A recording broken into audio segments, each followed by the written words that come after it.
Hello, everybody, and welcome back to Dodgeball Toronto's kickoff tournament here at the Markham Pan Am Center. We have a very, very exciting match for you right here. We have Outsiders Rye against Fury. What can you say about these two teams? Because I know one's from the States. Yeah, it's looking like a good one.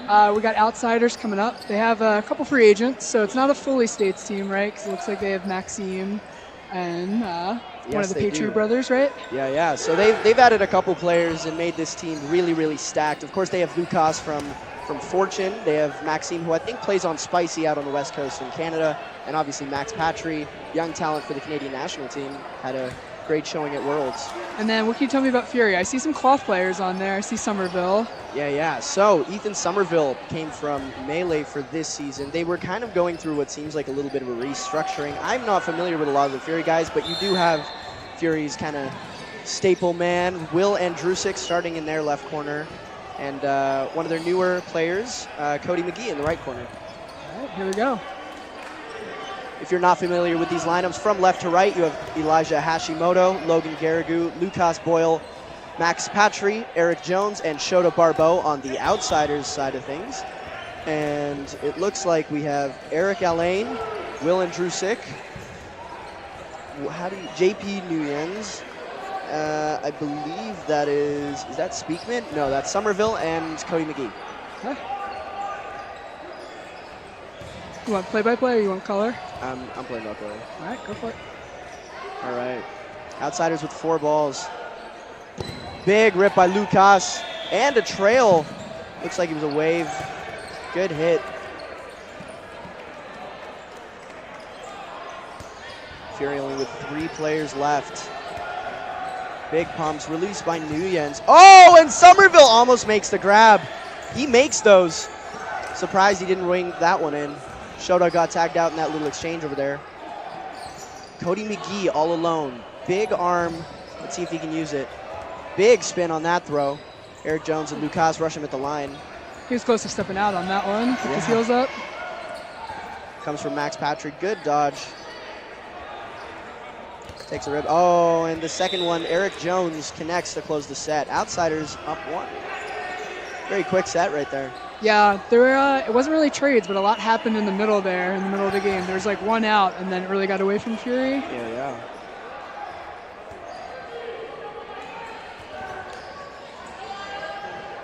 Outsiders is definitely the kind of team that's going to push the pace a lot. Do you know if Fury is the kind of team that? They have their big false start by Speakman right there. Went like half an hour before the whistle. Jeez.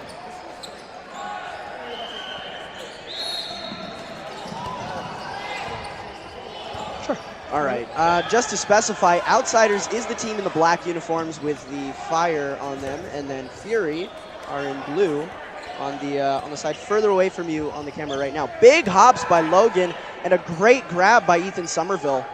Brings it in pretty easy. Very good with his hands. That man is one of the best catchers that I've seen. And weird throw coming out of his arm. Kind of like a half windmill there. Definitely seems like a slower point this match. Everyone's settling in.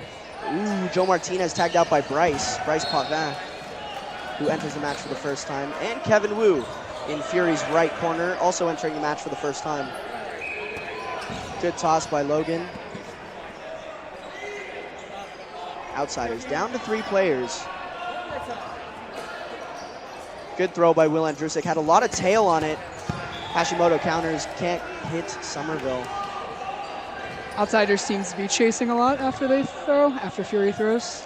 Lots of counter rushes from the American side here. Logan takes a rip from the middle. Logan, one of the big young talents in North America right now, as I say as he gets tagged out. Commentator's curse, we call that. Only 18 years old. He's I think he's a month or 2 younger than me. I was gonna say, yeah, he's younger than you. Good moves by Hash. He gets really low to get under that ball. Great counter. Eric Alain can't bring that in.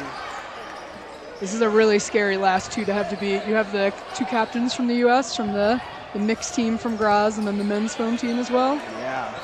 Speaking of which, mixed captain Lucas Boyle tags Speakman down to a 4v2. Kevin Wu had a lot of dip on that. Good on Boyle to be able to block that. Lots of spin. Ethan Somerville, a little bit short, goes down. Great tag by Eli. Elijah Hashimoto tags out Will Andrusic, the biggest arm who's on the court at that time. Big toss by Kevin, barely escapes it.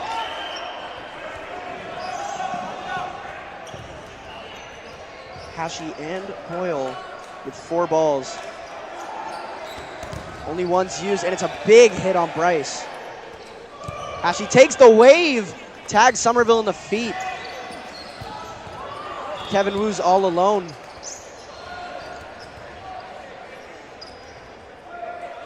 Four balls, burden on Wu. Catch from Logan on the sidelines. That ball died very, very quickly. Burden on outsiders.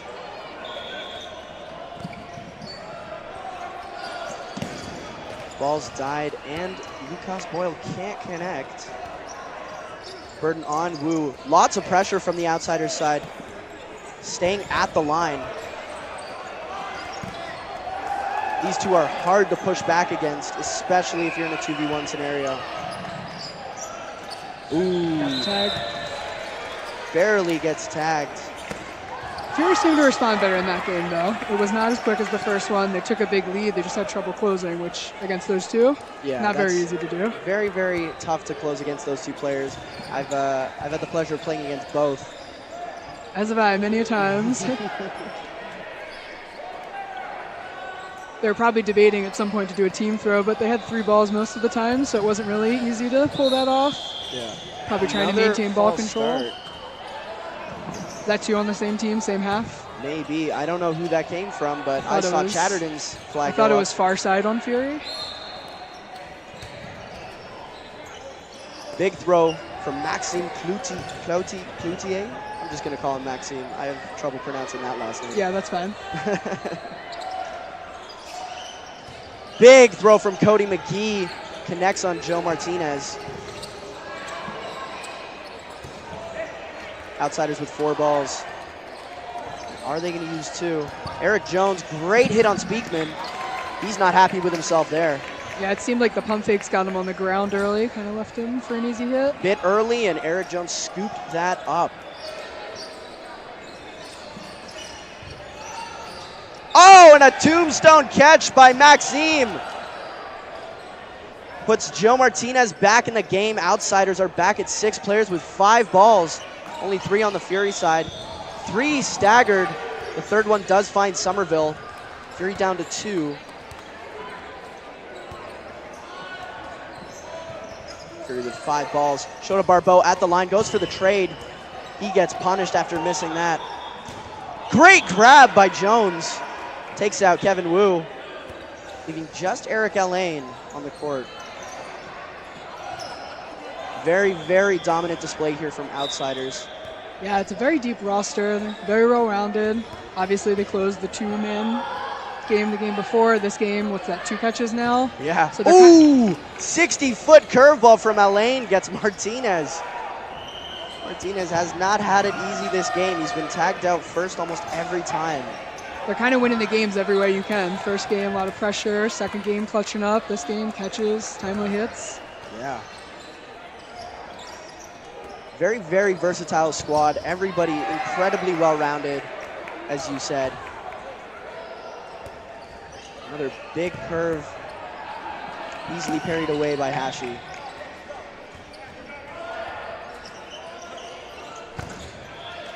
And it connects.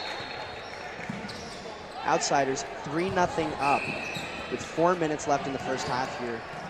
Very, very dominant display. They had, I believe, was that 5 players on the court for that one? Yeah, the 2 catches were bringing people back in. Joe came back in on the first one. I didn't see if someone came back in on the second. Yeah. And that second one, I definitely missed commentating on that. It was a deflection into Shota's hands.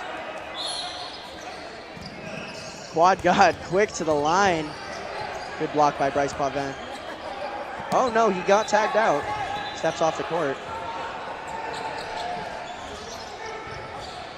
Big throw by Cody McGee. Nguyen's goes to block it. Shota gets hit. Looks like he was searching for that one up in the air, but couldn't find it.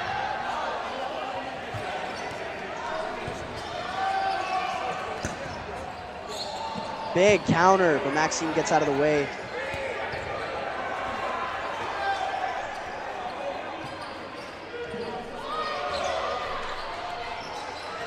Big throw from Speakman. Does not come close to Lucas, though. Fury with 4 balls. Max Patry and Lucas Boyle both tagged out in that exchange. That was a really good exchange for Fury. Very. Spent the ball control well.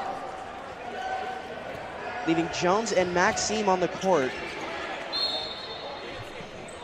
Here we go again. Fury's got an advantage against 2. Let's see if they can close it. Because Maxime and Eric Jones are still both fantastic players on this squad. Maxime tagged out. Cody McGee with his beautiful drop shot. Eric Jones just by himself. He was on the cloth, Team USA cloth, yes. Yeah, he used to be on the foam team as well a couple years ago. I think last time was Edmonton, but he's transitioned to the cloth team now. Interesting. Well, there you go.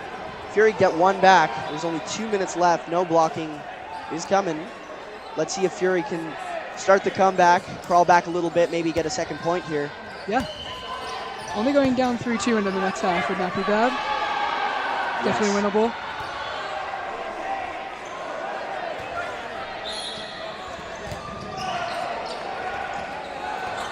Ooh. Martinez tagged out again. Fury have had his number this match. He cannot find a way to stay in the game. Good throw by Potvin from the middle. Yeah, I've always found that the Canadian teams are much better on the rush. It seems like even at like the recreational level, everyone practices rush so much. Ooh, interesting curveball coming out of the hands of Garrigu. Patry is going to take the hit on McGee. He stays on the court. I guess it bounced. That last set was very, very interesting. I noticed the entire time outsiders were basically on the back line with Fury coming up to the line most of the time. Beautiful shot on the foot by Boyle. Yeah, they were able to maintain 4 ball control last game, so they were able to kind of maintain the pace, which has flipped this game. Outsiders is really controlling the pace at this point. Fury can't seem to get to the line. Outsiders definitely turning the tables around from the last set on this one. Getting close to no block, though. Only 30 seconds remaining in this half. Good block by Nguyen's.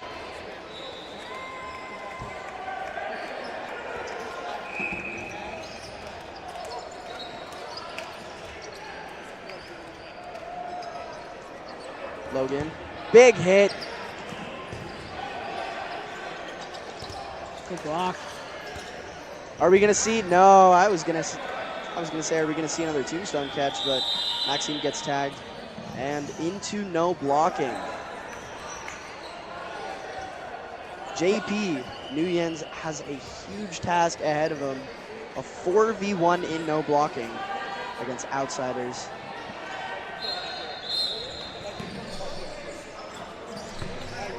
And line out. He does line out.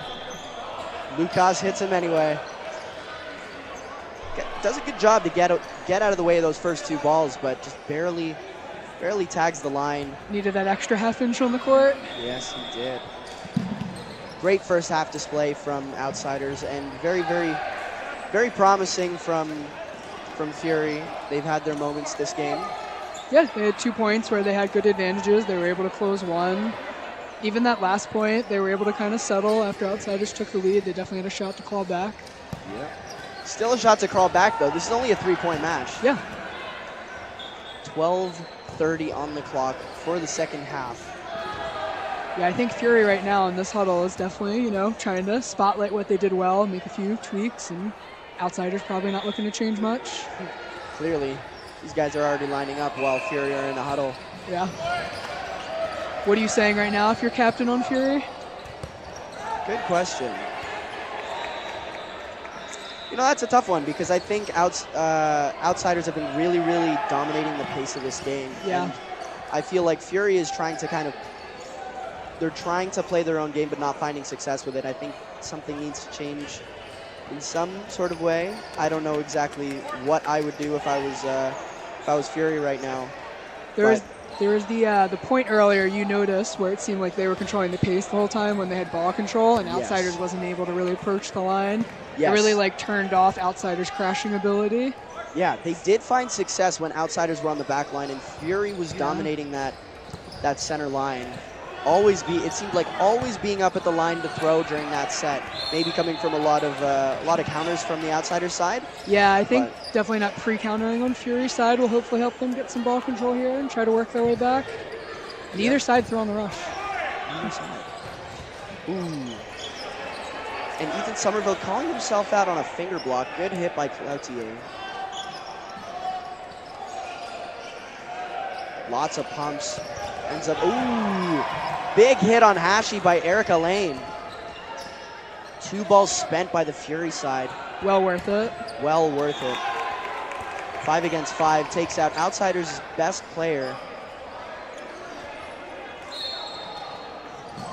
Interesting to see Will Andrusik playing in the middle. Last few times I've played against Fury, he's typically out on their left wing. Huh? Cody McGee somehow ends up off the court in that exchange. I think he may have lined out. Still a very, very tight game here. Looks like that bounced. They have 4 balls again. See if they throw 2. Fury with 4. They really need to capitalize on this. Oh, and the trail again. Finds Max Patry in the legs. He seems a little bit caught off guard by that. Yeah, that staggered team throw is really working wonders for them this game. Really working. They took out both Hashi and Max Patry with the same kind of staggered strategy right there. 2 different throws at 2 different targets. You would think that it would be better to throw 2 at the same target, but that really seems to be working for them. Maybe a little bit unorthodox. It almost seems like they've adjusted to the crashing. They're throwing that trailer because they're letting Outsiders crash into them and kind of anticipating the counter.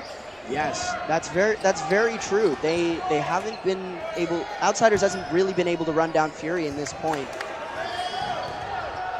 And if they keep this up with 4 balls, it's very beneficial for their pressure game, knowing that. Is that a catch? What a grab! Eric Jones is calling for that to be on the ground. Refs are going to go into huddle here. Curious what the refs are going to call here. Outsiders are probably going to be a little bit more hesitant to be counter rushing after 2 staggers hit their 2 very big arms on their team. It's the kind of thing, very though, smart from the Fury side. It's the kind of thing where they miss that completely flips ball control, though. It's like high risk, high reward. And it's called a catch. Fantastic diving catch from number 16. Is that new? Still trying to get the hang of the names on the Fury side. I'm not familiar with their new roster for this year. You're doing great with the names. I'm very impressed. Thank you. Only Logan Garrigu and Eric Jones left on the court. Let's see if this kid can do something here. Rooting for the young talent. We have to get a U19 team in a tournament. Yeah. Too bad the Youth Worlds isn't under 19. Yeah, you're a little too old. Yeah. The only reason I wish I was a year younger. Oh, 2 balls, but he still couldn't block. Still couldn't block it. Leaves Eric Jones alone. Eric Jones gets the ball back. I believe what you guys call that a refund? Huh. I've heard a couple of Americans call it a refund. I do not do that myself, but that does make sense. I think Jonesy's probably gonna dig for a catch here at some point. I wouldn't be surprised. He has great hands. And the first in is Hashi. This would really flip the game, but no. Fury finally use more than 1 ball at a time. Find Jones. They probably knew he was gonna go for a grab. Yeah, especially after you dropped the first one. Yes. Barbeau is back. That was a good response coming out of the half. Whatever they said in their captain's chat with those their staggered trailing team throws. Yes, whatever they did in the huddle is working. Let's see if they can continue it into the next few points because they could really claw back in this game. They've done a good job shutting down Joe Martinez and Shota Barbeau. And it sounds like they've found that solution to the crash. Here comes the rush down. Good pressure game by Fury. Ballsy staying at the line when they know that Outsiders really wants to come at them quick after they throw. Good throw. Gets out of the way of the counter. It's good to see that Joe Martinez has lasted more than 20 seconds on the court. It's hard when you rush every time. It is. It's a tough role. I do not envy him. Coming from someone who runs the rush a lot, whether I play on Mavs or a different team, not the easiest thing to survive on, so. I do not envy you either. My rushing days are long gone. Especially if you're doing that toss back, you're very, very vulnerable because you're close to the opposition, you do not have a ball, and typically you're very low to the ground, which doesn't really give you that many options. It really takes someone with really, really good agility and movement. Wow, big exchange here. Hashi looks very, very disappointed, but Fury is down to 3. They're fighting in this point, though. It's still a close match. Very, very close. Definitely adjusted from that first half. They've learned. Still have Cody McGee, Erica Lane, and Bryce Pavin on the court for Fury. Fantastic arms for Fury. Ooh! Max Patry with a double catch! With a double catch! Wow. Clip that! Somebody clip that! Max Patry brings in the first one after a bobble, and on his back, on his side, makes a beautiful grab to close out that set. Fantastic catching ability from Max Patry. That might be the clip of the day. At least clip of the day. Either that or Josh Holowatenko, cold one-arm catch and no blocking. Nice. What team is he on, and who is that against? Melee. Okay. Melee against Elite. Okay. Oh, that was a good game too then. It was a very good game. 5-2, just under 6 minutes. 5-2. Catches win matches. Huge double from Max Patry. Let's hope Fury can bounce back here. I feel like they did have control of that last set. Just some incredible individual ability that brought it home for Outsiders. Ooh, Cody McGee almost gets tagged on that. Shota finds, looks like the knee pad. Cody McGee, huge scramble. It's a 6-on-2. This game's really been a momentum shift. As Ethan Somerville can't get his ball down quick enough. Wow, and a quick set from Outsiders. Yeah. If you're Fury, you just got to throw that one out. Still enough time. Still enough time to get a little bit back. All points matter because of how the seeding works. Your point differential is very, very important going into the playoffs. We have 5 minutes left in this match right here. Outsiders definitely rode the wave of momentum. Very, very hype. I noticed that a lot of American teams are very, very good at riding that momentum, riding that energy, riding that wave, and really using that. You get very hype. We don't get blue carded as much where we're from, so. Eric Jones takes out Potvin on the rush. Fury down to 5 players off the bat.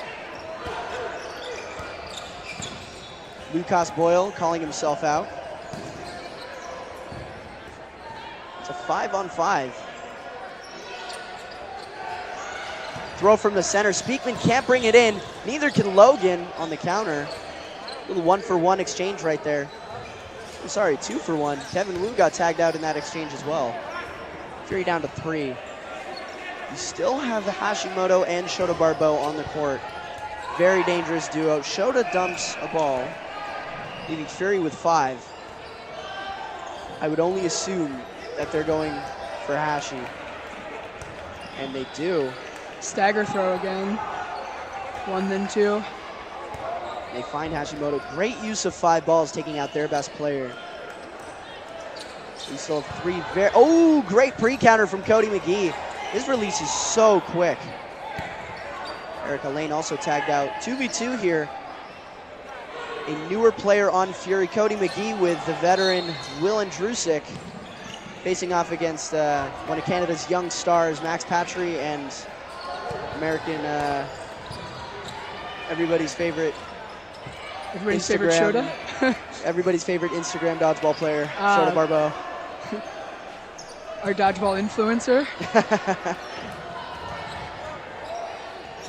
Shota gets the refund on his throw against Cody McGee. Good block by Will Andrusic. And Fury have 4 balls. Yeah, ball control's flipped. Let's see if they try something. Little cross action right there.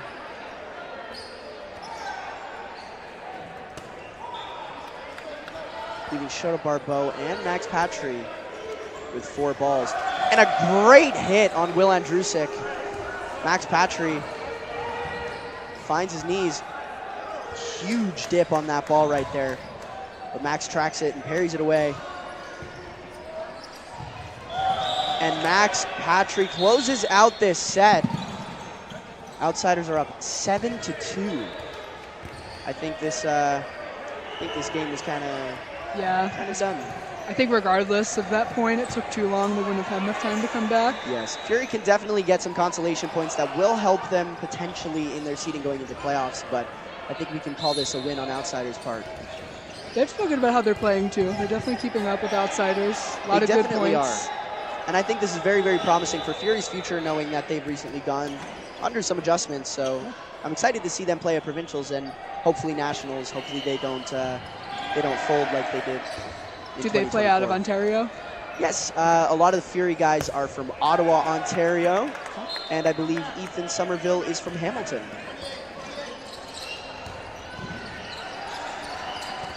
We don't really do any regional or statewide tournaments in the U.S. We just kind of do about 6 per year in our national tour. But anyone can attend anything, and then, as you know, anyone can go to nationals, because you were at our nationals last year. Yes, I was. Even though I am an American citizen, but if I was just a Canadian, I could actually go to U.S. nationals. There were a few Canadians there. Born in Baltimore. Okay. You're a well-traveled young man. Yes, I am. And outsiders from a bunch of different places. The majority of this squad is from Dallas, Texas. We have Shota Barbeau and Lucas Boyle out from Seattle. And you have Maximus Patry, who lives in Quebec City. And I believe Maxime also lives in Quebec, either that or Calgary. I forget which one. I know he plays for a team out in Alberta, but from what I know, he's Quebecois, which I would assume because of the last name. Ooh, Logan gets tagged out. Lucas with a block at the line. Just under a minute from no block, so this could be the last point unless someone tries to pick up the pace. Lots of throws. Big catch by Bryce Pavin. Another player with good hands on this team. Surprised he hasn't gone for more grabs in this game. Very strange release from Ethan Somerville right there. Is this a strange underarm, half windmill kind of thing that I talked about earlier? Ball goes up. Oh, and Shota tags out Ethan Somerville, who's looking for that ball in the air. Fury down to 2. 10 seconds left on the clock. Looks like this is going to be the final point in this match. Bryce from about 40 feet. Throws at Hashimoto. Lots of throws. Bryce Bonvin gets tagged out. It looks like it's just JP Newlands by himself in this no block. Hopefully he can get the extra point for Fury here.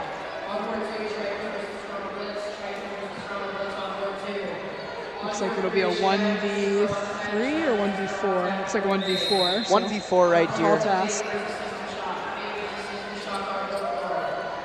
And it's the first. Ooh! And it's a great grab. Entering onto the court, looks like that's Speakman. He has a 3v1 ahead of him. Big release, goes onto the other court. It's way too high. Squaring off with Hashi. Gets out of the way of that. Lots of pumps. Cannot find a hit here. Turfs it, throws at Shota, and he just gets blown up. And the final score, 8-2 in favor of Outsiders. Very, very dominant display. Lots of points. Very, very quick playing from Outsiders. But I do think Fury kept up in a couple of these sets.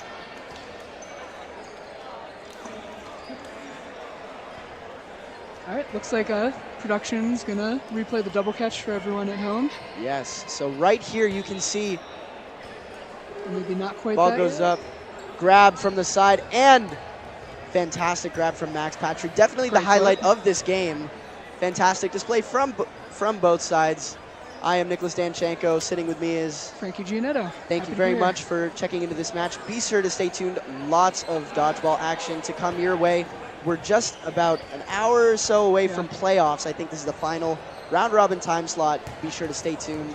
We got lots of business here today, and later in the afternoon we also have the women's division. Be sure to check back in. Thank you for watching once again. Peace out. Bye-bye.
If someone is driving a Kia with a plate CPYY653, can you please come to the admin desk? It is a commute auto rideshare, a silver Kia. If you are driving a silver Kia, plate number CPYY653, reach to the admin desk immediately. Your car's getting towed. Silver Kia, right now. Where are you?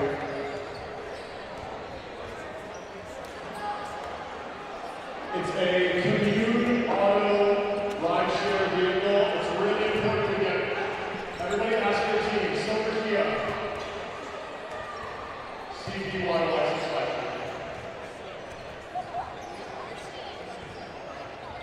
Teams line up. Ready to start right away. Line up.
Hi, everybody.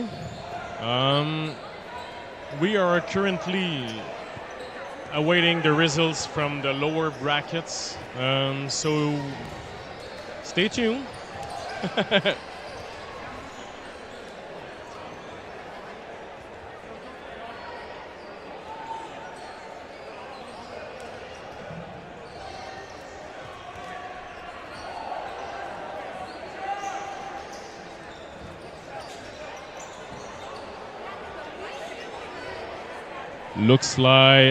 Looks like I had the wrong information, so it's gonna be a Furry against Rush.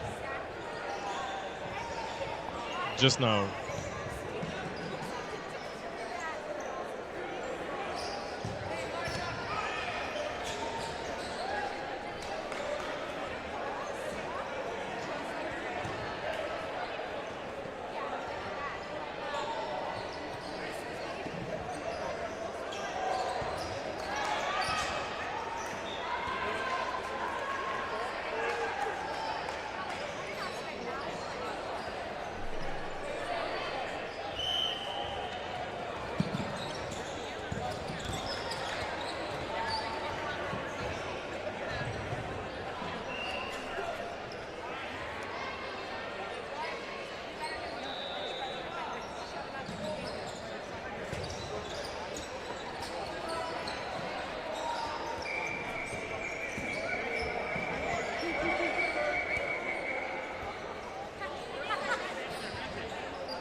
friendly reminder, we got sick merch, by the way. I don't know if you've seen BC stuff upstairs, or the classic Dodgeball Toronto merch downstairs. We should buy some merch. Not me, gosh.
Yo, yo! The Portrait Photo Studio booth is live. Go to the studio booth, go to the Portrait Photo Studio booth, take some look pictures. We got a new background, new colors. Cam, let's go get a picture together. Cam, take your picture with me. Studio's live, we'll take a picture. Come buy some merch.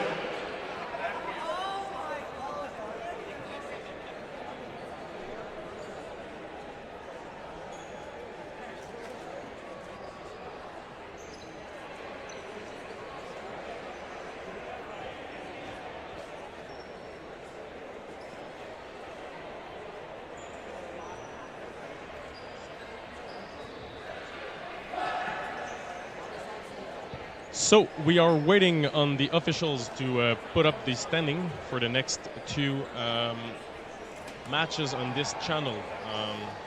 We will keep you posted in a couple of minutes. Thank you.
We're calculating standings. Give us 5 minutes. 5 minutes and we are ready.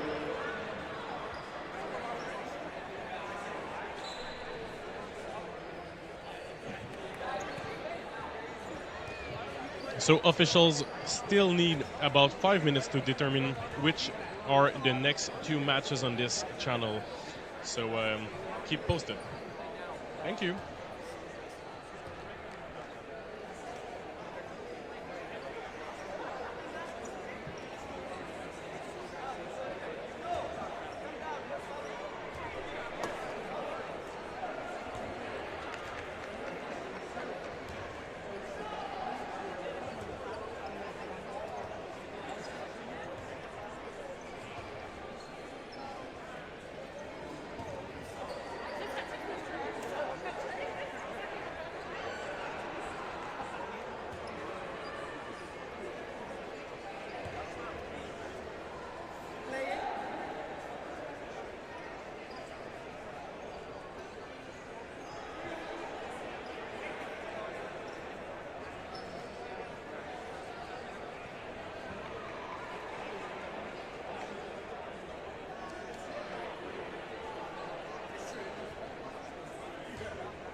Tritons and bananarchy. I need one of your captains to grab a desk, please. Tritons or bananarchy?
While we wait on the officials to give us results, let's look at some replays from the last game.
I need a representative from the Howl or Crosscut. Howl or Crosscut. Yeah.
Officials still need a couple of minutes to sort this out. Stay tuned.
Okay, match is ready. I'm going to call the team refs first. Referee, team referee on court 1, state elite.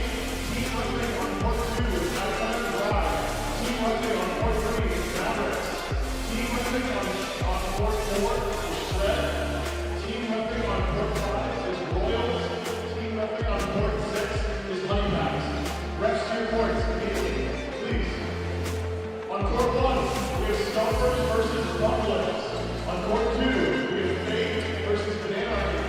On court 5, we have Gambling versus Dissidents. On court 6, we have System Shock versus Purple Cobras. On court 5, wait, what did I say? Sorry, I'm so sorry. On court 4, I'm so sorry, oh my gosh. On court 4, we have System Shock versus Purple Cobras. System Shock, Purple Cobras, court 4. Court 5, Rush versus Carnage. Court 6, we go no versus Roll 10. Court 1, Stompers and Buffaloes. Court 2, Fate and Anarchy. Court 3, Gambling Dissidents. Court 4, System Shock. Purple Cobras. Court 5, Rush Carnage. Court 6, we go no Roll 10. The hub schedule is underway. You will see where it needs to be.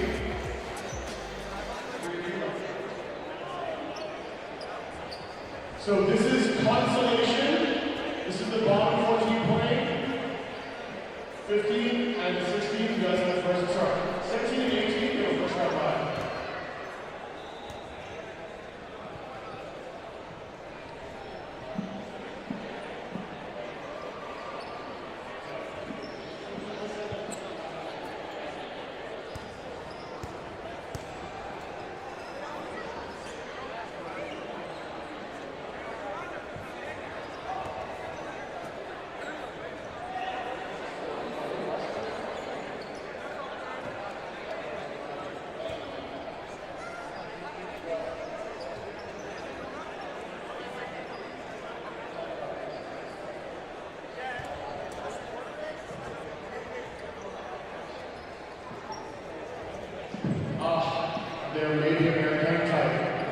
reports. Matchups might be changing. Refs reports, please.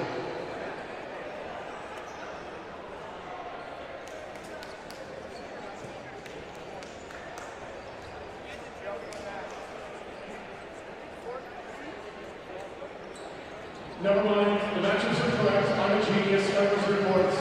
The schedule. Genius, voice of the generation. Liverpool wordsmith. 150 time slots down here. Look at the hub. At 150, everyone's reports. We're starting in 2 minutes. 3 minutes.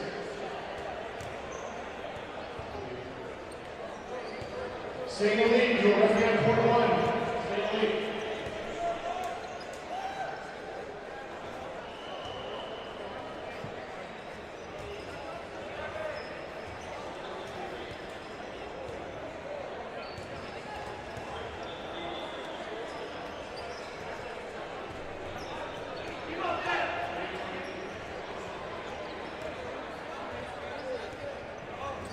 Court 1, do you have everyone you need? Michelle, give a thumbs up. Are you good? Do you have everybody? Do you have your refs and your teams?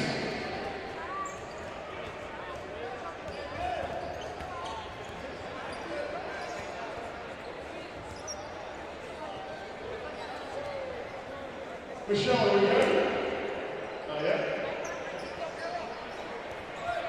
Joe Belico, are we good? Terry, are we good? Give me a thumbs up. Marcy, we're good. Are we good? Almost.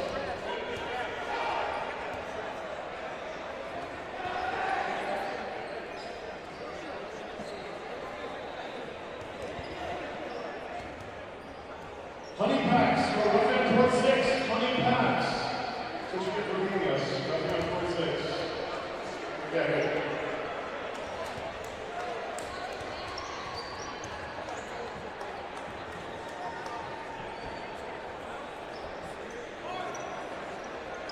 Yeah, sorry, I'm sorry.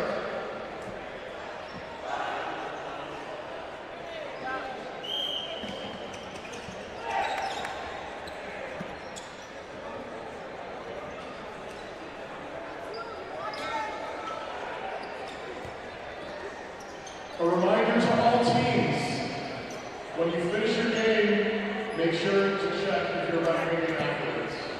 After you finish your game, please, thank you.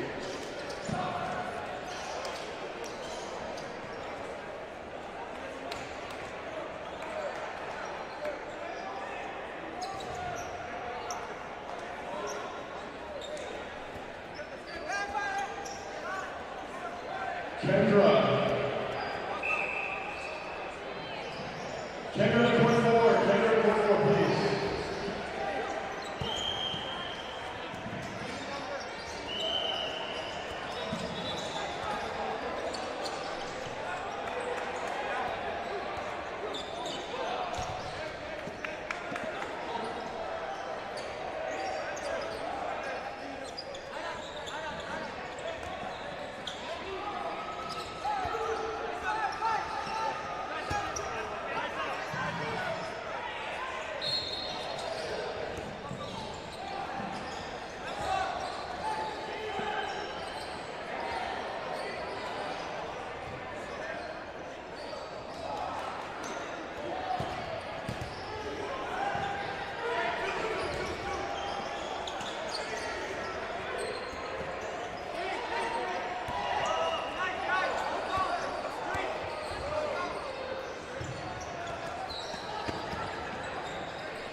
One second.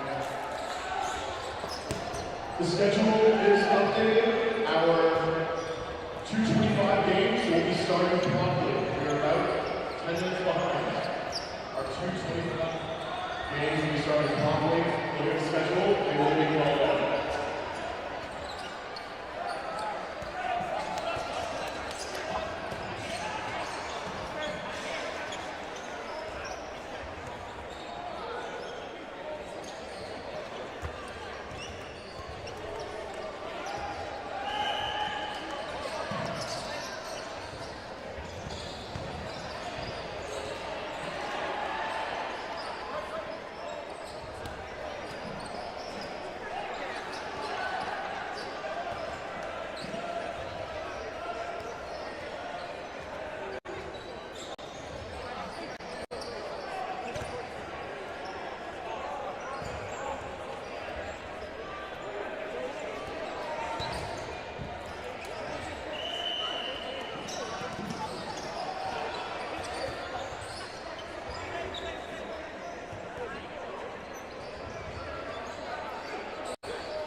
Winning teams remain on your courts. You are team repping if you are the winning team on your court.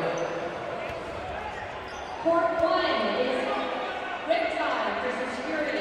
Court 1, Riptide versus Fury. Court 2, Ride versus Prospect. Court 2. Court 3, Mavericks versus Melee. Court 3. Court 4, Shred versus Northern Touch. Court 4. Court 5, Royals versus Tigers. Court 5. Court 6, Toronto Blitz versus Owl. Court 6. Court 7, Honeypack versus Ascend. Court 7. Court 8, State Elite versus Boston Heist. Court 8.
Hello, everyone. Welcome to Dodgeball Toronto's kickoff tournament in 2025.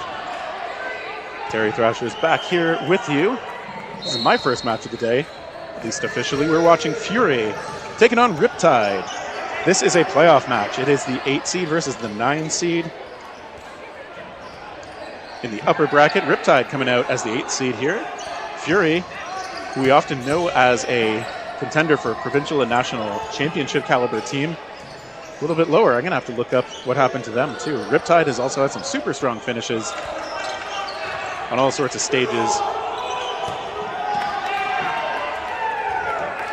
You see Fury in the red, looking watchful. Will Andrusic, formerly of the national team. He's done a lot of great work for Team Canada in the last few years. And otherwise, Fury has some new members. We see Ethan Somerville out there in the middle. He's one of the number 7s. Kevin Wu on the right side. And meanwhile, on Riptide, Dalton McKenzie, always a fixture out there. He's in the left corner.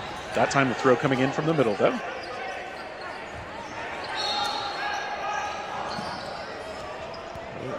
And Fury doing that little cross-up. The shot's going in a bit of an X path across the court. I always like seeing that. When you're at a level where everybody trusts their throws, it is one of the great ways to disguise what you've got going on.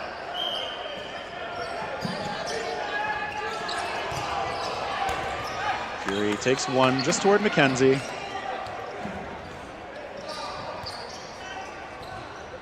Things have slowed down here a little bit.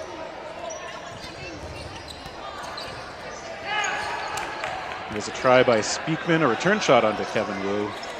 McKenzie in dangerous territory. That ball, okay, Kevin Wu checking with the referees. There was a catch.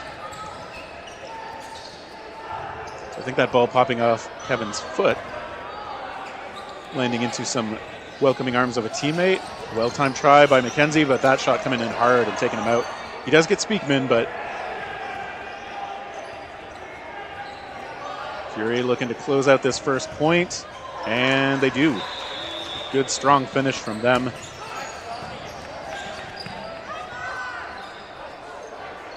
They're taking the 1-0 lead. And these matches, of course, 12.5 minutes per half. That first point just taking us about 2.5 minutes.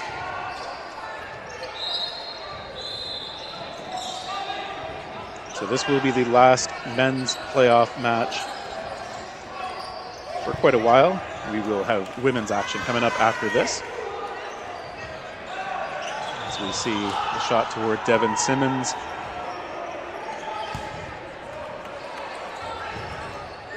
We're tied to the line. Okay, there's a proactive try. Andrusic's shot. Giving Riptide a chance to regroup here. Now Eric Alain, the actual number 7. He is the target in the middle. He is taken out. So Riptide able to push their advantage a little bit when they have those 5 balls. Always a dangerous spot when you're the defensive team. Okay, but now they're going to have to throw. They've got the player edge. And this is one of those situations where I admit I like to see a team with 5 balls throw in a way that means the other team will have to throw next.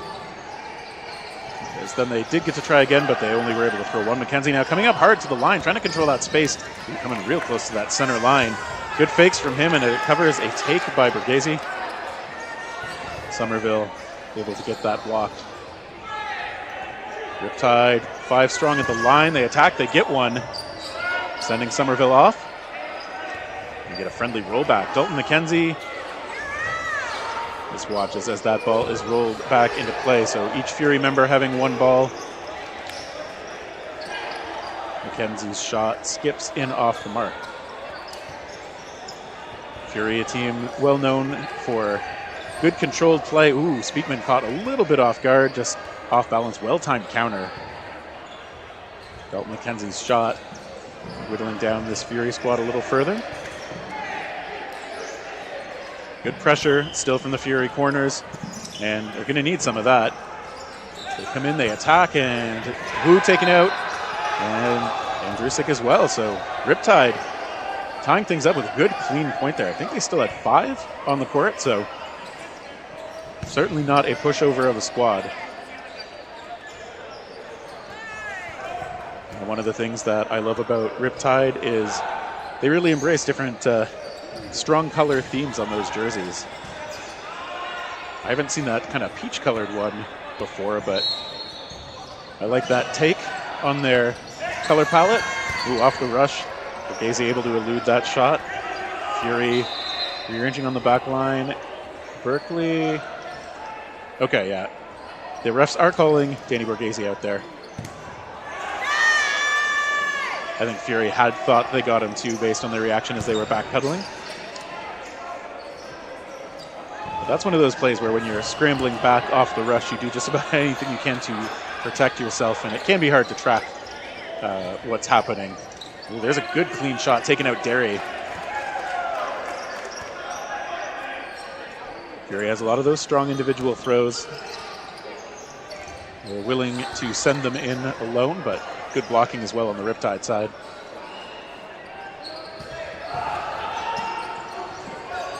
Good fakes from them, and there's some staggered timing. They do get Kevin Wu out off onto the sideline, so sometimes you can make that timing work for you if you maybe cause players to reset their balance. There's a drop curve try by Speakman. Ooh, coming long range. You know, all these players willing to take those shots from the back line, very confident in their throws. Nguyen's doing a good job drawing in an extra ball, one of the things he would probably consider one of the strengths of his game. Staying alive while drawing in those shots from the other team. McKenzie doing well again. He's got some great defensive skills getting under the ball.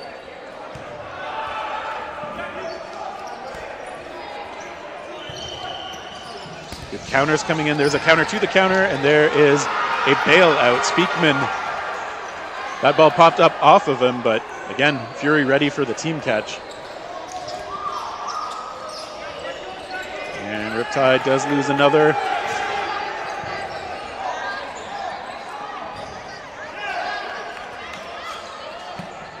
And now it's just the one as McKenzie, who is a veteran, of course. He's been doing this dodgeball thing for quite a long time at a very high level. Oh, there's a great shot. This time he does get Speakman, but he is traded out. And so Fury, again, looking assertive as they take their second point of the match. We got about 5 minutes to go here in the first half.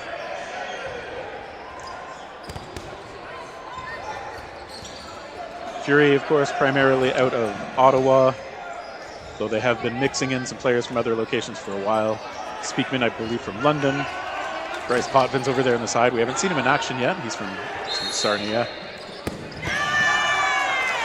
And there's a good shot off the rush. Alain, one of those Ottawa players, trying to take out the PEI boys. I think everybody's still PEI on the squad.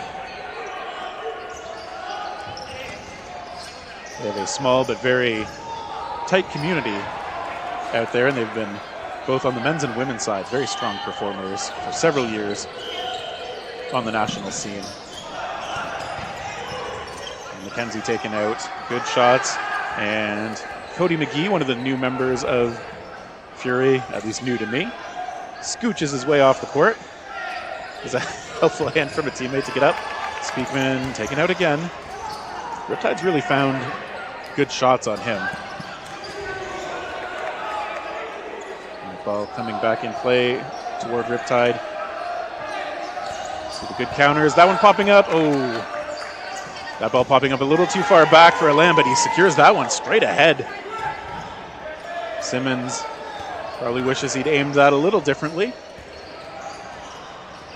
Alain providing a little bit of cover now for his teammates on the retreat.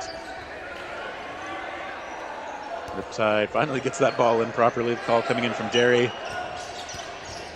Okay, it's a corner to center shot. Nguyen's with a few fakes and a take toward the opposite corner. Still a 2-1 advantage for Fury. 3 minutes to go in the first half of this playoff match.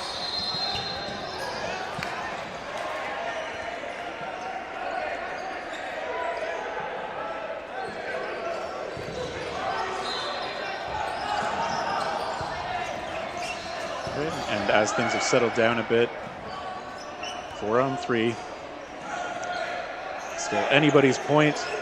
Very important one for the tone of the match. That is a great shot. Alain not able to tuck that hand back behind him in time. Riptide hoping to close out the point and tie things up again. They get 2 balls onto Wu, leaving Nguyen's out there alone.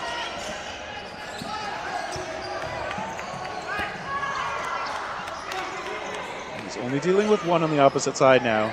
Okay, he gets Derry on a graze. Putting his hand up, calling himself off. Now Nguyen's going to have to deal with balls in each corner. Of course, the pressure coming. We see the rushes. Good block on his part. He draws in another, but he does get grazed. And Nguyen's heads off. Riptide squares the score at 2.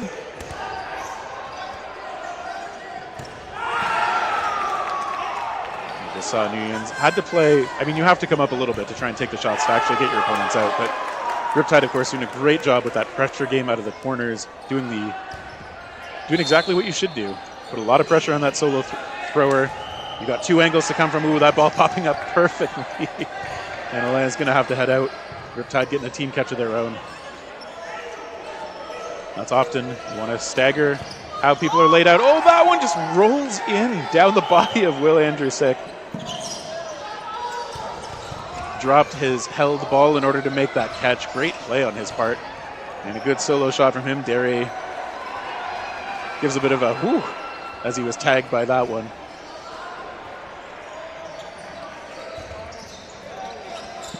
Shot toward McGee, who's now got to head back. He's very comfortable scampering back on his backside. That long-range try, Somerville hit, but yeah, Mackenzie saying maybe that was a bounce, but maybe Somerville hit the sideline. Thought I saw Dalton saying that was a hit, but maybe the refs overruled him there. Sorry, Dalton saying that was a bounce, and maybe the refs overruled him. Sorry about the correction. Riptide, though, they still have 4. It's Dalton again. That ball coming in, and some cover. Fury loses 2. Riptide loses 1. We're back to 3-on-3.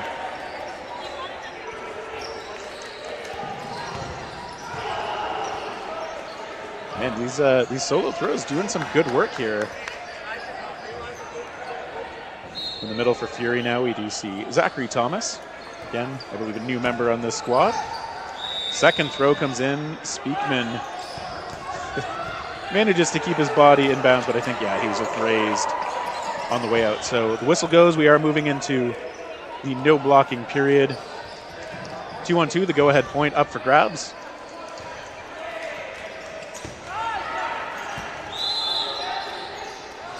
And we start things off. Fury comes to the line, although the count is on Fury. Okay, just clean throws. Will Andrusick just closes that out by himself. So Fury, go ahead point. There's still a whole half to go though, and it's been really close between these two sides. We have seen a couple of those team catches being the difference in several situations that led to points for either team. Obviously very important to try and spot those opportunities and staying in position where they're a possibility. One of those things you can do if you don't have a ball in hand is just try to find a spot on the court where if there is a pop-up or a deflection off a teammate, you can get control of that ball, maybe in the form of a catch.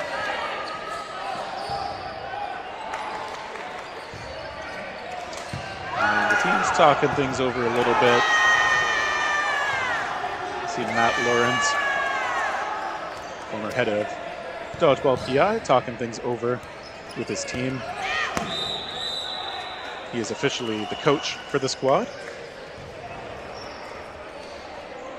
Over on the Fury side, I know Lynn Kirkpatrick is listed as the coach, but I wouldn't be surprised if she has something else going on. And a lot of these squads are full of veteran players too. I mean, coaches still have their place and can bring a lot of value, but of course, the more veteran a squad is, potentially the better they are at navigating, whatever their game plan is, whatever they want to talk about together, handling it themselves. Lawrence, some last second reassurance for the teammates along the back line.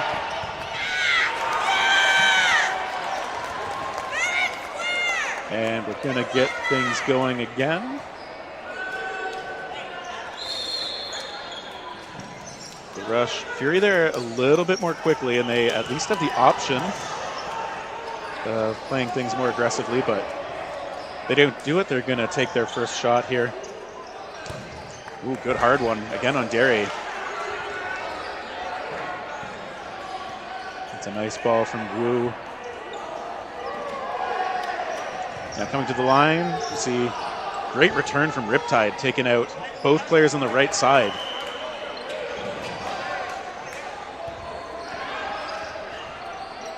McKenzie again with good pressure.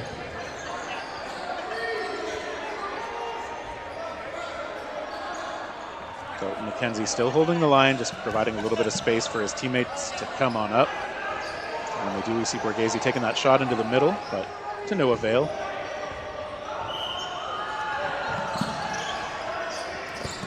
Fury doing a great job of selling their fakes, although Simmons able to get up and over some of those balls and staying on the court. Hey, again, some good X throws from this Riptide side. And I'm just noticing how golden the shoes are.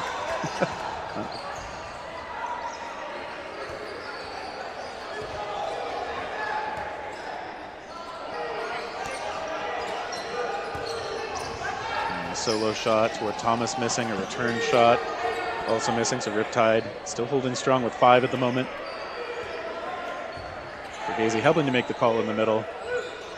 Without a ball, it's McKenzie's shot taking out Thomas.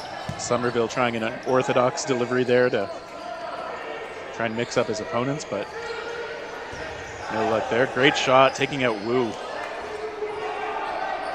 Riptide making those solo throws count. We've seen that they've definitely got it in them as well.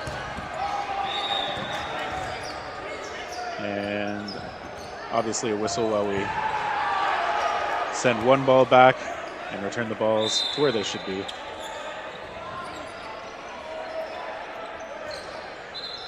Somerville provides a bit of cover. Speakman sending it. Somerville sometimes does that like lean over sidearm throw.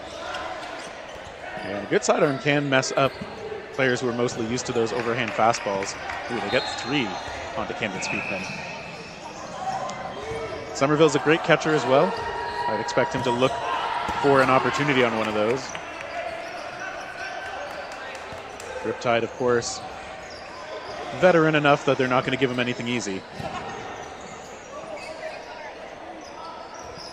Somerville with that one just popping up. That's going to be a challenge for him, but he did make a catch. So I was looking at the pop-up. I don't know if the catch was good on Somerville's side. If it was before Riptide was able to secure the other ball.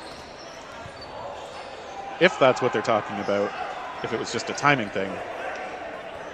The Riptide pop-up, I think, was a bit later. I'm going to see on the replay here. Yeah, so Somerville did get rid of his second ball and did definitely secure a catch. So,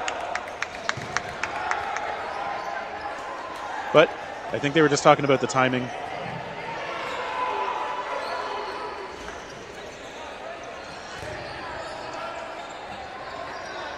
And because I can look everywhere at once, I can't say that I'm 100% positive. But either way, that does mean it's a 3-3 match now as Riptide bringing it back. Nobody's allowed to pull ahead in this one.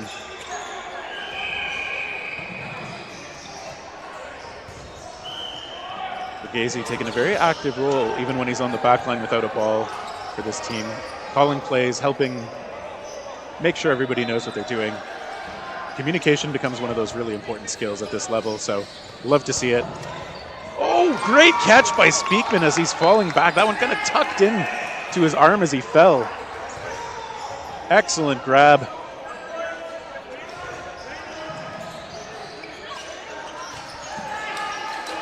Fury again, they do a great job disguising their throws. Multiple fakes, including sometimes from the eventual throwers. And there's a good solo try by Riptide. They've got the extra players, so they a little bit judicious but they're used to the balls. Sorry, they don't have the extra player right now. They definitely don't anymore.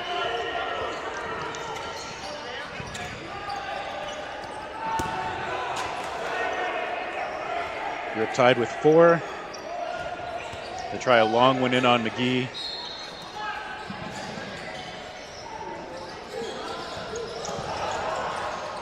He skips that one short, so once again, the go-ahead point is up for grabs one more time. Fury has been taking them so far, but we'll have to see if they're able to actually take this. Another nice clean catch. Andrusic getting that one and ejecting Simmons, and another hit. Riptide down to 2. Darian Borghese out there. Somerville with that sort of a hybrid sidearm underhand delivery. He is, of course, a very experienced cloth player, having competed for Canada on the national stage on the cloth team. Good shot by Borghese, hitting the foot of Andrusic, but he is taken out, so Derry's going to have to do it.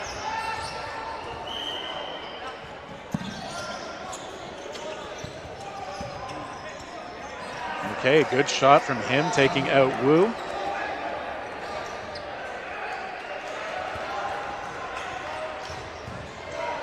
Derry with enough balls to come up with a play, but Fury doing the counter.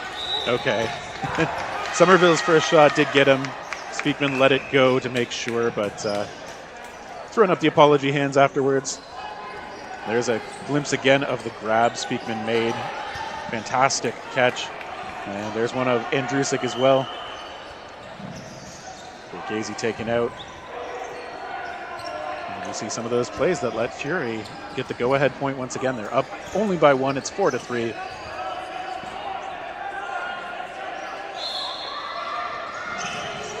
Fury getting to that ball really quickly, but Alan doesn't decide to take it. I mean, even if you don't take it, it definitely suppresses high-quality chances by the Riptide side, so.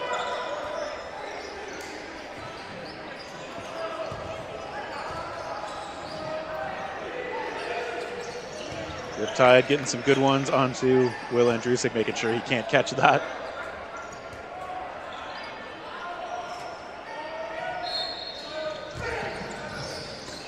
Riptide sees that one pop up. Oh, one-handed snag off the body. What a grab.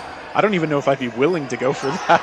That's so risky, but works out really well for the Riptide side this time as they hope to tie things up again.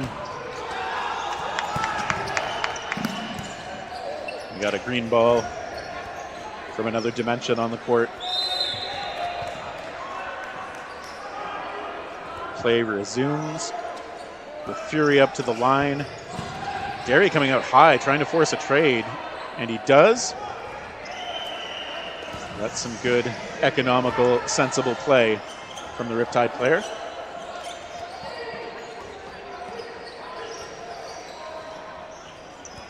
It's a long try by McGee.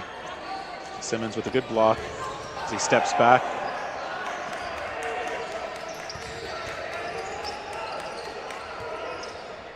McGee dodges that. I like that we see on Riptide side, we have a Tyler Cody jersey representing. Not Tyler Cody himself. Oh, great shot taken out, McGee. He did the statue pose as he was hit to make sure it was clear where he was at when that ball found him. Good shot at Len, not able to get his blocker up in front of that one, so Kevin Wu's gonna have to do this alone. Riptide, though, they have 5. They're looking for that go-ahead point again with about 4 minutes remaining. Wu tries a shot from only about halfway up, doesn't want to give them an easy counter. Kevin Wu, great blocking from him. Good quick release on that ball, but he's able to take out Dalton McKenzie.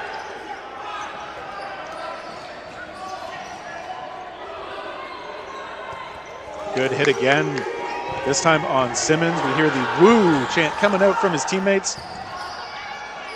Kevin Wu taking his time. He's got all the space he needs right now. Wu, who was invited to the national program last year for the first time. He's a veteran player out of Ottawa, great all-arounder. He's been able to get a couple of eliminations, but Riptide, they still have 3. They know what they're doing. Good curve shot from Kevin Wu. trying to find the mark on the opposite corner.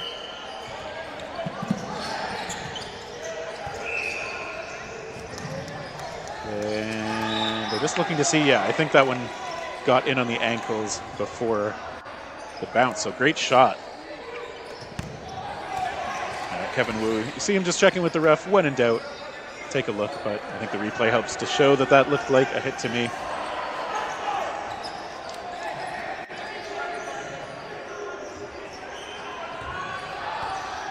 And, great job from our production staff this time around with the extra angles and replays.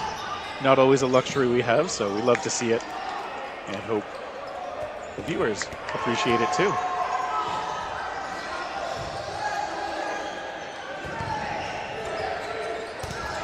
Tied off the rush. They did lose Borghese. Fury hoping to establish or re-establish the pattern of taking the go-ahead points.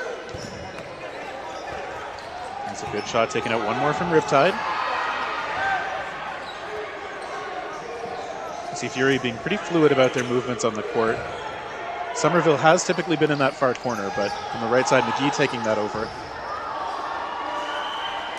I like seeing when teams have some varied approaches.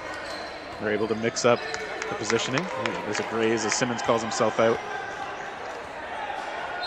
That is one of the things I do love about this Riptide team. I feel like there's never any doubt about the calls. They're very honest in any time I've ever seen them play. Doesn't feel good in these scenarios though, these really close matches where you know you got grazed, having to call yourself out. But Rena hits a hit. Fury going to try and make sure with that one. They do. Dalton McKenzie is going to be out alone, facing all six. Will Andrusic just telling his teammates to calm down. Somerville, a high energy player, but he's just drawing it out. He does take a hit, but he brings McKenzie up far enough for Nunes to get a good accurate throw onto him.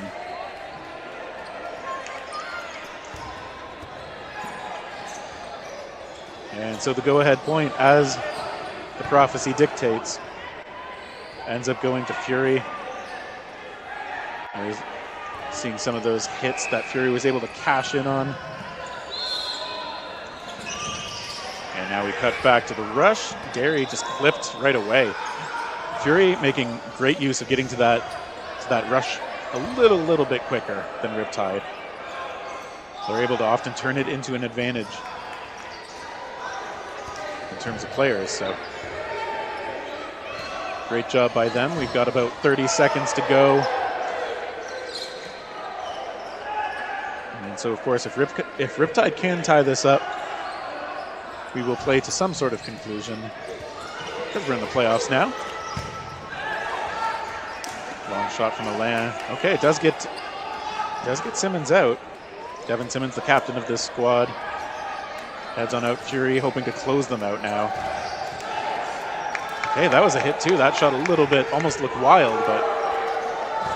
And there's one out for Riptide just before the whistle goes. They do have a player edge for now. And so, of course, if they're able to close this out, they will take the match 6-4. Riptide not out of it yet, though. It's going to get a little bit harder. They still have two players. No blocking, and it's always interesting to see how players approach this. Okay, great shot. Speakman finding McKenzie long range. So Fury hoping to close it out. They do. Borghese goes out. Fury goes on. A 6-4 win. The 9 seed overcoming the 8 seed here. But again, both of these teams so strong, so experienced, that it's weird to think 7 teams finished ahead of them in the standings.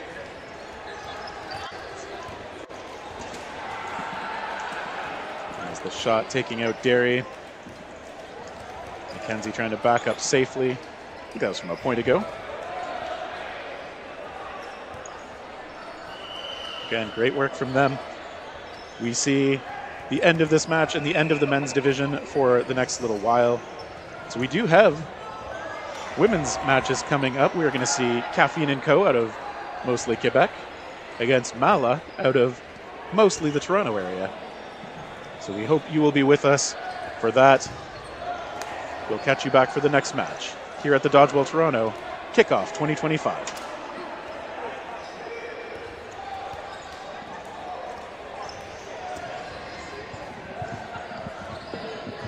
This is really nice. I think this helps a lot. Yeah. Yeah. All right, next division. I just want to chat real quick with my team. 5 minutes? Of course, And yeah. I'll be right back.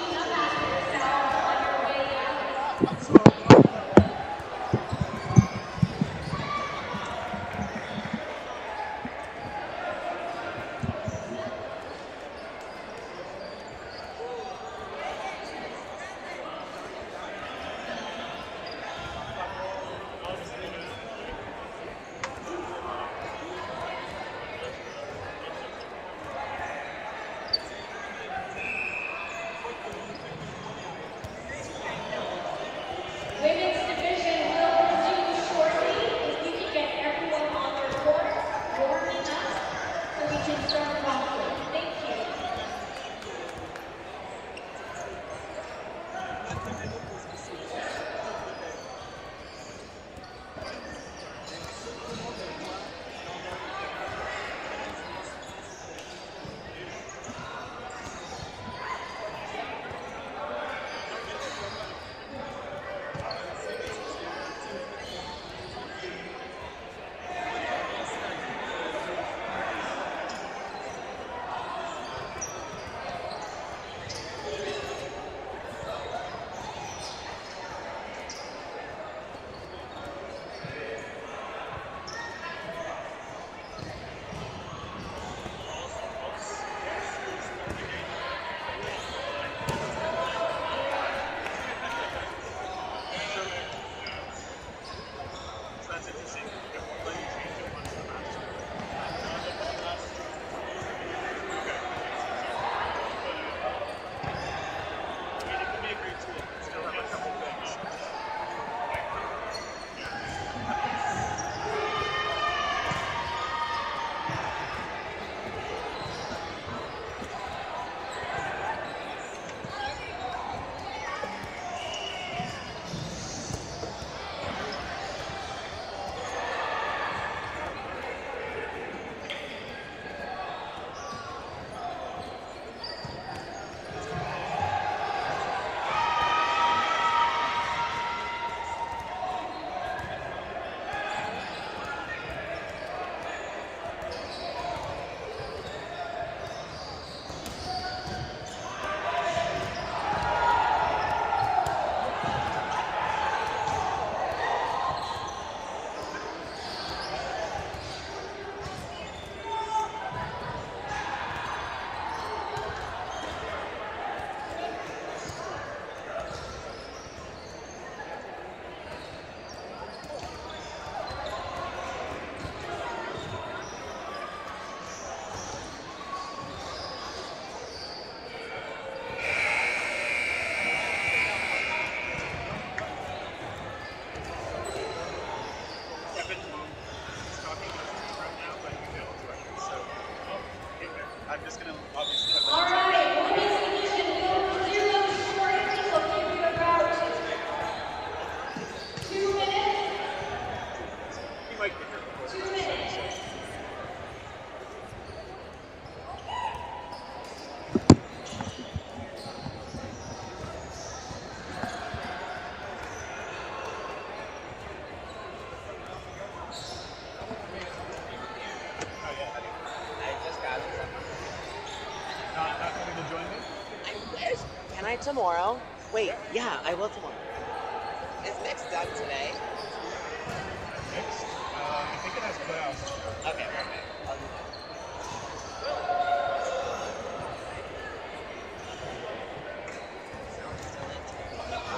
Yeah? Got rushed. You like these? Yeah, the mix is Oh, I didn't even notice it has the colors on the microphone, too. Yeah. I don't even know but I see it. I see what you mean. I see Yeah, what I you get mean. it. I'm not sure if it would have occurred to me, but Okay, yeah. good. So it's working. who did the jerseys? It was a team effort, honestly. We Yeah. just kind of put something together and then sent it to the designer, and they did the final touches. And honestly, I wasn't obsessed with them when we did the orders, but I think they turned out really good. I'm happy. Sometimes it's different once you actually see the product. For better or for worse. Yeah. But I'm glad to hear it was in a good direction. Yeah. I know. Same. Nothing worse than getting it and you're like, yikes. Got it. The last one was my case because I drove in from Waterloo. Oh. I wasn't going to be here right now. Yeah. But I was sitting in the hotel today, so I'll be around.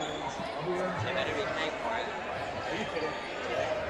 For me, What? but I also don't. You know, yeah. I'm trying. I'll stop distracting you.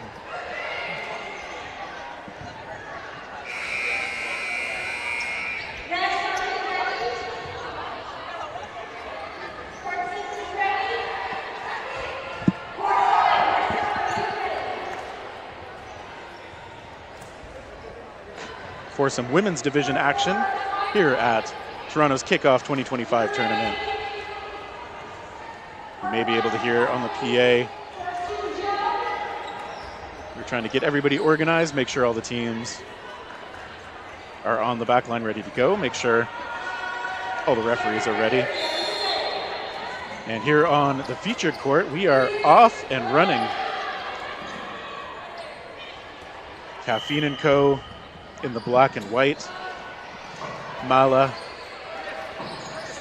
in the black. We call that orange and red. This Mala team has been together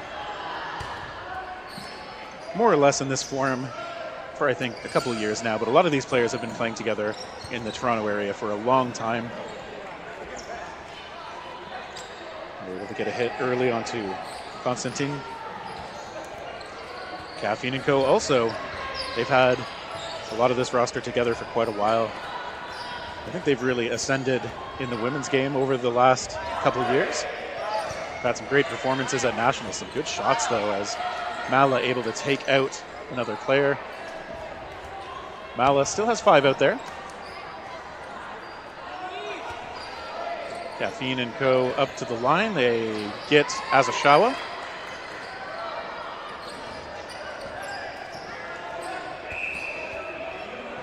And as Mala comes to the line, we're also going to welcome here on the mic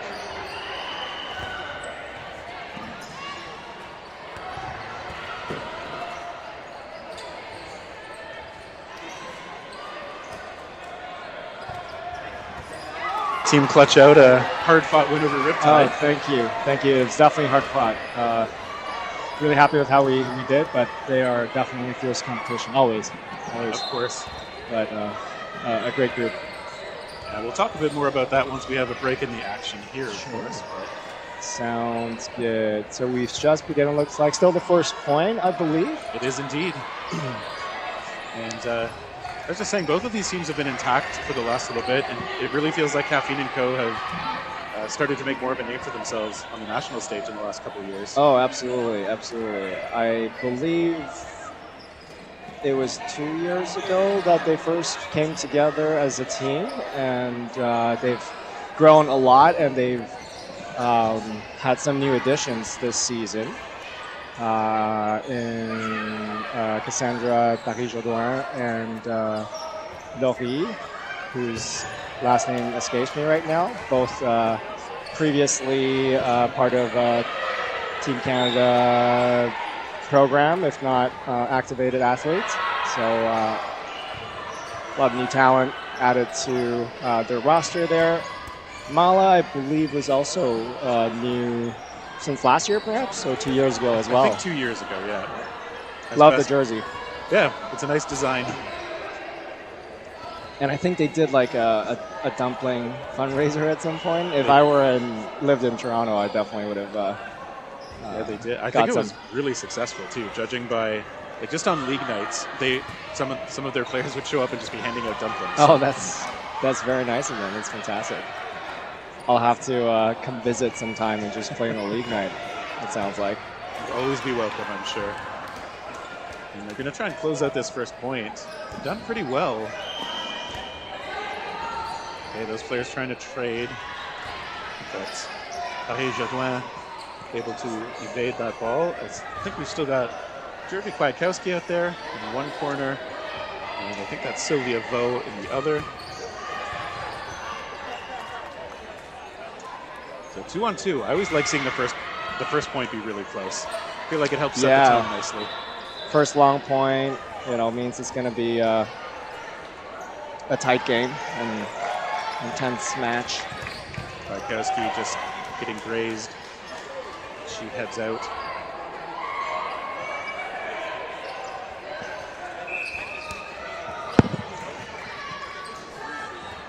And Vo to the line.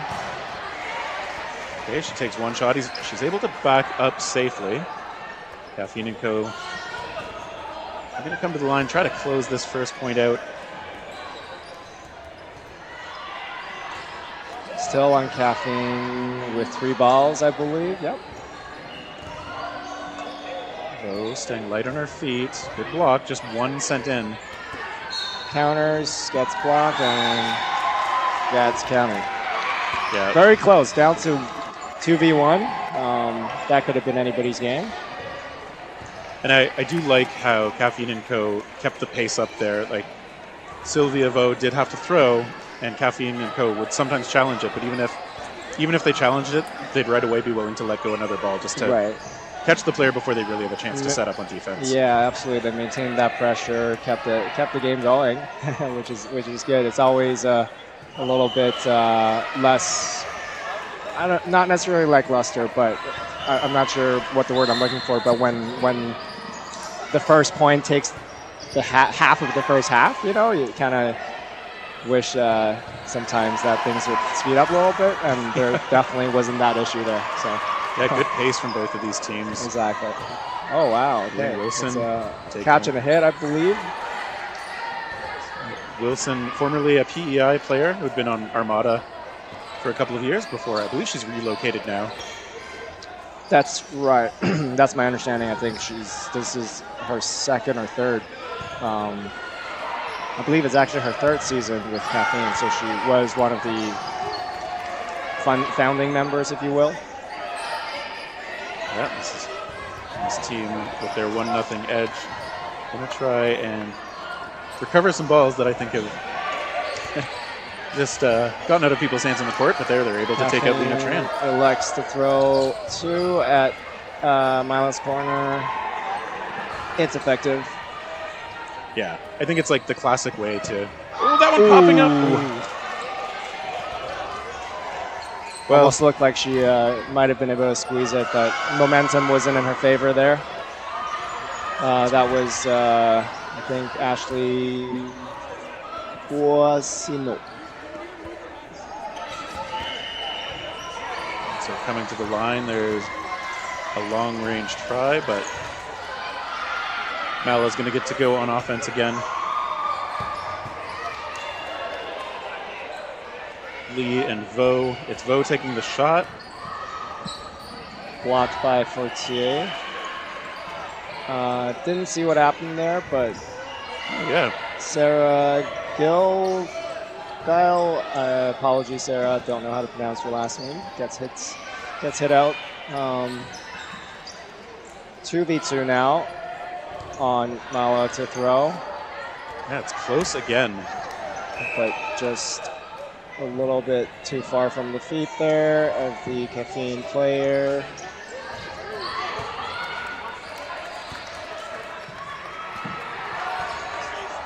Mala to the line again. Both teams coming close. There's 2 balls sent in, that one popping too far out of play. Constantine watches it, and it bounce up and over her. Good choice not to try to go for it and jump out of bounds. It's tempting sometimes, but yeah, good choice on her part for sure. And I believe we are still using the 2 points of contact rule with Dodgeball Toronto. I don't know if you're aware. Yeah, I watched their Instagram video. Oh, okay. He did. I did not, clearly. It was pretty long. Surprisingly entertaining, but yes, they did mention Surprising? Oh, okay. that. But yes, we are using the 2 points of contact or one major point of contact, however you want to characterize that. 2v1, Mala throws to one after another at Fortier, who able to block the first and evade the other. Line ref calls a shagger error, or retriever error, I should say, I believe resulting in a ball given to the Caffeine side. There's a brief moment there. I think maybe the Mala player thought she was called on the line out when she was nowhere close to the line. So when you hear the whistle, I feel like it's a natural reaction. Fortier taken out. Got grazed by the 2 balls thrown at her while she was trying to retreat very quickly. I was about to say that she did a good job keeping herself in bounds.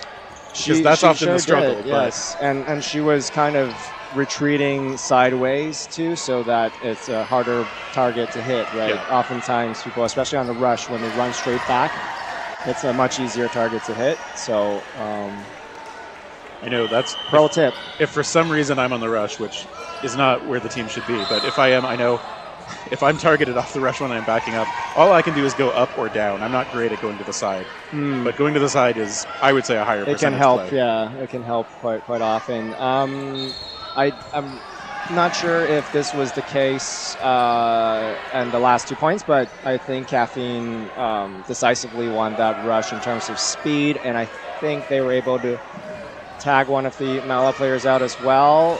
So definitely a good exchange there. Another good exchange, although it's a trade this time, both sides losing a player. I do feel like a lot of high-level dodgeball these days is about those one-for-one tries, and then if you're able to connect, if you're able to evade that incoming shot, it makes a big difference. But absolutely, when it's still like 5-on-5 or so, I feel like that's a major skill set these days.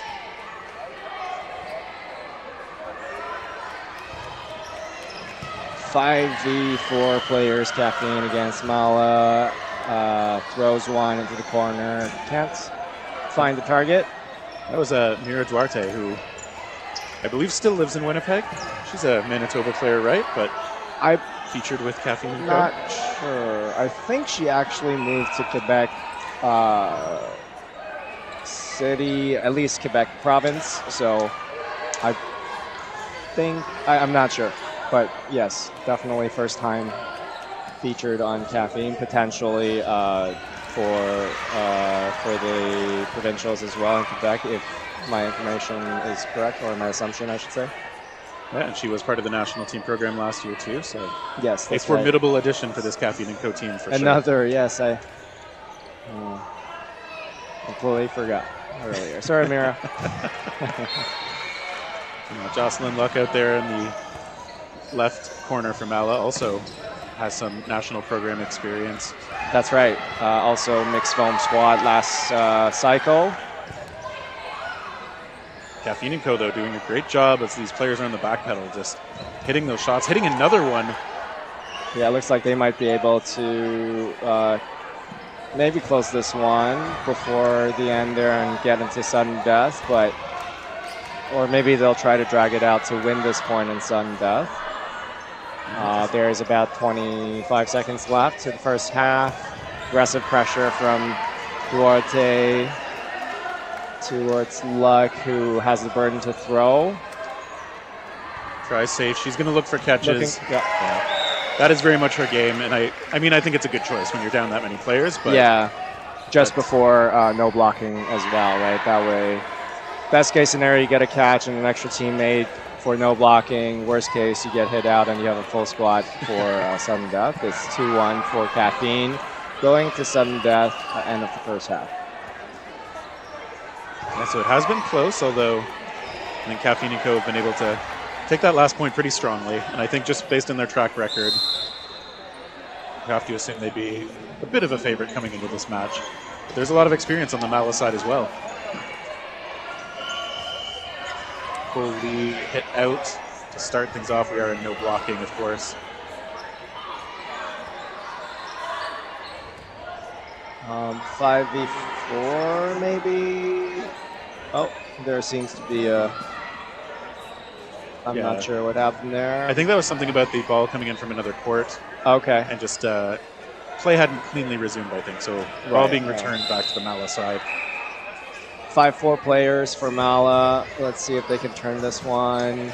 Throws 3, invests heavily to get Cassandra Paris-Jodoin. Does not hit. But they do lose Emily Asashawa in the process, so Caffeine & Co.'s counter game on point here. Caffeine decides to only throw 1. It's a good Big solid throw hit. from Luck to the center, getting out Constantine. A counter at Paris-Jodoin. Just grazes her in the finger. I think thought that she was going to be able to catch it, but just kind of hit it and hit the ground. Luck able to hit Biron in a potential trade. Biron, of course, yet another one of those national team players who we've seen outright heroics from her for Team Canada before. Oh, Diana Gallieni was definitely looking right at that one and just couldn't squeeze it. Okay, so Mala, they did lose a couple players off the early play, but some good hits, some good clean throws from them, and we saw them tie it back up in the no blocking. They looked really comfortable in that point. Yeah, they were definitely not flustered, calm and composed, and that's how you want to go into no blocking, right? Yeah, I do find it interesting when you do still see, sometimes even with these experienced teams, sometimes no blocking just becomes a frenzy of activity. I feel like because everybody you can't use the ball to block, so of course players are like, well, I might as well throw it then. But that's right. You don't want to be reckless with it. No, not at all. You find you folks on Fury, does your strategy change significantly when you go into the no blocking periods? I wouldn't say significantly. We try to remind ourselves that we shouldn't really play very differently, obviously, other than no blocking. And we actually practice no blocking quite a bit. And it's key to be comfortable dodging with the ball in hand, because you really want to maintain yourself as a threat in no blocking. A lot of people tend to square up and go for the catch or drop the ball too soon. But if I'm coming up and I do a fake, you drop the ball, then I know, hey, you're not a threat to me anymore. I can throw at your teammate or anybody else holding a ball, right? So I think like most people, we target ball, generally speaking, but focused on being able to dodge to survive and execute. Not trying to, not going into chaos. Duarte, last grip of the ball, sends it high off the rush. Marla probably electing to go for a more defensive rush. Yeah, they have been a bit slower, but you see that when they're able to absorb that pressure, they were able to take out Gallieni and Paris-Jodoin on the backside, so good hits from them. It is 5v4 in Mala's favor in terms of players, and throwing one with 3 balls there, giving Caffeine 4 and the burden to throw. Let's see if they choose to go 1. Yeah, just 1 from Jobin Ross into the middle, taking out Pulido. Taken out, yeah. Ooh, another nice shot on Vo. From Jobin Ross again. If I were her teammates, I would be giving her more throws. Yeah, yeah, she's had the hot arm. I think that's another thing a lot of teams like to do. If one of your players is really hitting, like, you don't give them every shot, but you do feed them. Yeah, exactly. Yeah, you still want to be a little bit unpredictable, but you want to, take advantage of the players who are feeling hot, accurate, and use your strengths, really, right? Definitely. And any player can, I think, heat up in these kind of scenarios with the teams being as good as they are. And there's a try toward Luck. So the Host gives it a shot. And now gets the extra ball from Biron. It is 4-2 players caffeine for caffeine.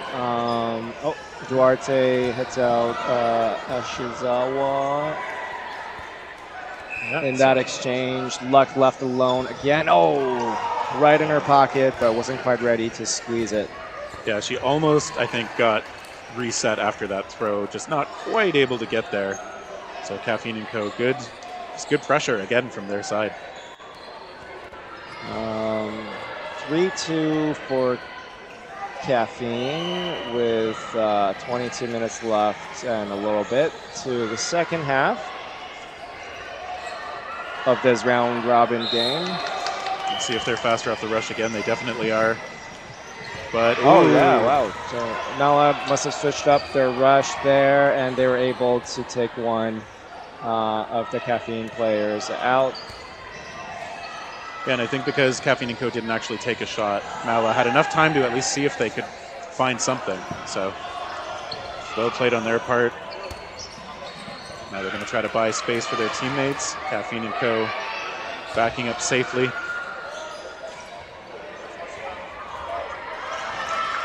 Okay, there's another connection. Sorry guys, if you guys, Camden, if you guys are not gonna leave, can you sit? Caffeine and Co. up to the line. So we can see. Side. But Mala still with 6. They are doing well to stay alive out there. Okay.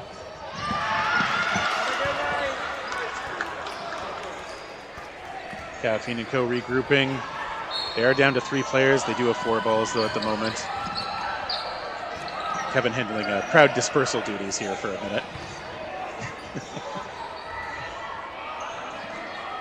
It's starting to be hard to commentate on when I'm guessing all the time.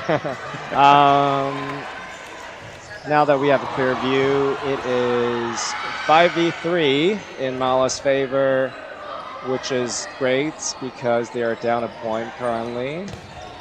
Duarte lets off a very, very powerful throw, takes out Polito, and it is Miles Burden, more players.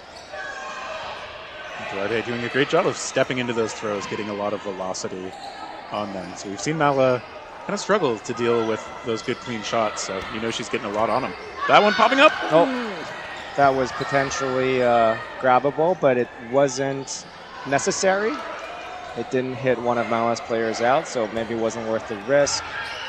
They elect to throw 2, maybe because they have more players and felt confident in taking that risk. Does not pan out for them this time. Down 2 players, and now the tides have turned. It's 3-2 for Caffeine, player-wise. And score-wise, incidentally. Luck trying a long-range shot. Wilson, a bit of a drop curve try. So this is always interesting how far up we're going to see them come because they know that the rush counters could easily come in. That's right. Looks like Caffeine elects to counter from the back line, so not as I guess urgent for Mala to retreat, but let's see if they switch that up. Mala. Good fake there from I like how Mala they're keeping 3 balls in hand too. to stun the Caffeine player who may have been trying to rush her down. A counter from Caffeine on Luck, who just threw, and Luck can't squeeze up the other player, Mala, as well. Gets hit out, so it's now 4-2 for Caffeine. I'm not sure why the scoreboard is 2-2. It'll get updated, I'm sure. But yes. Oh, I think ref just went the opposite way, flipping the chart. 4-2 with 18 minutes left. Yeah, and it has been close. Mala had the player edge in that last point, but Caffeine and Co. unfazed by the player deficits. We're able to see them just continue to execute on their strategy. Caffeine decides to throw 2 off the rush this time. Doesn't hit, but in the return fire from Mala, was able to catch one and take out one of Mala's players in doing so. Yeah, good job again. Seeing good all-around skills displayed by both teams, but Caffeine & Co. a little bit of an edge right now. We've got 6 players. They've got 2 balls on defense in the corners, as usual. Duarte taken out with a long-range shot. Paris Jodoin ready to counter there. Oh. Stray ball from the other court. I always love that when I try to return the ball to the court and just don't quite throw it far enough. It's the worst. That ball kind of the worst. spiked.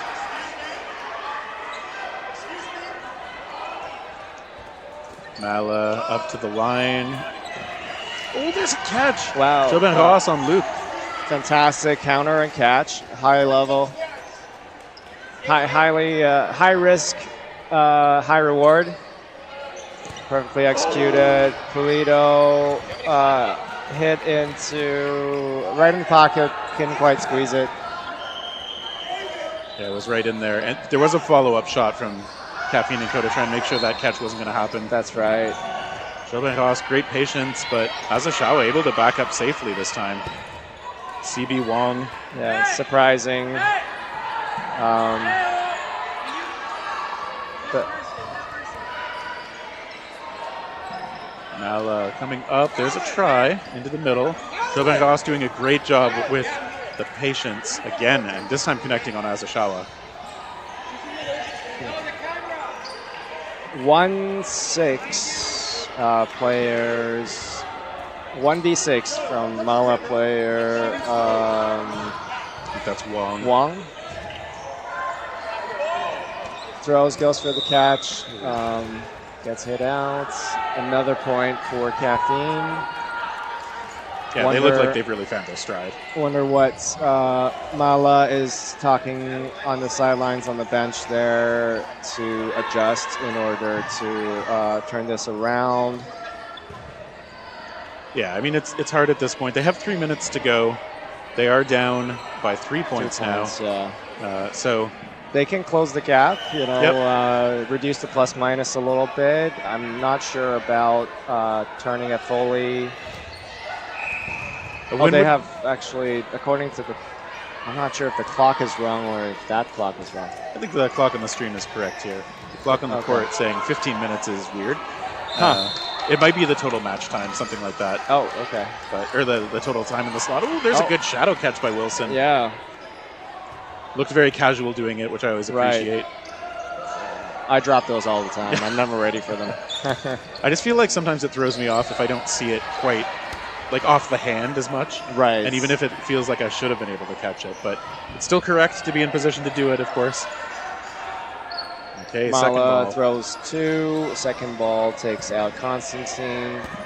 On Caffeine side, it is 5v4. Caffeine throws 2. Does not connect.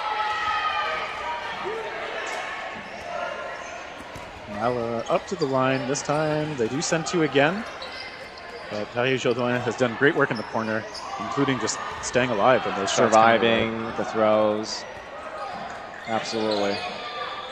Look at that. She really steps into that one, too. Can't connect. But I like the mechanics from a lot of these players. Like when they feel like they have space, they just get their full full stride into in. it. Yep. Yeah, full follow through. Another one of those from Paris Jodoin. This time connects with the right wing player Mala. Brings it down to 3v5, but shortly Mala returns fire and brings it down to 3v4. I think he was tagged out off a teammate's block, which, it happens. It doesn't feel good, but it happens. Yeah. That is why best practice is always to block down and away, so you put a backspin on the ball too and it stays on your side of the court, but also so it doesn't pop up and hit your teammates to your side. And of course, easy to say, sometimes hard to do in the moment or with certain kinds of throws, but yeah, I think that's what It's like That's the what people ideal, practice. right? Yeah.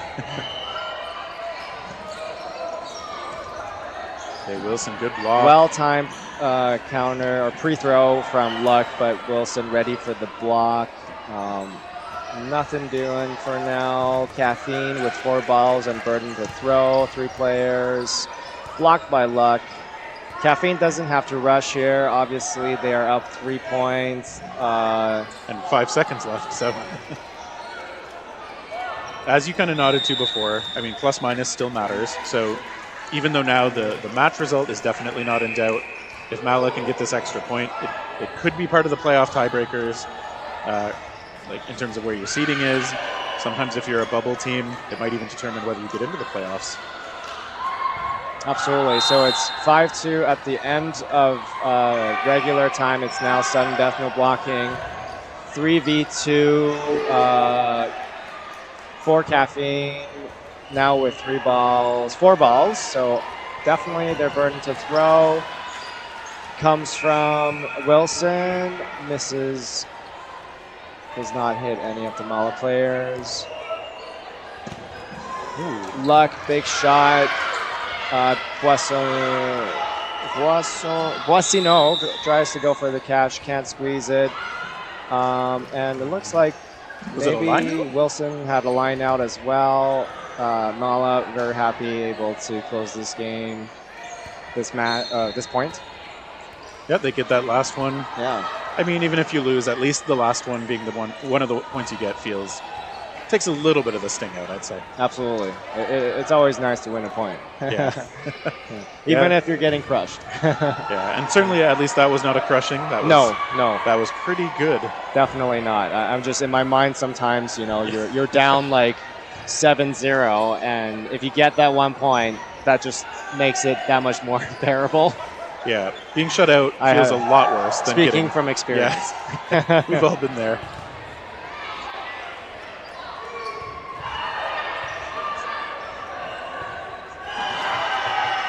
So I think we're going to get some footage of just how Caffeine and Co. were playing the rush.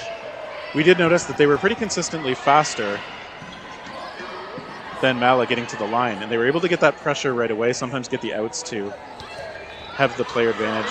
I mean, absolutely, yeah. It's just one part of the game. It's like almost a very specialized skill set, but because it can really determine what options you have every single point, you can see some teams put a lot of work into a good rush play. 100%. If you can start a point always with one player advantage, 6v5, it can not only obviously help with getting already one player off, but it can really affect the morale of the other team.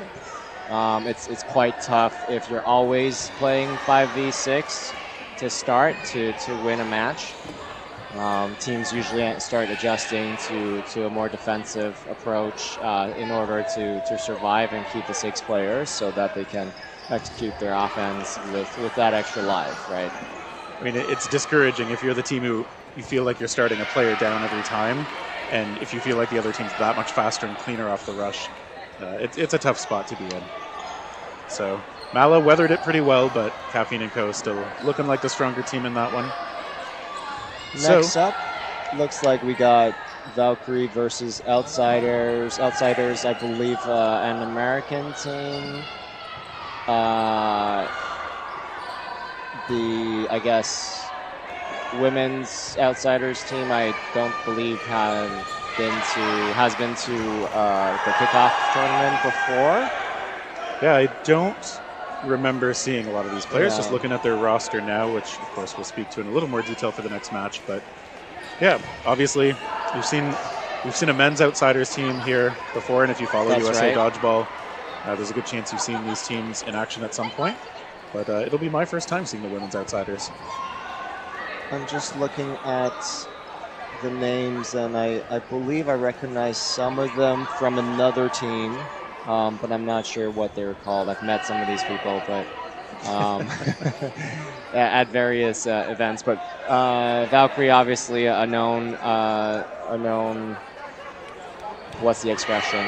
Entity. I think probably extra known to you as a. That's right. They're in Ottawa. Majority of players hailing from Ottawa Ontario, Canada, the capital that no one knows about. I mean, we're aware of it. We just don't think of it very often. I think if you ask a lot of people outside of Canada what the capital of Canada is, they say Toronto, they say Montreal, they say Vancouver, right? And that's fine.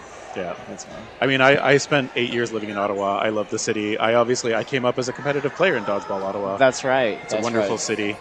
I And- remember. Yeah. But I think with that, we're going to take a little break before that match between the Outsiders and Valkyrie. So we hope you'll all be back with us for Kevin Wu.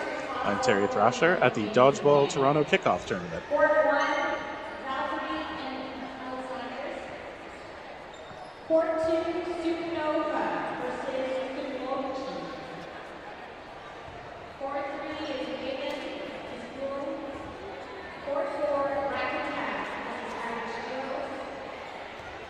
4, Racket Attack versus Irish Heroes.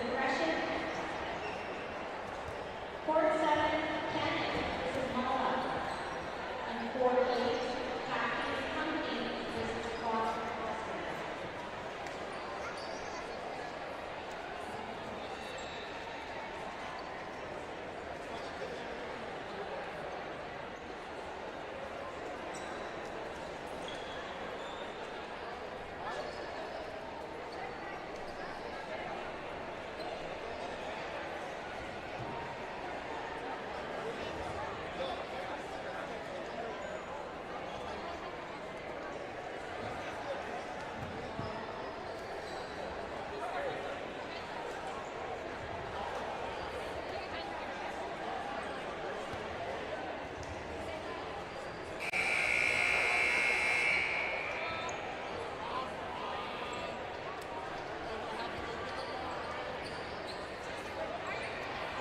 Phoenix versus Venom. Court 6, Reckless versus Aggression. Court 7, Cannon versus Mala. And Court 8, Khaki Company versus Cross Wrestling. Refs,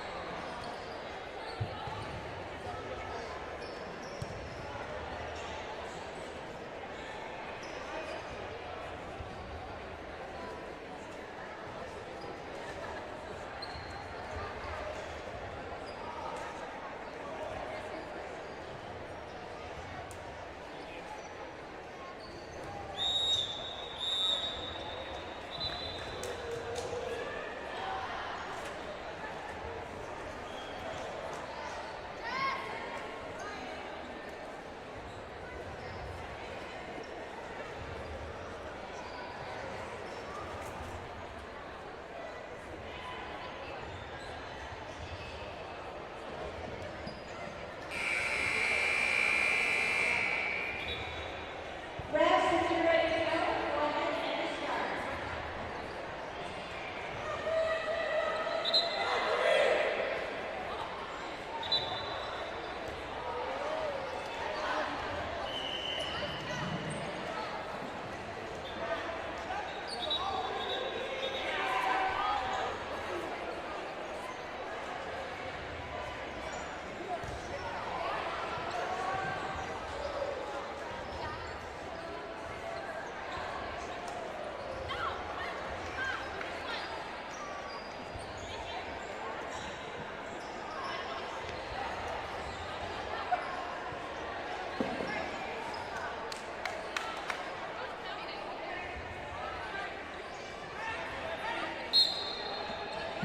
to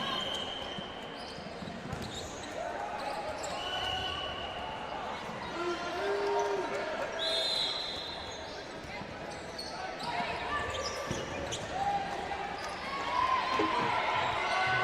ahead and start. Off 2025 tournament. We're back with another women's division match Valkyrie against Outsiders. Canada versus the USA. Valkyrie have been national champions. And Outsiders, and as I copped to earlier in the last, like at the end of the last match, I actually haven't seen this team play, so I don't know what their pedigree is, but they look pretty comfortable on the court so far.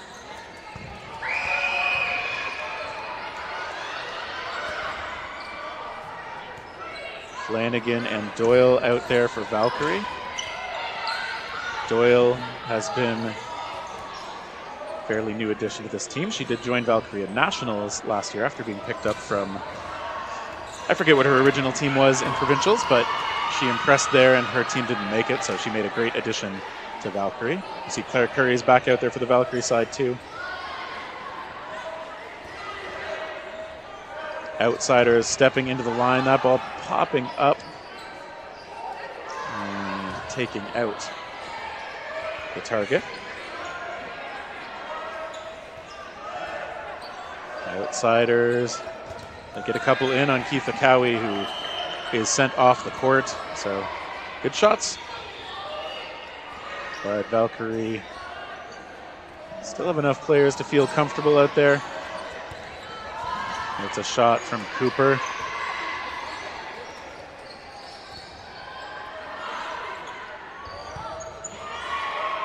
And now Outsiders 4 strong to the line. And they missed that one. Curry's going to get another ball. Looks like Barry is making the calls from the sideline there. She was taken out a little bit earlier. Okay, there's a successful hit. And Curry's ball found the mark, but while sliding back, she was checking in with the rest to make sure she wasn't hit that ball.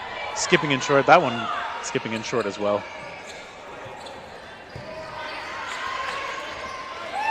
And Valkyrie again to the line on the hunt for that first point. They send several. Outsiders, though, still have 2. And now with 4 balls, so again to the line. They look toward Doyle, they miss, but Valkyrie able to get that counter. Cooper playing out high. There's a sidearm try toward Connor Cooper. Curry just steps up and a good fake to try and see maybe if she can push the target back out of bounds. Keeping the ball in hand and trying to get low under that ball, but Valkyrie looking strong. They secure the first point. Pushing that player advantage at the end, using the ball smartly, and getting a 1-0 edge. And that first point taking a little bit under 3 minutes.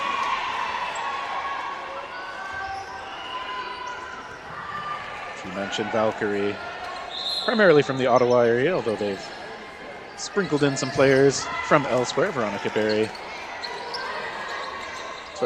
Baird these days. From the Hamilton area. Sydney Doyle also from Hamilton. Both of them with national team experience. Doyle on the cloth squad. Baird, I think, on both squads. I think she's done cloth national team before, but more recently has been on the foam side. And there's a try toward Flanagan. Outsiders now backing off. A lot of players on both sides selling the fakes pretty well this time, though. Again, Valkyrie finding the edge.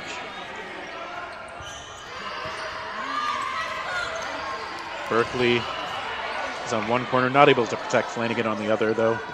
Jess Gray's shot almost in the catching pocket, but she finds the mark.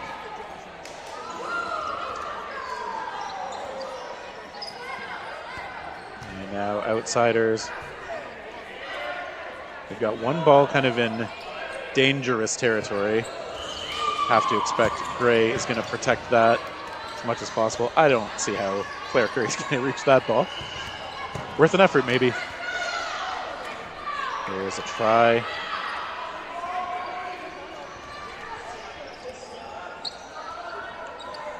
Hey, Valkyrie still with the player edge, hoping to close things out.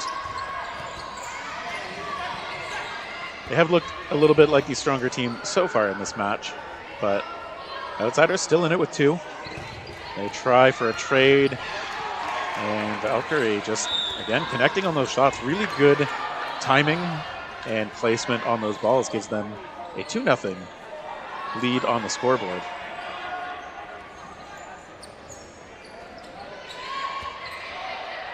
As you might expect from a team that's been national champions, Valkyrie pretty good in every facet of the game. We've seen them execute with catching, throwing, pressure game, patient game. They have pretty good command of the sport at this point, and they've been a top squad out of Ontario for several years now. Some of the most continuity, I think, of any of the top teams. You see them going to the middle. There's a try. Berkeley taken out. Outsiders getting their own counter this time.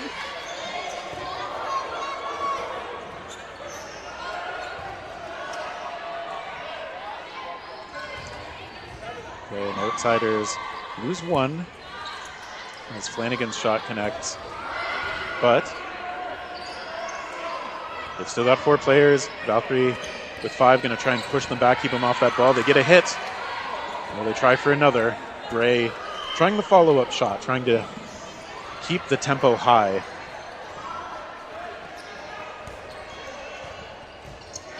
The Outsiders get a shot from the middle in on Gray in the corner.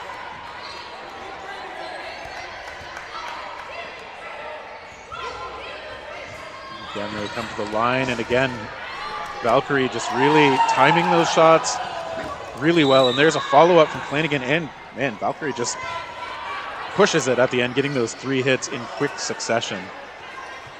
3 hits leading to a 3-0 lead. 5 minutes to go in the first half.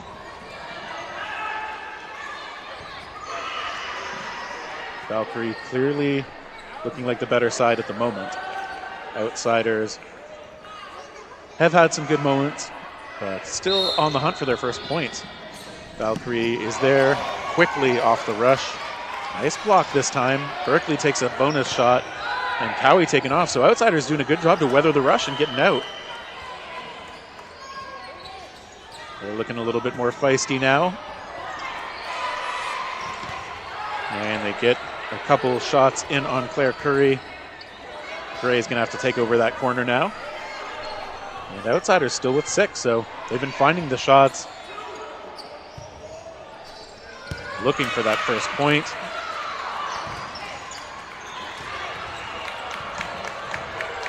And Doyle perhaps making the call there. Looked like I saw a hand signal from her. Some good shots from Valkyrie, coming really close. Not a lot of space on that Outsiders sideline to dodge because, I mean, they're all still in the game. It's a good problem to have. Okay, they get a graze onto Berkeley. So they've got double the number of players now. They've really found their accuracy, and they've really done a good job of evading more of those shots from Valkyrie, although Doyle does make a liar out of me in this moment. The try toward Cooper. Outsiders keeping 2 balls on defense. See how aggressively they play this. They stay back, maybe just looking to try and set themselves up. You can go for the rush counters, of course, but Valkyrie, of course, have the balls in hand and the confidence to take the shots. Cooper taken out, getting kind of an elbow up in front of that ball coming in.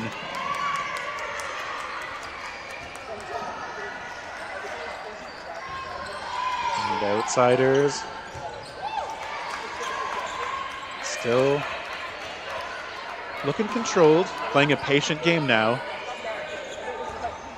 They're trying to just draw 1 throw at a time from Valkyrie, and then maybe see if they can draw in an extra throw, because Valkyrie could elect to send a second ball, but it is obviously risky when your team has enough players, when your opponent's team, that is, has enough players to take you out. They do get Gray, who's coming up, doing the right thing, putting pressure on them, but Outsiders able to weather it again. There's a block and a try toward Doyle.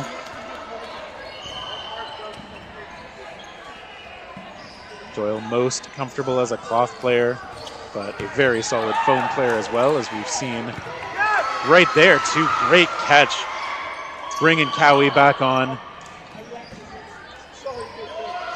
And Doyle just in a low crouch, but keeping her upper body upright and square toward the incoming shot, making a good clean catch to make things a bit more manageable. But now she's out. Cowie's gonna have to do it alone, but they have been able to get the outsiders down to 3. Cowie trying from long range. Okay, she stays upright, is able to block that incoming shot after the first one missed. Cowie is resting for a moment. Going down to 2 on the shot clock, and now outsiders get the hit. They finally get that first point, and they are only down by 2. So if things go well for them in this next point, they may be able to end the first half only down by 1. Either way, they got a bit of momentum. They know they believe in themselves. And Valkyrie going to try to shake off that loss. They were behind pretty much the whole time on that point, despite some great moments. Outsiders just able to grind them down.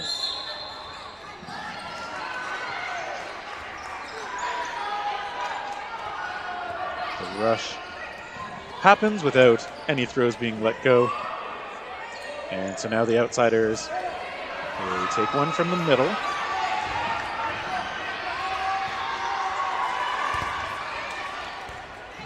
It's going to be on them to throw again. The ball is skipping in a little bit off. The outsiders playing a very conventional game, just trying to play it really well. And that ball popping up off the corner maybe could have been caught, but Valkyrie trying to keep pressure in their faces to deter anyone from coming forward for that ricochet. Okay, there's a quick release. Oh, that return shot from Flanagan, though. Great job hitting low on the body. Flanagan, a late attempt as time was winding down. Might as well try to get a few hits at the end if you can take some chances without leaving yourself too exposed. Valkyrie timing a couple of those really well. We're going to go into no blocking. Valkyrie with a full side, facing 4. Outsiders send a couple, don't get anything for it, and now Valkyrie's going to be able to load up. And outsiders lose their corner. You are a target when you have the ball. That one popping up off Baird, bailed out by Doyle, and that's a quick finish. Valkyrie secures the no blocking point with alacrity.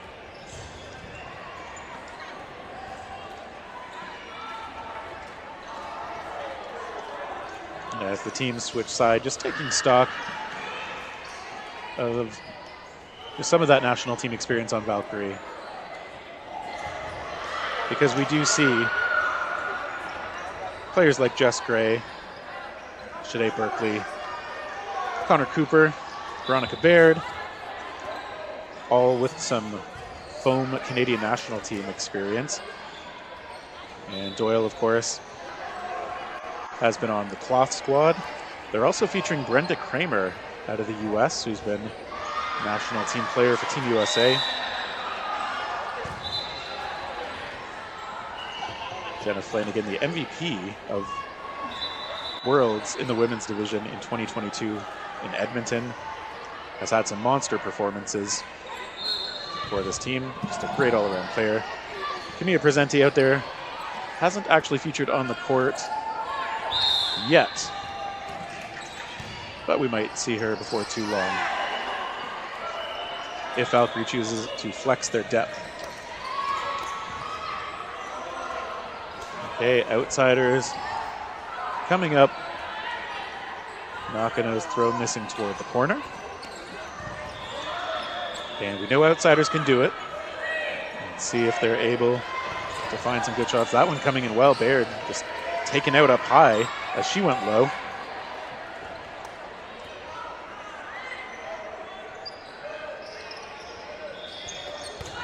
Berkeley trying to play out high, play a bit aggressively, but gets taken out. Outsiders with the 4 balls. Coming on up, and they take out Cowie, so really good hits. Outsiders sending in 2. Just good, clean shots on the money.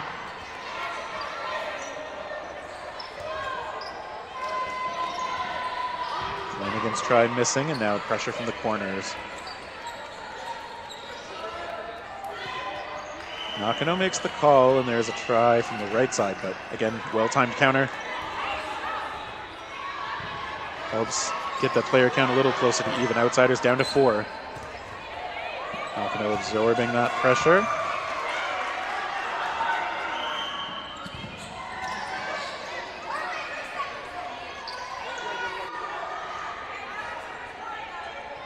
Okay, the shot this time from the left side.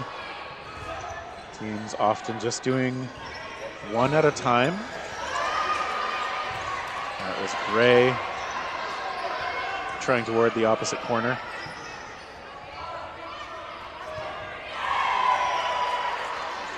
Okay, they do let 2 go this time. And return shot, Gray catches her target while they're backing up.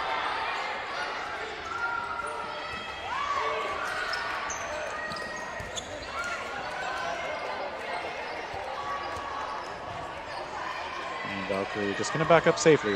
3-on-3. This point still very much up for grabs. Ingram this time taking a shot. Gray tries to use the momentum coming forward. Big shot from Claire Curry, who hasn't really unloaded those throws as much as we sometimes see her do it. But when she steps into it, a very good delivery. And this time going with a little bit more of an outside arm delivery. Ingram's still out there though. Gets an extra ball in from the sideline. She had Nakano coming to the line. They go toward Gray. Ooh, good catch by Nakano. Tries for another.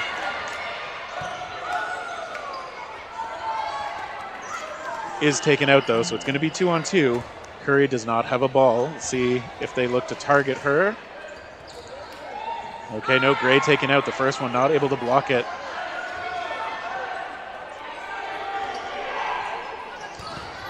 Okay, and there's a shot by the Outsiders. Taking out Curry when she was a little bit exposed. Getting that second point up on the board. They're down by 2. But they still have enough time, definitely, to turn this into a tie match. I'm noticing their jerseys do say the Thing champions.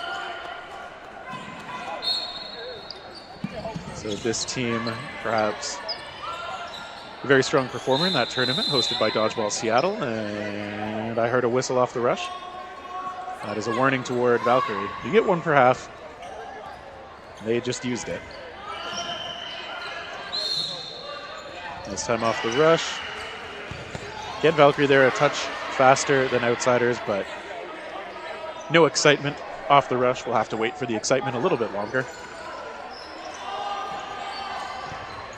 Good shot, Berkeley. The great counter.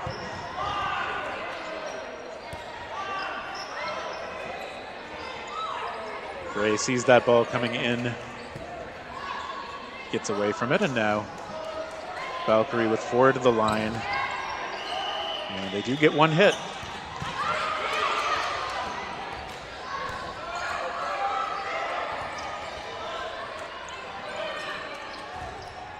They're trying toward the Valkyrie side, who still have 6, but Gray scrambling up to get that ball before it rolled into a dangerous spot. Okay, they just look toward that right corner for the Outsiders.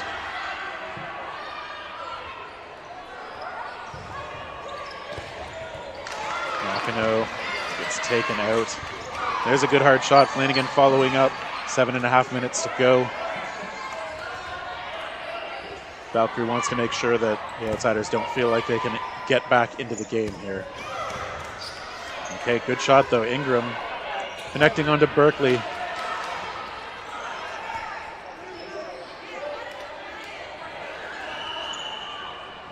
Very. Okay, that shot coming in on Ingram. Baird was directing things for Valkyrie out there, and now Outsiders, it's going to be on them to throw. Ingram is the one making the calls here. Ooh, Flanagan never saw it. Well-placed ball by Ingram, and then backing up.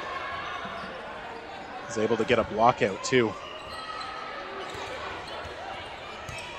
It's rare that you catch players completely unaware at this level. And let's see what the rest are talking about. They're looking toward Ingram. So maybe checking in on something about her retreat. I have to admit, if it isn't that, I'm not sure what it is, and I'm not sure it's that. So we'll see what comes out of this referee conclave. Okay, they do call Ingram out. That means as we go into no blocking, Outsiders still have 1, but Valkyrie has 4. And I think this is a corners call from them. It is indeed. Those shots hit the mark. Valkyrie, 5-2.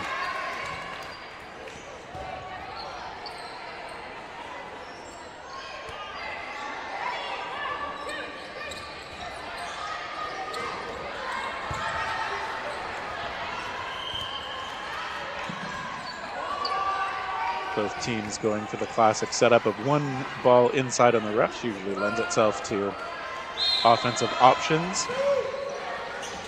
And Doyle takes one of those options this time. Not able to connect, but showing that she's willing to do it.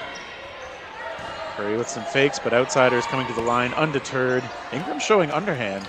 I don't think I've seen her throw one of those, so I'm curious if she's got that in her toolbox. Curry steps into that, and yeah, we get a back line. Line ref right there. Looks like one of the Armada players. Just like, yep, I'm going to hold this flag up until you're off the court. Outsiders, though, they're coming up. They send 2 toward Berkeley, who pops up and comes forward. But Valkyrie, they can choose to push the pace if they want to, but they don't need to. Everything's in their favor right now. That ball popping up out of range. Love the effort, but that ball just a little too far forward for the diving catch attempt. Berkeley has the only ball left in Valkyrie. We'll see if Outsiders can capitalize. Berkeley does take a shot. And yeah, that is kind of what a lot of these teams who send one player out high with the only ball, they will often try to force a trade. Okay, a couple of hits now. Outsiders losing some players, and they lose all 3 of them in the end. Okay, so Valkyrie coming out strong toward the end of that one.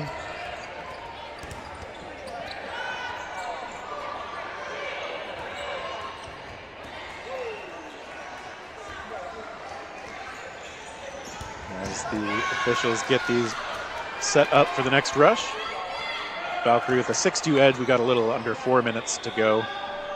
So certainly Valkyrie's match, but as we've mentioned, plus minus does matter in terms of standings. And I'd say for morale, team spirit, confidence.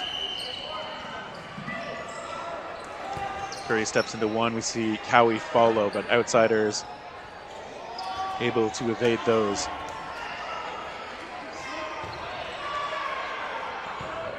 Coming up to the line, they go toward the right side. Curry pops on up. Looks all fierce one moment, and then grinning the next. This time it's Cowie just stepping into that, and Curry follows this time.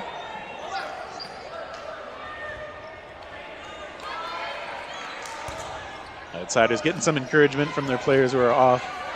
They've got a good contingent of the men's Outsiders team off on the sideline as well, showing support. That second shot finds the mark for Valkyrie, so Outsiders do lose 1. They've still got 4 out there, 2.5 minutes. Still to go in this match.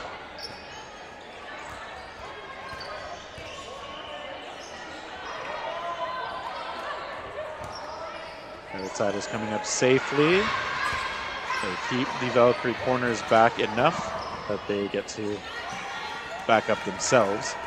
Baird now with the call.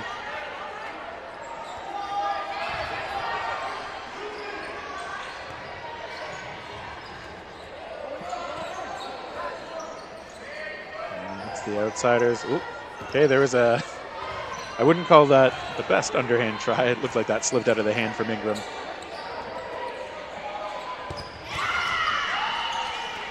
Okay, they aren't able to find the hit. I think those balls hit each other. Either way, Outsiders coming back up at their 4 again. This time they send 2. Doyle with a return shot, taking out the target. And we have a back line knocking out called out as well. So that is a bit of a swing in favor of the Valkyries. They got a catch earlier, I think. Oh, maybe not. They've still got the 5 out there. It's just my imagination. Some good tries. Both teams looking for those openings, trying to catch somebody off balance without a blocker in position. And the Outsiders go across to their straight ahead corners. Retreat to safety. Each player still with 1 ball on defense. 2 sent in on Ingram. Does a good job getting in front of getting that blocker in front. And now Flanagan's going to guard that ball as it rolls back toward the Valkyrie side. Curry tempting fade a little bit. Flanagan with the cover. Okay, not able to block that cleanly. Just, I think, blocked it down into her own leg. So good pressure from Ingram, but Valkyrie able to get the extra ball, and they're able to help put that to use. Sending the Outsiders down to 1. We got 15 seconds to go in the match. And so this will be an end. Ingram steps off to the side. 5, 3, 2, 1. Nothing.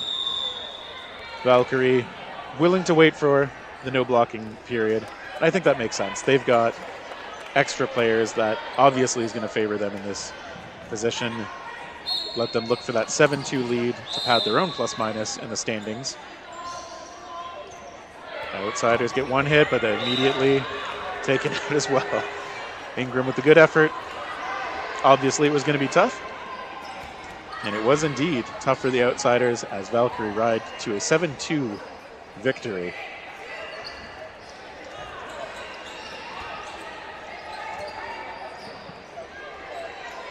And as we see the players going through the high 5 line, taking a look at what's coming up next, we will see Caffeine & Co. back here on the stream court. They'll be facing off against Coastal.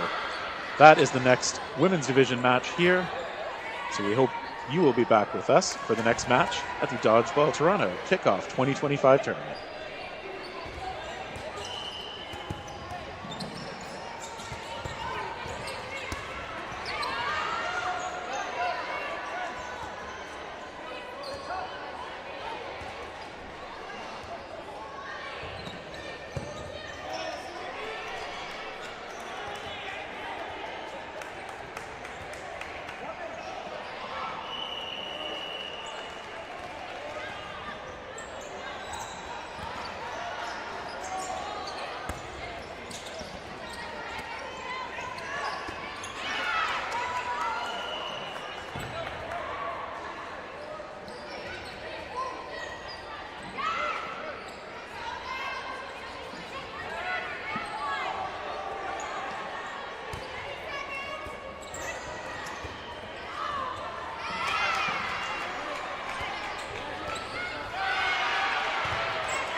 All right, everybody, welcome back to Dodgeball Toronto's Kickoff 2025 tournament.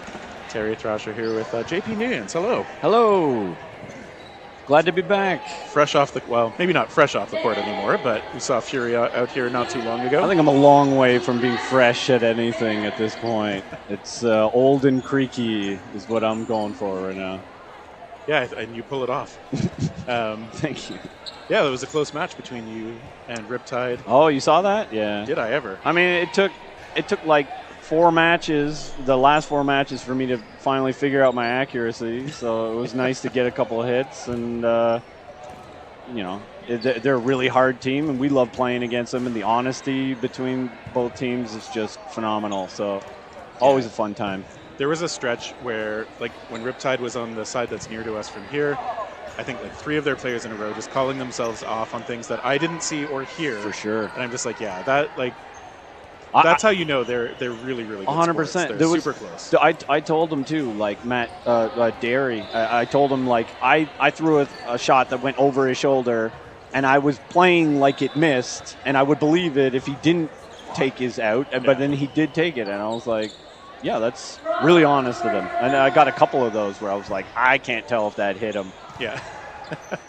So. And you don't want to be like those cranky rec league people who are pointing at you. We're thankfully not a pointy team, so we don't get into that business. Yeah. It's like we're coached by Lynn Kirkpatrick, long-standing dodgeball player. She keeps us grounded, and she says, like, if whatever happens, as soon as the ball's out of your hand, you can't do anything about it. Just move on. It doesn't help to dwell on any of the negativity. Yeah. So it is what it is. The refs are going to call stuff, and you just have to live with it. That's just the name of the game. Yeah, and once you get into, obviously, like, higher level competitive stuff, like that mindset becomes an ongoing concern. You want to work on it all the time.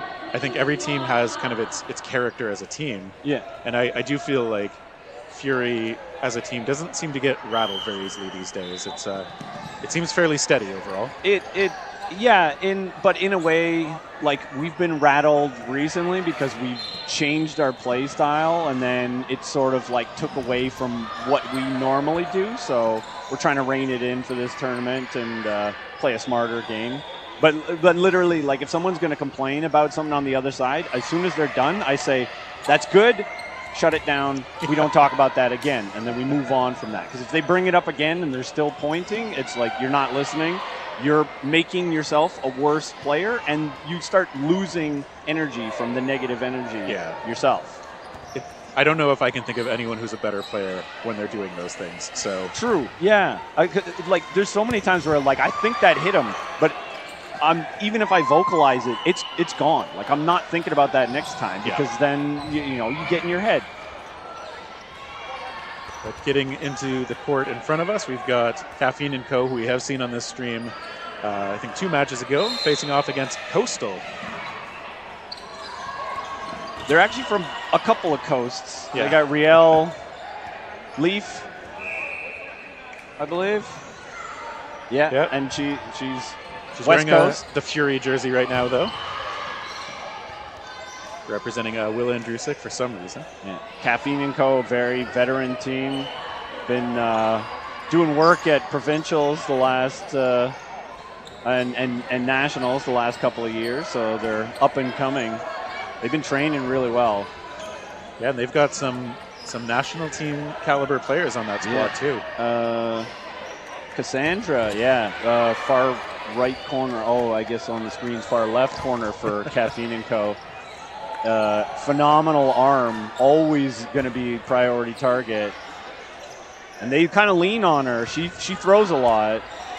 Yeah. She didn't throw there, but good take by Finley. Hannah Finley.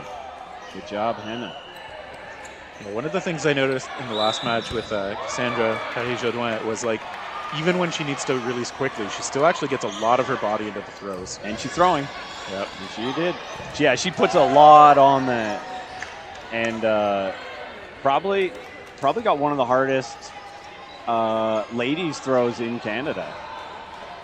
It looks great as she releases it. Yeah.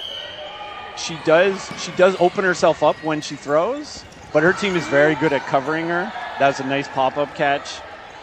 Yeah, Mira Duarte able to find that. Mira just finds a way to just be a part of every play. She's just so much energy, and she just, she's always going to make the hustle plays, and that's what you like to see as a team. Her movement on the court is really good. Yeah. She's always light on her feet, always ready to get to where the play needs to be. Yeah, for sure. And she's got a great motor, so she doesn't seem to get tired and always pushing the pace. Cassandra throws. Yeah, as we say, those bigger windups can open up a player, but even for a fairly big windup, she does have the motion pretty quick, I'd say. Yeah. Yeah, she doesn't rotate her body so much that she's out of position after she throws, but it is quite a long windup to get to that point that you would think maybe she'd be open to being countered, but doesn't really happen a lot. And then if you're playing against a player like that, I find sometimes you can think, okay, this is a window that I can hit them, but if they're good at keeping that window small. Yeah. It's, a double throw. Wilson and Jodoin's balls hitting each other in the air. Rarely see that when there's 3 balls thrown at different targets. Yep. Which sometimes you need to switch it up. Nice catch by Wilson. Great catch. She's made a couple of those that I've seen and just looks. I love the casual look after you make a catch. Yeah. Act like you've been there. She's a former Armada player, right? Yep. Avonlea? That's when I first saw Leanne Wilson. It was when she was representing PEI. Yeah. My understanding, I don't know which part of Quebec she's in now, but she is there. Has been for 2-ish years, maybe 3 now. Yeah, that was a big pickup for Caffeine & Co. She's a veteran player, knows what she's doing. Mira, great on the rush, wins that. And then, I don't know her name. She's really good. Number 2, the redhead on Caffeine. Well, she just got hit, but her throws are great. I played against them. We did like a Quebec mini tournament. I was on a men's team, and we were playing a couple of men's teams and women's teams, and she lit me up. Yeah, I think, I didn't get a great look, but I think that is Ashley Boissonneau. But I agree, she's shown really good, just a sense of when to take shots. And see, we just saw right there, 2 balls going at Mira, and she just deftly dodges both of them. If you're on coastals, you maybe don't throw those at her because you're just wasting shots. Hopefully they make that adjustment, because once you start missing on someone that's a big dodger, you want to change it up, and they do. And they go for the right corner.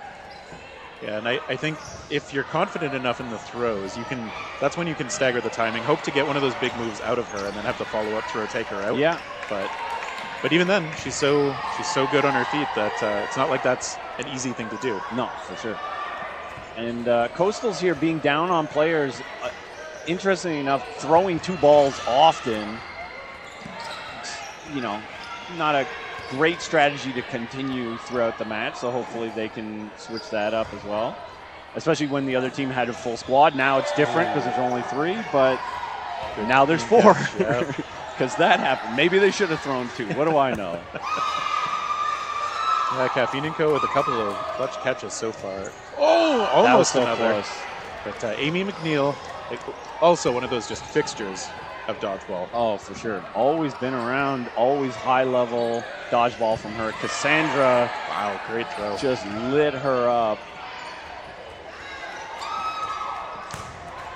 McNeil, I think was Team Maple Leaf back in 2017. Yeah. That's awesome. That's right. Those are fun times. Yeah, that was the first Worlds I attended. It was in this building. And now Dodgeball Toronto has been able to have multiple tournaments in this venue. One of my favorite venues that I've ever played in or otherwise been at a tournament for. Oh, it's always a great time here. Great facilities. Oh, that 2 third ball great just stuck blocks.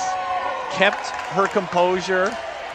And it didn't really look accidental. Like, she squeezed on that. She actually got that.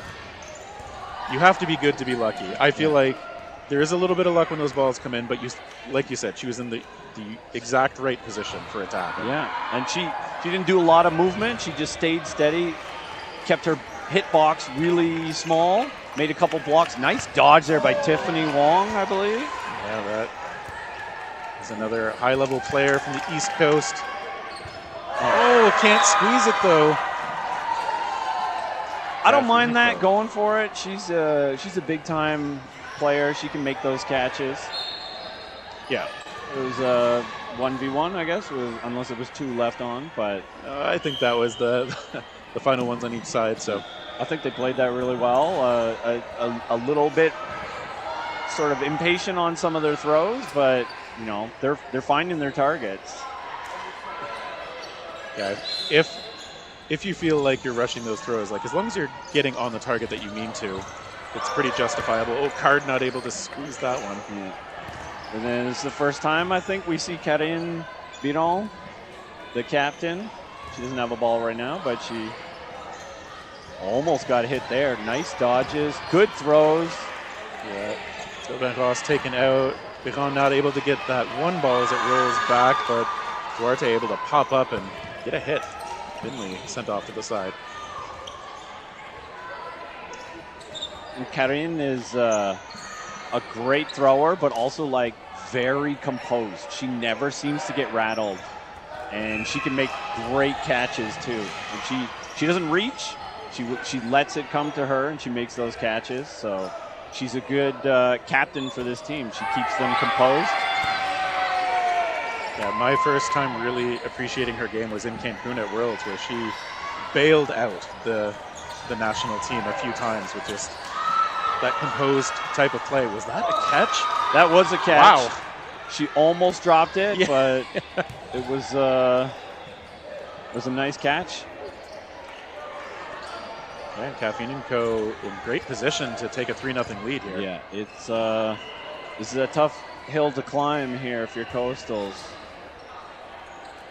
Sometimes catches seem to come in bunches. Mira maybe getting a little greedy there. I mean, thinking she could. Hits come in bunches if you come up that close. True. But Mira trusting in her ability, in her athleticism, trusting in her ability to get out of the way. Maybe a little too overconfident. Ooh, and the shake of the ball retriever accidentally makes a goof. Yeah, there are rules for what they do and don't do. And okay, Caffeine & Co. closes it out. Some good pressure from the corners. Co-captain Galliini, I think it was her shot taken out. Laurie Jobin-Ross, Team Canada member from last year. Also one of the hardest throws in Canada for ladies. So it's they've got a lot of firepower on that team. Yeah, and I think they have just looked better and better every time I've seen them as a team. Yeah. So. And it seems Caffeine & Co. is getting the better of these rushes, so they're pretty much taking out one person per. Good pressure by Laurie after that throw to make space for her team. Mira probably going to throw here. She does. Yeah, it's interesting when you feel like you get enough of a read on a team to see as they're coming up who's going to let it go. Yeah. And sometimes you can tell based on who's been throwing. If somebody hasn't been throwing, they tend to call their own number if they're in the middle, especially. Yeah, a little bit of the psychology stuff that you can get into. Oof. Great fakes from Leaf. Great fakes by Leaf, and good job getting out of the way right there. Like to see it. McNeil maybe a little greedy fingers on that. A little bit of a reach, but great throw by Caffeine & Co. as well. Great throws. Long's ball finds the mark. I feel like they should get Riel throwing here. She did take that one counter, but yeah, there you go. Tough target here. Yeah. Laurie's got great defense, great offense. Good throw by Mira. Almost gets taken out by Riel. That had some nice curve like that. Looked like it was trying to bend toward her ankles. Like inside out. kind of curve on it. That's the curve I have the hardest time throwing, personally. There's a couple of people that seem to do it just like effortlessly. Riel's wearing an Andrusic jersey, and he just seems to just get that inside out curve like so well. And it always messes me up because I dodge in a particular direction, and then he hits me as it's curving the other way. Jobin Haas got like a great graze on Wong, who looked just a bit off balance for it. Good honesty. And 1v2 here. Okay. Great block with a split dodge.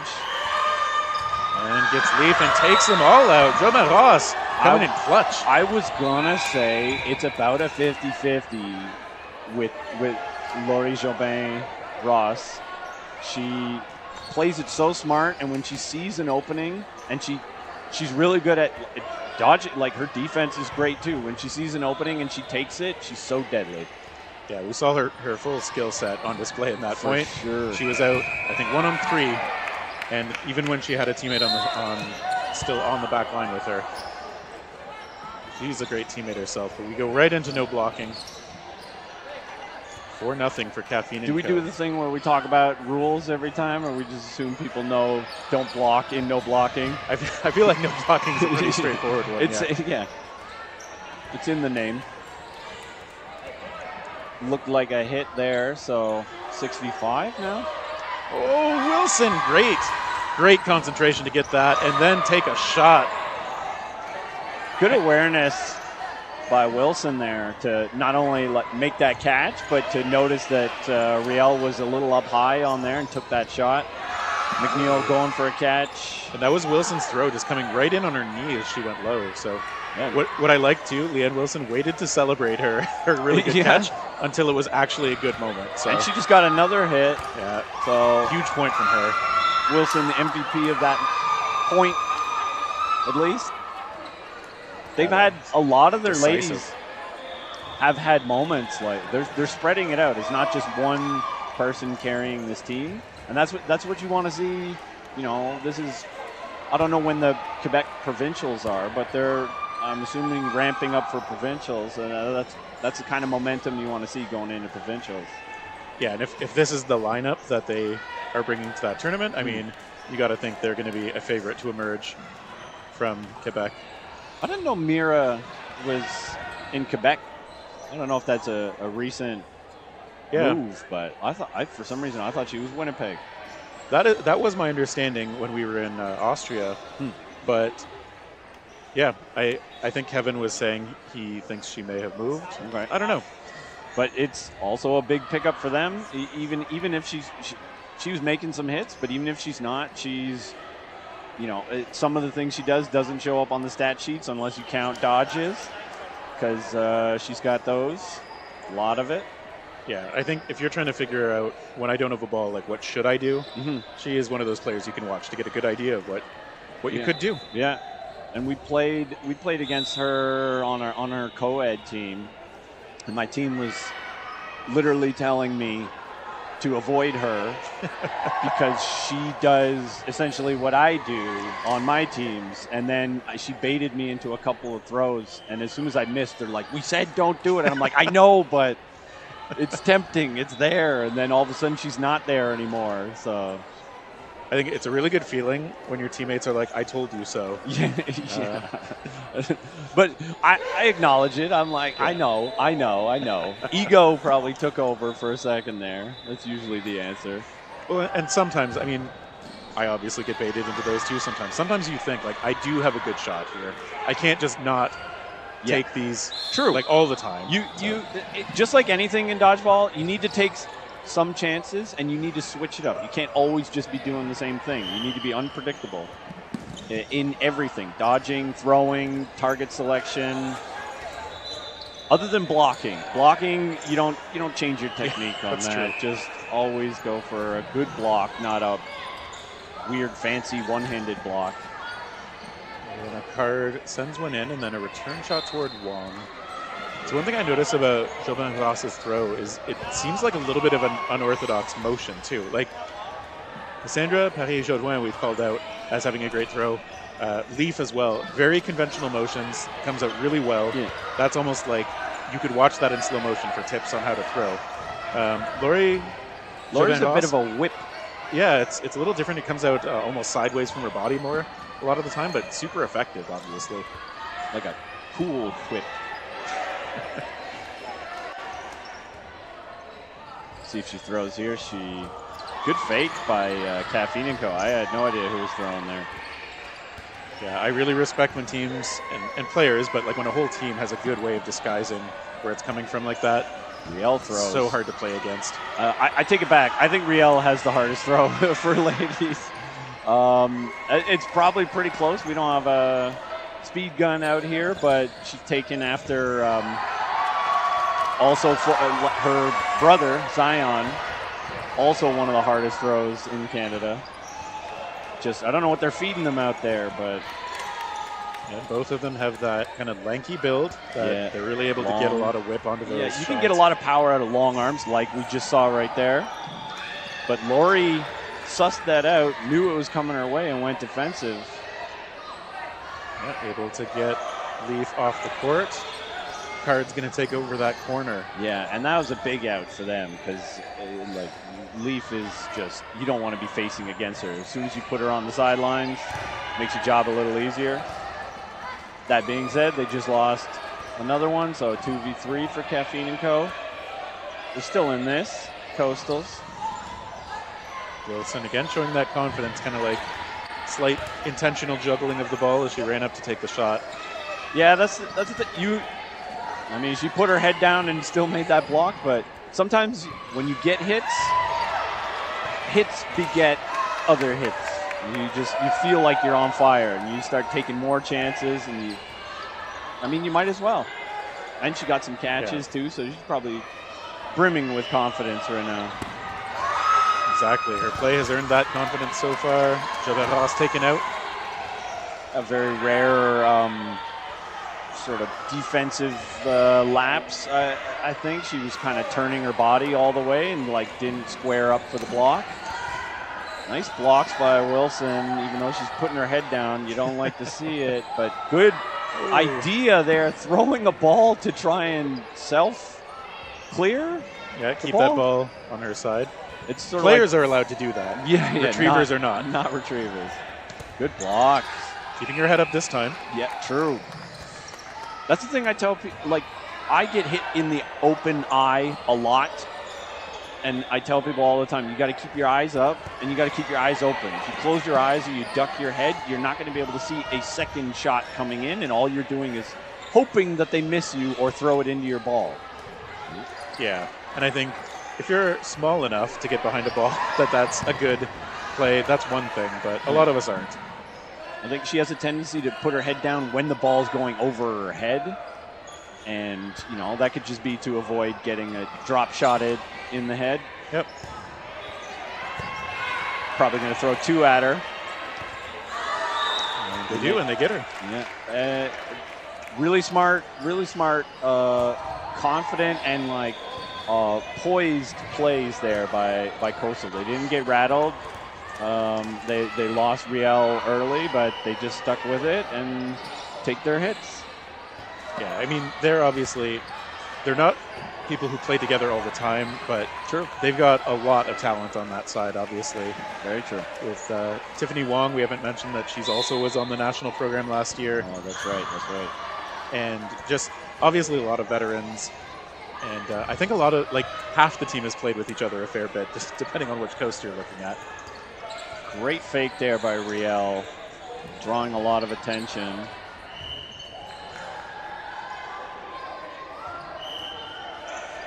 Coastal looking into the middle.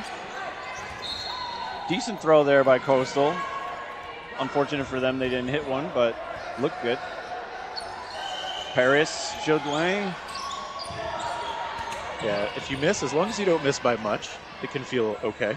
You can tell when she's throwing because she loads up her fakes or her wind up, because it just comes back, pauses for half a second, and then comes forward.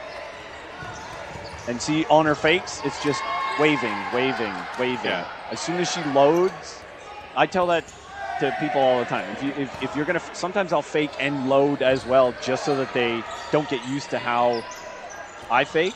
It looked like a bounce, but then she stepped out of bounds anyways. Yeah, I couldn't tell for sure, but yeah. And yes, I think sometimes if I watch myself back in a match and I can be embarrassed by how I'm faking, then I'm a little disappointed in myself. It's not easy. People just take it for granted. Nice catch. That was a great catch. Yeah, she was able to she was backpedaling a little bit, but just stayed square. Yeah, she's got great throws, and clearly she can make those catches. This Caffeine & Co. team is very deep. But you got two veterans on the other side, Wong and McNeil. Very strong players. They're probably going to look to whittle this down. Yeah, let's see how they play it. I would imagine they're going to stay a little bit defensive toward the back. Although, yeah, taking those counters. Two of them. If you see it, you got to know if you're Caffeine & Co., the other team is down, they might get more desperate and start taking those shots, and that's exactly what happened there. Oh, Guasano reacting really well. She anticipated it, like you said, and then got the return shot onto Wong for a good clean out. But good on Guasano. That was a great throw. Like, she's got a lot of power, good accuracy, and good honesty there by McNeil.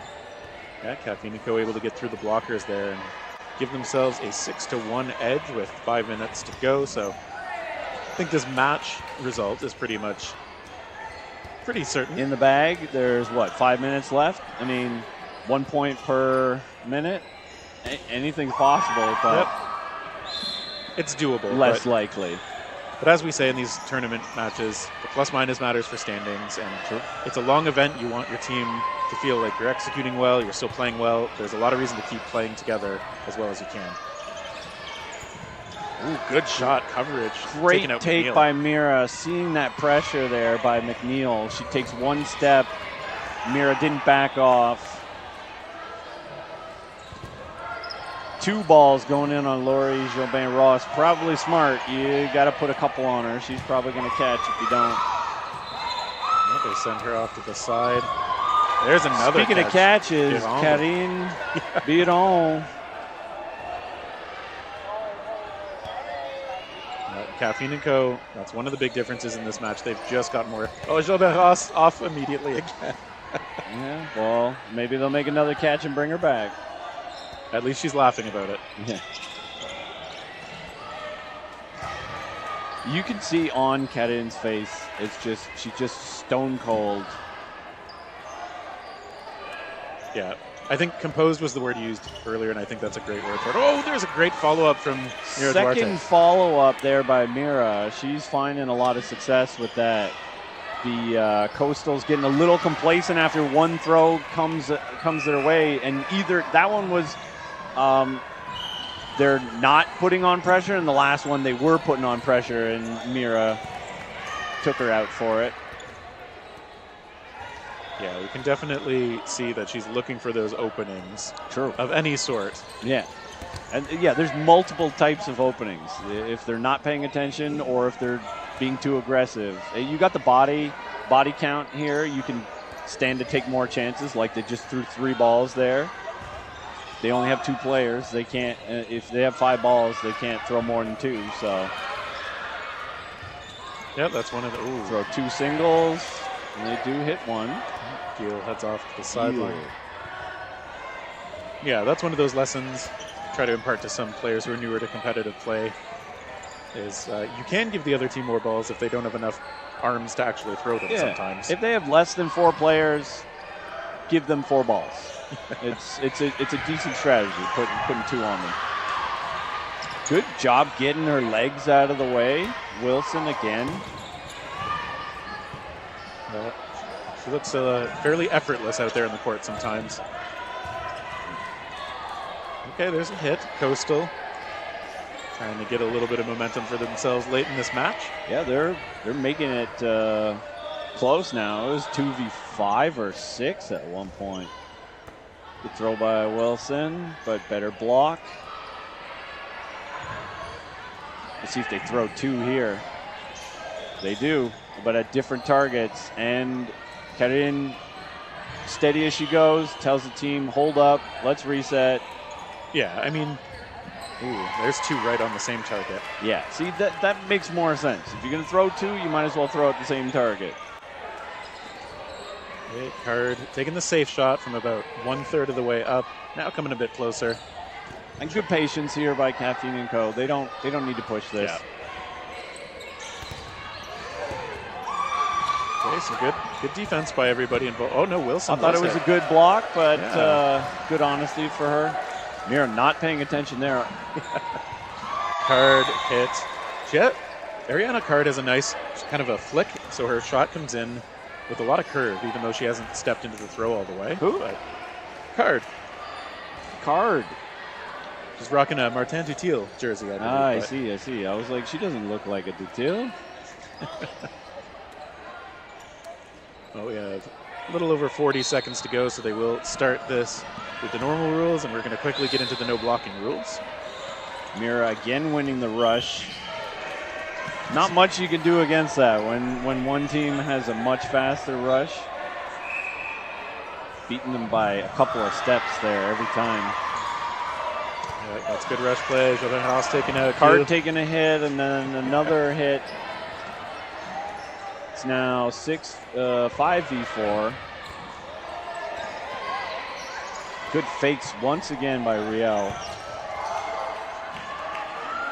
Yeah, it definitely is hard to read what she's doing. Great job disguising the actual throws or just the pressure. Yeah. Hey, you got to keep them guessing. They don't ask her to throw a lot, though. And I don't know if that's just because, just by randomness, you just picking a side all the time. Oh, McNeil reaching a bit for that, trying to force it, I think. Great movement there by Riel, throwing and then just throwing her body out of the way. Nice lateral motion, and yeah, we are going to get to the no blocking here. 3v2. It is 7-1 on the match scoreboard.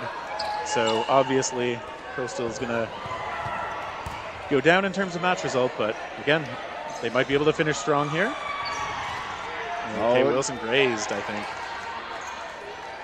Thought she had that dodge, but once again, good honesty. Woo.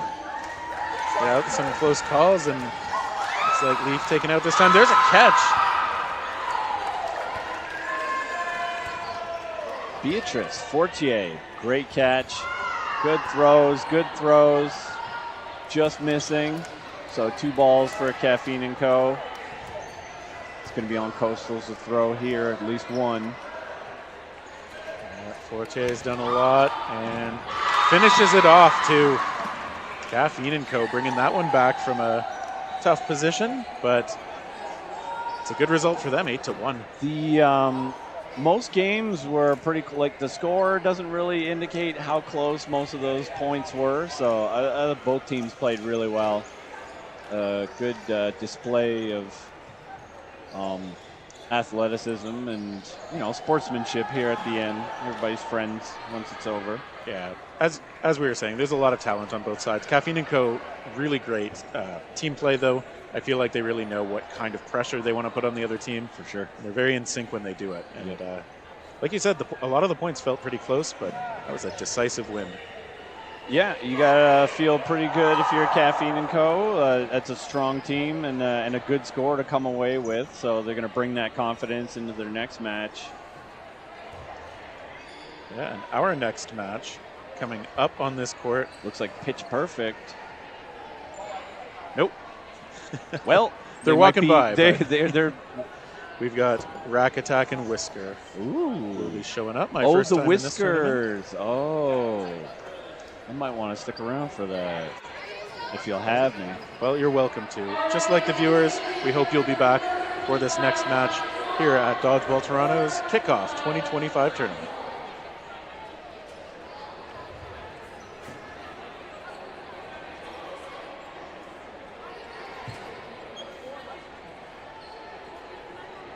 Court 1, rack attack. Court 2, Kunoichi versus Perfect.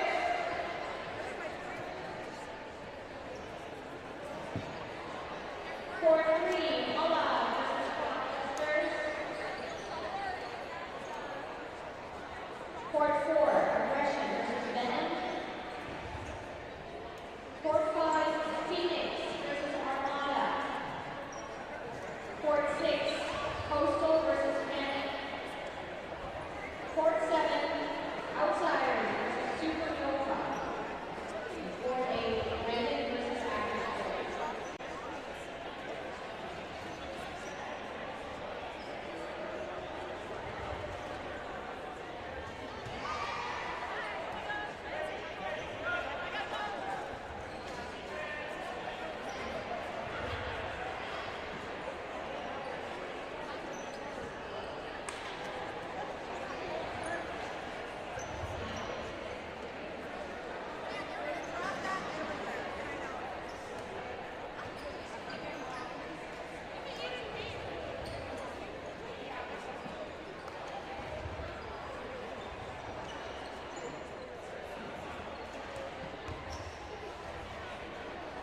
Just a reminder, our team reps on Court 1, we've got Valkyrie.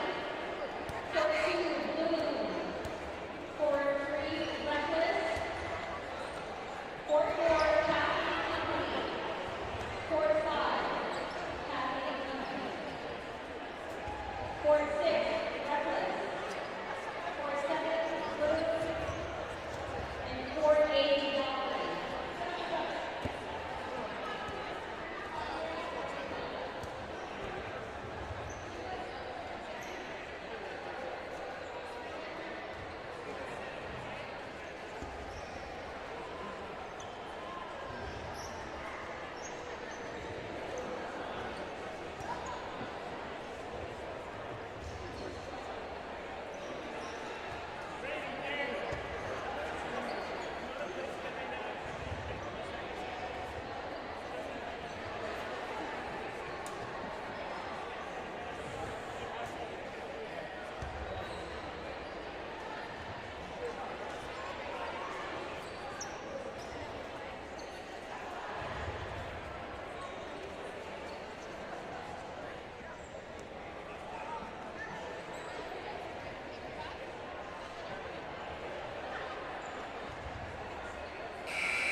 Headrest, can you put a thumbs up in the air and let me know that you're okay?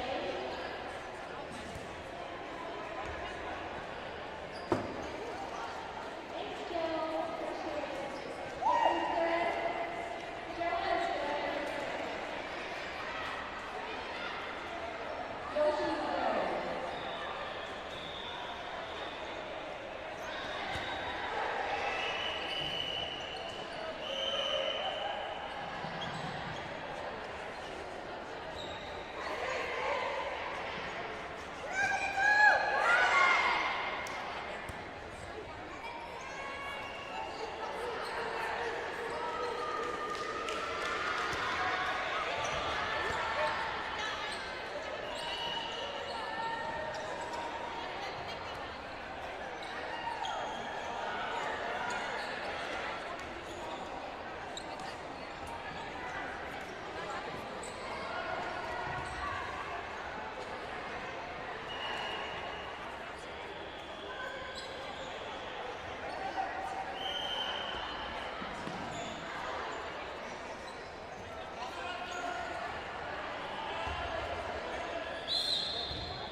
All right, we are back here with another women's match between Whisker and Rack Attack.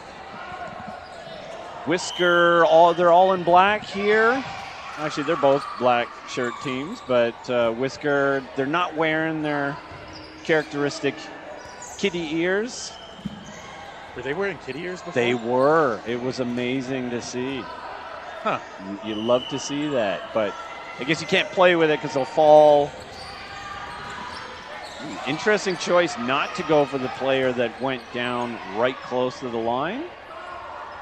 Yeah, Betty Mack coming up with a lot of pressure, but just faking people down to the ground, and I think a catch and a That was hit. a great catch.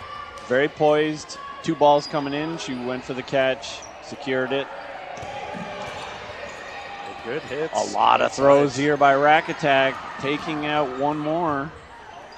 They're a veteran team, and Betty Mack is a beast. She may be the smallest one on the court right now, but she's got some heat. She's got some power.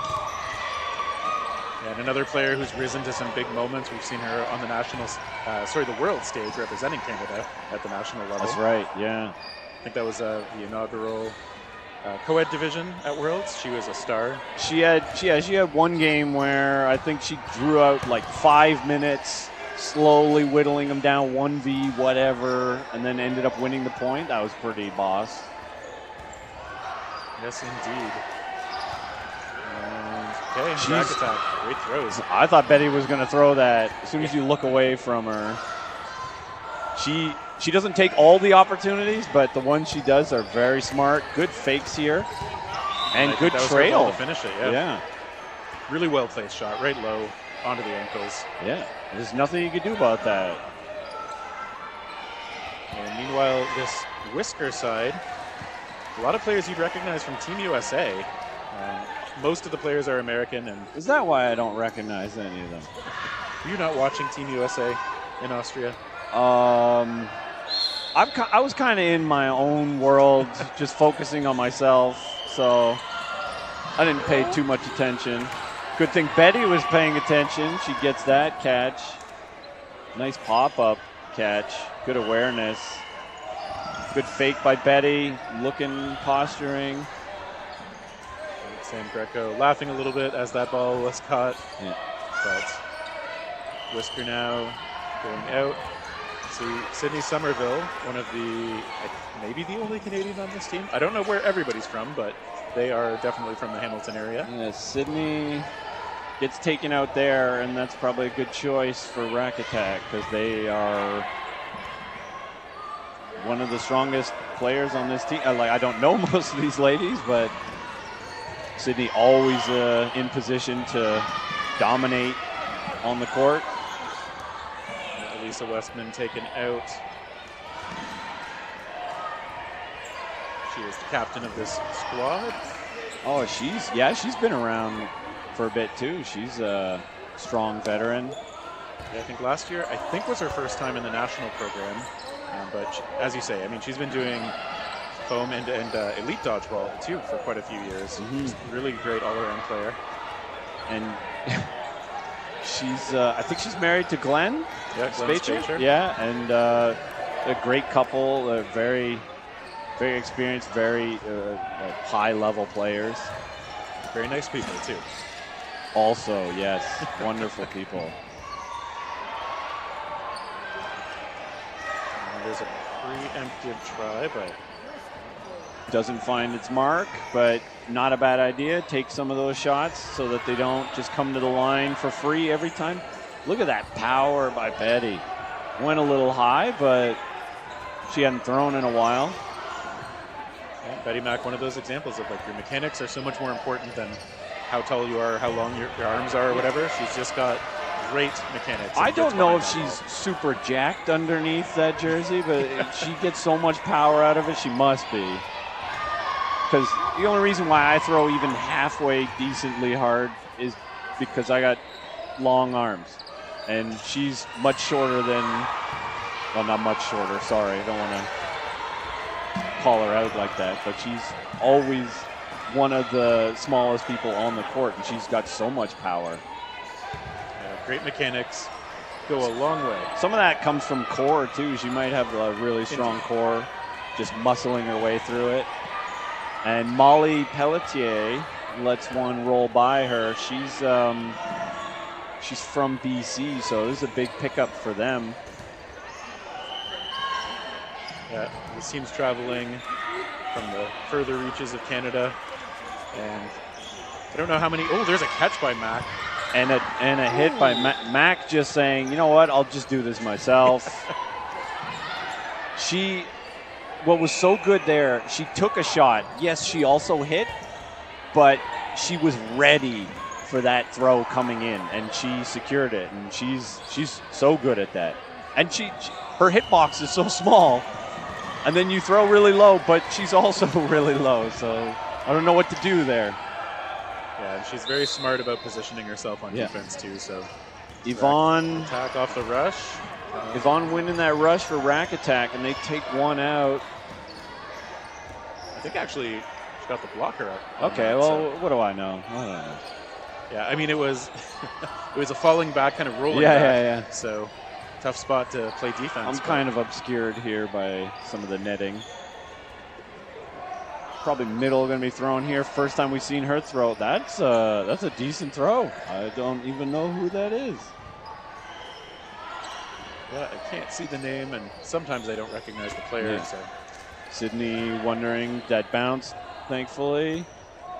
Interesting choice to be wearing glasses playing dodgeball. I strongly recommend not doing that. Sydney with a great windmill. I like that they've developed that and added to their repertoire. And then just overhand power.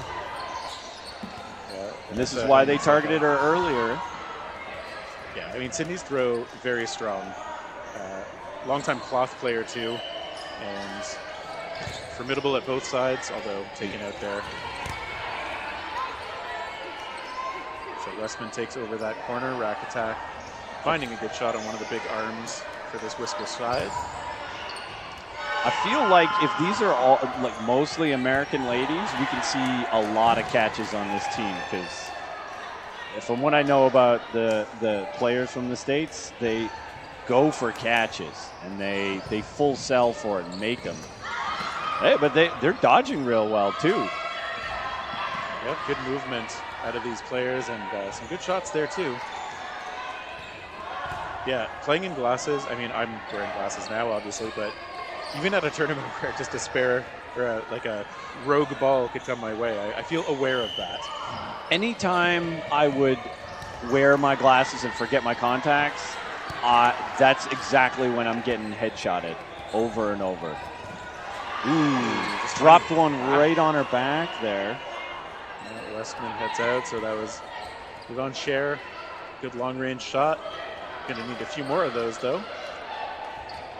Ooh, sort of a tricksy ball coming in from the side. Takes Scher out. That was very good faking here by the Whisker squad. Yvonne didn't really know where that ball was coming from.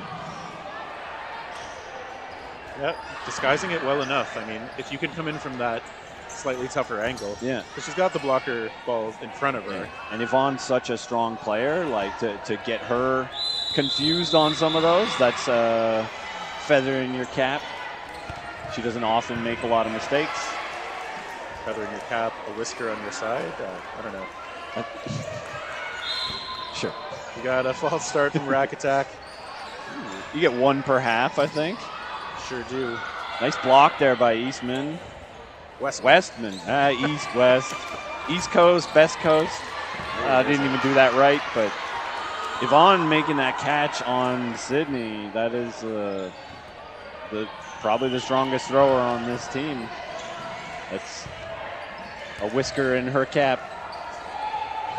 It's catching on. For better, for worse. I think if we do it a third time, then it becomes funny again. So okay. Look for that callback. Molly. Oh, yeah, good shot. Wow, again, that was Yvonne, again, I think, taking that one. So just Rack Attack. If you're not throwing at Yvonne, you're going to throw a cross in front of her, she's going to take those. She's not afraid to take shots. And this is where, again, a lot of these players at the top level, their ability to recognize those moments to take shots when you aren't respecting the possibility, and then actually connecting on them. Because I think we've all seen the players who take the shots, they just don't connect nearly often enough, and somehow they only remember the ones where they did. Yeah. Whereas Yvonne Scher is one of those players who hits on a very high percentage. True. I mean, sometimes in dodgeball, you got to have memory of a goldfish, or I guess a Kobe mentality.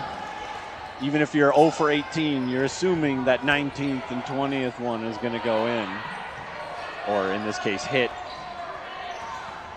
Yvonne casually jumping over that, calmly making a play call. Yvonne throws that. Cross court. Yep, just mixing up the targets, not always throwing at the same person. Betty Mack in the corner, putting a lot of pressure. Molly as well. When they decide to make a play call. Lamb was taken out on a long Middle. range throw. Ooh, both of them through. Good blocks here by Whiskers.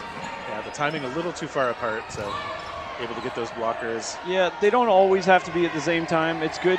It's good to trail, you know, but they both have to be on target. So one went over, and then the other one was a blocked ball. But if they're both on target and one's a little later, sometimes you can catch them snoozing. Whittling it down here. 45 seconds to go. 2-3. 2-1 on the scoreboard, so it's still anyone's match. True. Nice jump there. A bit of a reach for the rack attack player.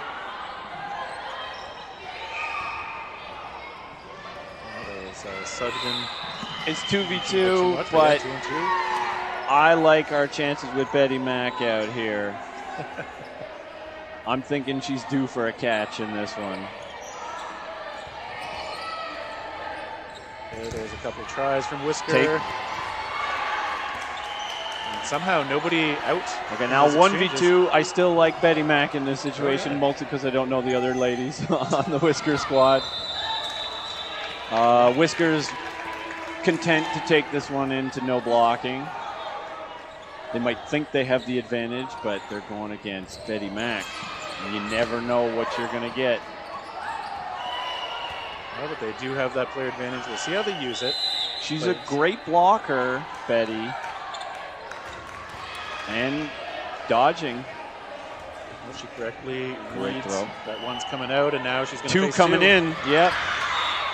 Great job here by Whiskers. Very poised, not getting rattled. They were down 2-4 or 5 versus, I'm not really good at counting actually, but they were down to two players at one point. They drew that one out. Now it's tied at half. So they got to be confident and happy with the way they played. Yeah, great composure, great execution. For sure. And I mean, you'd expect nothing less from a team that does have a bunch of national team level players on it. And even though the Whiskers team, they don't actually play together ever, as far as this configuration lineup goes, but they're highly skilled players. So this is a big time matchup here. Yeah, and I certainly think these days there's a fundamental level of how competitive dodgeball is played that players will generally agree on and be able to do a basic level of cooperation pretty easily, I think. But Rack Attack is actually a team. The core of this group has played together for I don't know how many years, at least 2. Out of Calgary or Alberta at least. I don't know where in Alberta.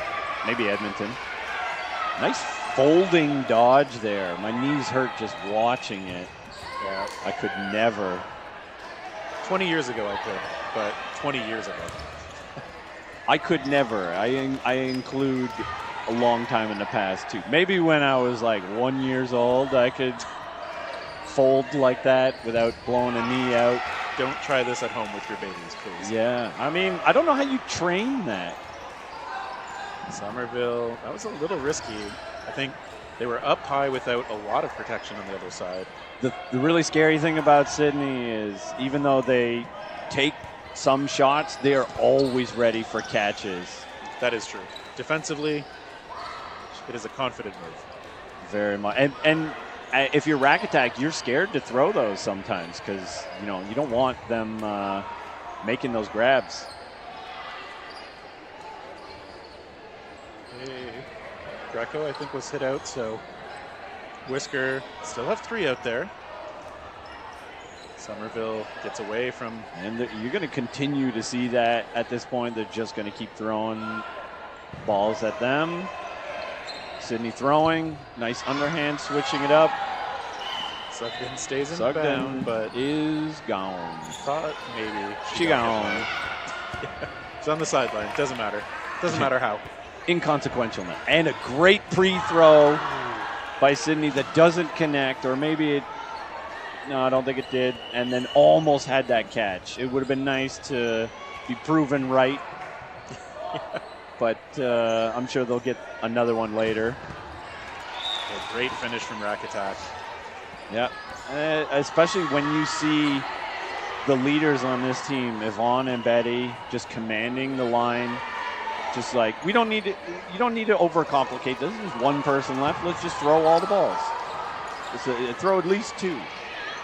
I know it's tempting sometimes to do things differently, put your own spin on it, but there's a reason that some of these are just the classic fundamentals of good dodgeball. Yeah. Another win here by Rack Attack on the rush. Ooh. And it bobbled off 2 or 3 people and a catch. Sugden the initial target, but luckily that ball bouncing up gently toward a crowd of teammates. That's something that kind of works against your own mind on the other team. Like, it's got to eat away at you. All the pop-ups that are happening, it feels like it's personal at some point. It's like, why does this keep happening to me? Maybe a bit of frustration there. Sydney taking that shot. Good pressure to get that ball. Yeah, able to use that ball as a protection to get another is a great play. Oh, and Cher able to secure that ball. Somerville frustrated. Yeah, I mean, it's great power from them. Great placement, but just a better play by Yvonne. Falling out of bounds, making that catch. That's worth it to take out a player like Sydney. And nobody on Whisker able to cover it at that time. Molly Long-range throwing, tries. 2 throws. Okay. Oh, that one not going to pop into the waiting arms of a teammate this time, so there's a hit at least. Pelche, Sugden, and Mack come to the line for Rack Attack. Second ball. See, there was a trailer, but it was so quick after the first one that those blockers couldn't get down in time. Yeah, it was a Mack attack. All right, I can't be the first one to say that. There's no way. There's no way. I'm not that original. 4-2 edge. Rack Attack. Yeah, that's 2 wins here for Rack Attack in this half. So it was tied. It brought this. It's still anybody's game. Lots of time left, I believe. 8 minutes.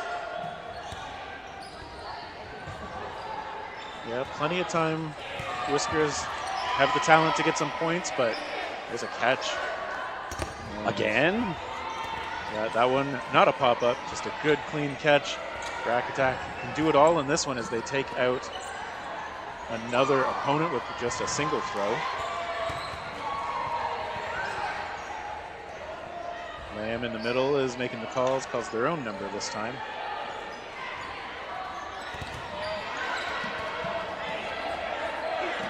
And now it's Whisker trying toward the middle, but they don't find anything here. It's going to be on Rack Attack to set up one more.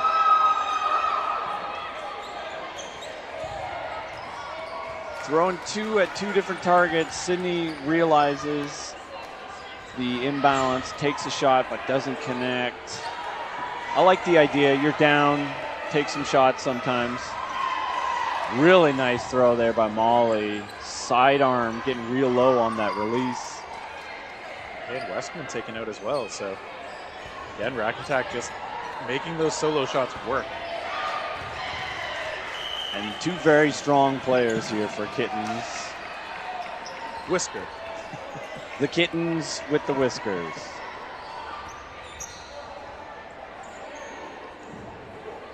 Somerville the target, steps into that one. Confident throwing from near the back, which I think makes sense when you've got an arm like Sydney Somerville. Vanessa, very hard to hit. She didn't do a big dodge, but just barely turned. Some good shots. Somerville taking out a couple of opponents. Yeah, and a big target to take out there too. So A little bit of a confidence boost here, but they're going to have 3 balls. It's going to be tough. Gets that blocker out and up. Still 3 out there for rack attack. You might see Sydney throw here. They do. I think you can almost count on it. I will admit, I expect the ball to come out from Somerville. Especially when they have 3. And that ball, still that was a alive. catch. Referee Shade Berkeley. It was a catch. Now we have 2. Wow, so kind of like really low to the ground, almost falling sideways. Great 2 throws to end that. So instead of that becoming a 5-2 match, now it is a 4-3 match. What a huge swing that catch was. And the hits, too. Yeah, and Sydney making some hits. This is always where the scorer can swing, and there I think we see just how that ball stuck in on Somerville. That's the thing about Sydney, is that they sometimes take a lot of those chances, but like I said, they're pretty clutch when it comes to like surviving, sometimes catching, and they make up for it, even if they, you got to take some pre-throws sometimes. I know I'm personally a very conservative player in a lot of those moments, and I think in those scrambles like that, I am not as accustomed to making those kinds of catches or hits under pressure and in those chaotic situations. So if you do practice it, you can expect to be a little better in those moments. The Whisker Kittens take out Yvonne with 2 balls, and they throw 1 here, doesn't connect. Let's see if they throw 2 here from rack attack. Ooh, Sydney a little too early, trying to catch them napping on their way to the line. There is an art to the timing. The score is 4-3 in this match with 4 minutes to go. So 4-3 here for rack attack. They throw Whisker throw 2 balls. They connect with 1. Now rack attack only 3 players, but they have 4 balls. Let's see if they throw 2 again. Just 1. Makes sense to me. For sure. Yeah, they got a full squad on the other side. Well, there's some back line. Big time throw there, but a nice block while almost falling out of bounds. Got to squeeze that core to keep yourself in bounds. Nice dodge. And a solid catch. She saw that and just went for it. Just drop her. I love the confidence. I could never, but I like seeing it in other people. I think she's wearing a sling, which I've never seen somebody playing. Oh, yeah. Either that or it's KT tape on her jersey. Yeah, because it is black on the black shirt. Maybe because it's a Betty Mac jersey. Ooh, good throw there, but better block by the Whisker Kittens. So 4-on-4. Whisker to the line this time. Yeah, they got to be patient here if they want to win this, well, for both teams. They throw 2. That's not a bad idea. Those were great throws. Didn't find the mark. But now they're going to face 4 balls on the other side. And they throw 3. Wow. I mean, if you're going to throw 3, you might as well hit 1. So good for them. Getting the hit, getting the player edge. We'll see if they pay for it now, though. Vanessa going very defensive there. She was up high, but not really showing aggression. Great catch. Catch and hit, but yeah, great grab. Again, the confidence. It must be the goggles. These goggles do something. The goggles. Westman hit by Real the acid? cross trailer. Oh. There's a hit. Yeah, rack attack just, I feel like they know exactly how they want to approach those situations. The whole team, when they see that, okay, there's 1 player left, we're in position to take the shot, like they clearly don't need to talk about it. They just do it, and it works. As a conservative dodgeball play caller, I don't like seeing 4 people throw 3 balls, but they need to secure those hits. So sometimes I don't know what I'm talking about. Different styles. True, and it works for them. Clearly, they're up 5-3 with 1:15 remaining. Solid throw by Betty, but Decent block. Hey, Whiskers. They've got a minute left to work with if they can put this away. Oh, that's not going to help. Sugden securing that catch So the while question jumping. is just whether there was a hit as well, I think. I believe she was hit and caught it. I thought I heard two sounds, but Yeah. hard to tell. So they do And the call question, Sugden. was it a catch though? And it looks like all 6 members of Whiskers are out there, so Guess not. She might have bobbled it. I think that's what the refs are calling. one shot sent in, and of course now Rack Attack. It's in their interest to play it slow. Less than 30 seconds left. It's in Whiskers' interest to finish this point before no blocking so that they can get another point later. So they need to be really aggressive. They're not. They're just probably just going to take this and no blocking. Probably take a couple of hits on the way. They also don't have the extra balls, so I think they were waiting to at least get one more, but now Rack Attack playing it super smart. Whiskers tried to force it a bit at the end. Rack Attack gets one more hit, heading into no blocking. So they will get the win. Now the question is, what will the score be? Plus minus matters. So they got 2. They could make it 3, or it could be 1. Very preemptive throw there. Everybody saw it coming. Yeah. Dancing over here on the Rack Attack side. Another throw, but not as preemptive. Yeah, that one timed really well, but just missing. Rack Attack coming up again. She gonna do it again? Nope. Ooh, great throw by Yvonne. That stayed so low. I don't know how it didn't skip on its way there. It's like a banana curve throw. I'll draw the diagram for you later.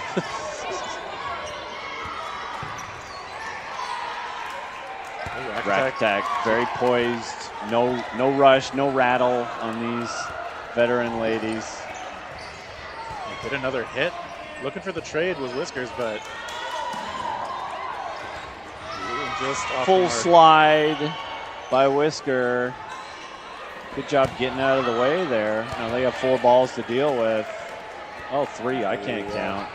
Rack Attack's gonna come up 1 ball each. No blocking. She went for a block. Luckily. If I'm on the side, I'm yelling no blocking over and over. Great take by Betty Mack. Way to recognize that she was not getting thrown at and she was cleared to take that shot. Yeah, so again, one of those close matches. This time the score a little closer. And 6-3 win for Rack Attack. They did look really solid. They did look like the better team. Just more team play, which I think you'd expect from the team that's actually got that kind of history together. Yeah. And I know I was glazing a little bit for Betty Mack, but I would say it was a pretty well spread out performance there. Everybody performed at a high level and had their moments, and that's what you want to see as a competitive team. Don't know when their provincials are, but they got to be feeling good about this. And just as you say, if you're going to go deep in a tournament like this, I mean, this isn't provincials or nationals or anything, but there's so much talent here. And if you're going to go deep, your team needs to be deep. You can't just rely on 1 or 2 players. Yeah. And I don't think Rack Attack's going to have to. Yeah, I mean, you can't just rely on 1 or 2 players. You gotta spread the love, and if everybody's sharing the load, then you can go pretty far. And we are going to have another women's match coming up after a short break. It'll be a good one. Armada and Supernova facing off. So again, a bit of West versus East. Why are you guys doing this to me, man? I almost have to stay for that. I'm just so hungry. I'm tired. I need to go home. Well, we'll see the next one after a short break. So once again, thank you for joining us here for JP Nguyen's. I'm Terry Thrasher at the Dodgeball Toronto Kickoff 2025. Bye.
A reminder, we have incredible merch upstairs. And they're pretty cool merch downstairs too. But we have incredible DC merch upstairs. Oh, guys, we buy that shirt or a sweater or a jersey. DC's great. Over there.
Welcome back to Dodgeball Toronto's Kickoff 2025.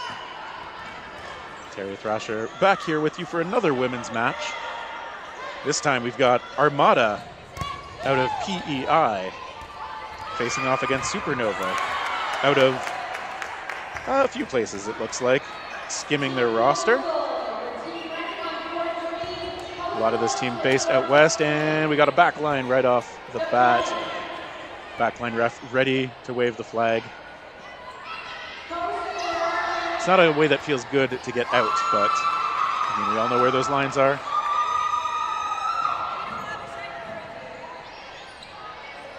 And, so as Supernova steps forward, most of them sporting that really colorful jersey. They let a couple shots go, but Armada's going to be able to come on up and step into a couple balls here. They're able to take Priscilla Buteau off the court.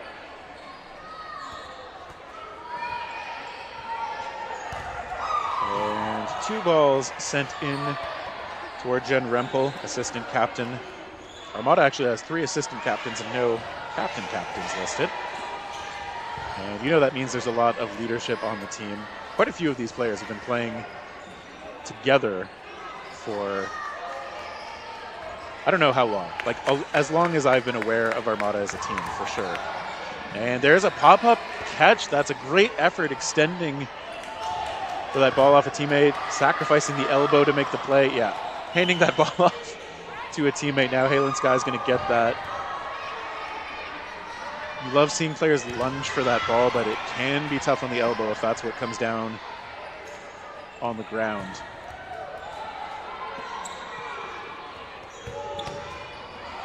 Stephanie Ness out of Ottawa taking over the corner and now providing a watchful eye as Supernova backs off. They've still got 3 out there on the court. Armada, several more. That ball off Ness. And she has to head to the side. Armada looking strong because they've got 6 out there, benefiting from some good hits. The one player still trying to massage some feeling into the elbow. I think she looks like she's okay, just, yeah, probably hit the joint pretty hard. There's some good defensive play. Jubenville showing some good ups, but taken out. It's a 1-for-1, it looks like, as Taylor exits the court as well. Armada is going to get control of that ball at the center.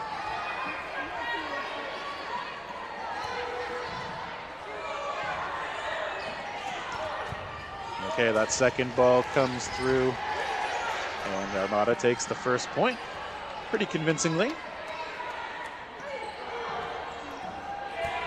And Harding is going to stay on the court, still rubbing the elbow, flexing the forearm a little bit. It's her right arm, so I can't remember if she's a right-handed player, but she's staying out on the court, so I hope she is well enough to keep contributing for her team. Also one of the assistant captains out there, Halen Sky being the third. Ooh, some great shots right away going into the middle, does Armada. Jubenville and Buteau trying to cover a little bit for their team, and now Sky gets the only ball in hand for Armada, playing defense, backing up, trying to draw some stuff in.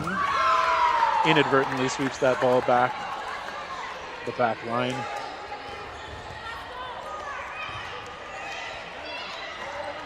Armada again. It ends up being one shot from each side.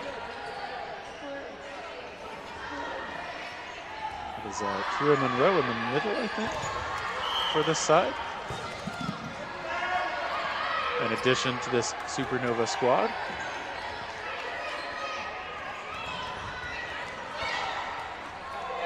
Armada just one shot from the corner.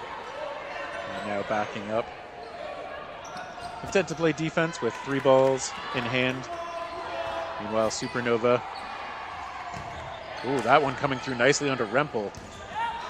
And that one popping up into the waiting hands of a teammate, and Armada getting another good catch. So the bounce is going Armada's way early on, it seems like, and I'm sure they'll take that as they look to build a lead. Harding now taken out.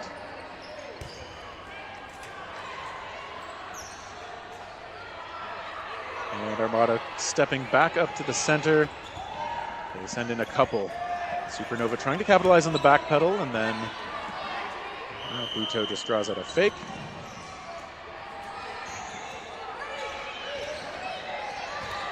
Armada not disguising that one too much, just stepping into the throws. They've had some good ones. Okay, Sky gets taken out on the ankle. Well-placed shots, giving Supernova the player edge.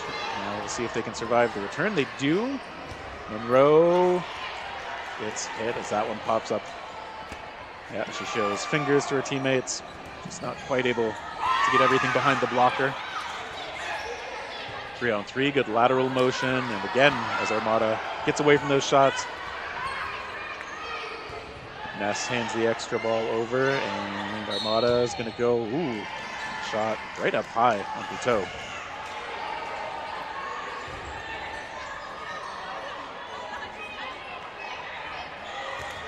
Okay, another one getting through the blocker. Armada's balls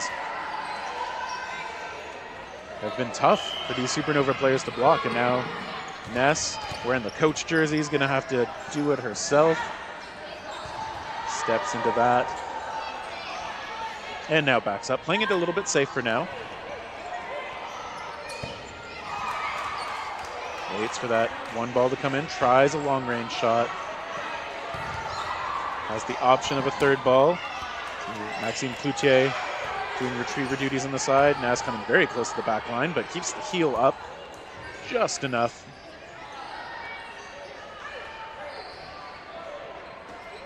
Tries toward the middle, the uncovered player. He's going to get a ball in hand. Ness tries. Okay, and at least one of those got through, so Armada continuing to look strong. Might have been Kennedy's ball. Catching Ness on the back of the hand. She tried to get the blocker in front of everything. So Armada, strong start here, 2-0. Supernova's been fairly close. Just a little bit outclassed or a little bit less lucky in the early going here. Captain Megan McCaffrey is now out there on the left side for Supernova.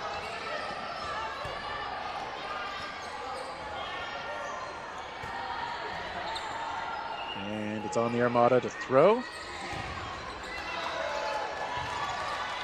Right away, some tries. We get a hit onto Kennedy. And Rempel taken out, so okay. That is an exchange that I think Supernova is going to be okay with. They only lost one. Sky's shot going across the body a little bit. Not able to find her target.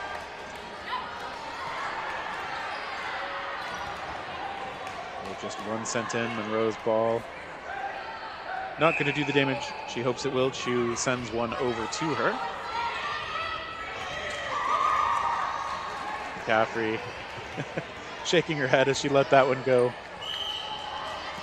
I think that probably wasn't the release she was hoping for. Sometimes you know it, right as you feel it come out of the hand. Okay, some good tries. McCaffrey gets a hit onto Sky. McCaffrey, who's been in the national team program last year, has represented several provinces in competitive dodgeball. As she's moved around the country, leading that nomadic lifestyle. Monroe, good block, pops up, takes a shot. Supernova protecting that one ball as it slowly rolls back. Armada absorbs one. And they're going to be able to, they're going to try to cover anyone from picking up that ball in the middle. I think sometimes you're still going to wait for the moment to get it. Yeah, especially now that there's just one Armada player as Harding sent back out, no longer massaging the elbow, so hopefully all is well there. Supernova going to hope to clean out this last player, get their first point. Okay, some good movement. Supernova couldn't find it there.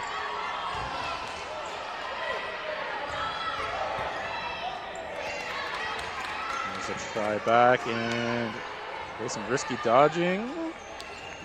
Looking at the back line judge, who's saying, nope, you were close, but you're still in. I mean, she's standing right there. Sends the second ball. It's risky. Monroe is going to take the shot, but just ends up sending it over the target.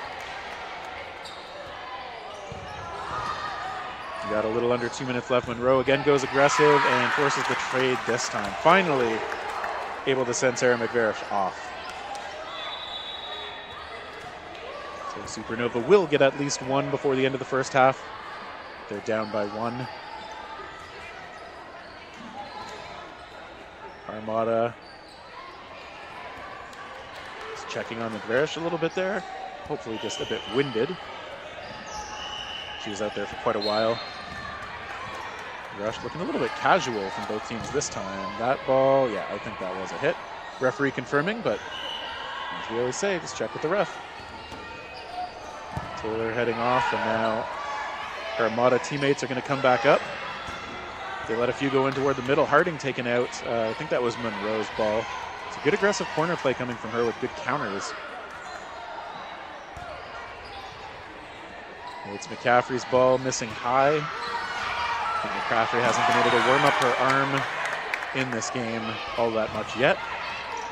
She's had a couple of wild ones, and we know that she's normally a very accurate and dangerous thrower. Has the support of her teammates now. They're going to get to set up on offense. Call comes out of the middle again. Okay, they get good hits. So Supernova really coming on here late in the first half. They've got 20 seconds left. I'm sure we'll see a little bit of a flurry before the final whistle, sending us into no blocking. There's a good shot. McCaffrey taken out, trying to go up over that one. But it is a 1-for-1.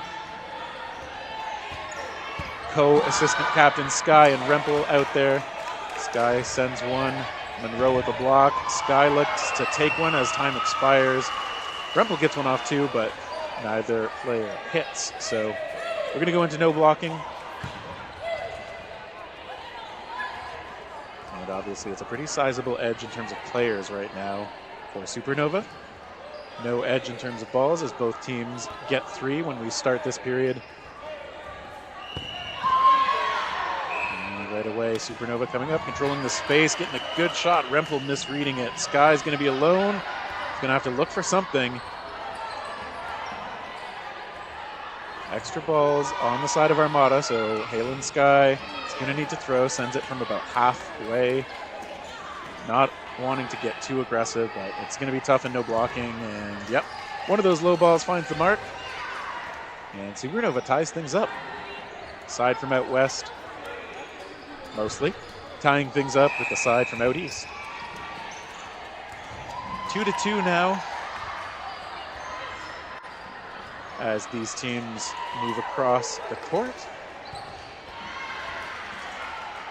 A lot of these players have played against each other at Nationals. Supernova has represented out west in the past, although we're going to see some different formats for the national tournaments in the next little while here in Canada. The Club Championship has been introduced. That'll be exciting to watch.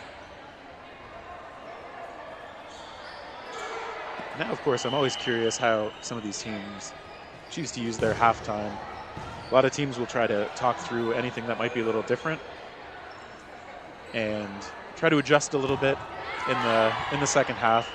Supernova looks like they're content with how things are going and just staying loose on the back line now, which is another good way to use the time sometimes. You've got a bit of a break. You don't want to cool down too much.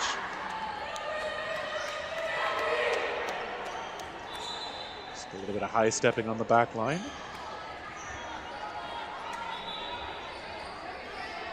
Armada has kept a lot of their lineup pretty consistent. I think Sky and Rempel and Harding have been out there basically every point. And good run off the rush from Jubenville, but Ness taken out as Armada reads the moment well. Supernova now coming to the line. There's just one ball sent, which makes sense. They are able to keep all 3 on defense now, as Armada's going to have to throw that one, skipping in a little short. Ooh, that one coming in clean on Harding, and Rempel taken out. So again, Supernova in these last couple points have really found those shots. They're taking them as Armada's backing up. It's often a harder time to play defense if you are trying to look for a catch or trying to make an evasive move. Supernova's been capitalizing. And that shot coming in close on Sky, but Chu's ball misses.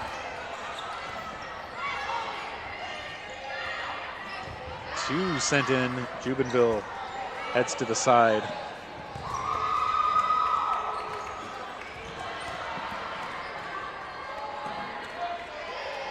Supernova, they have 4 balls, but 3 of them are up at the line. Chu is kind of hanging back and going to cover for her teammates, and now defer that ball over to the corner.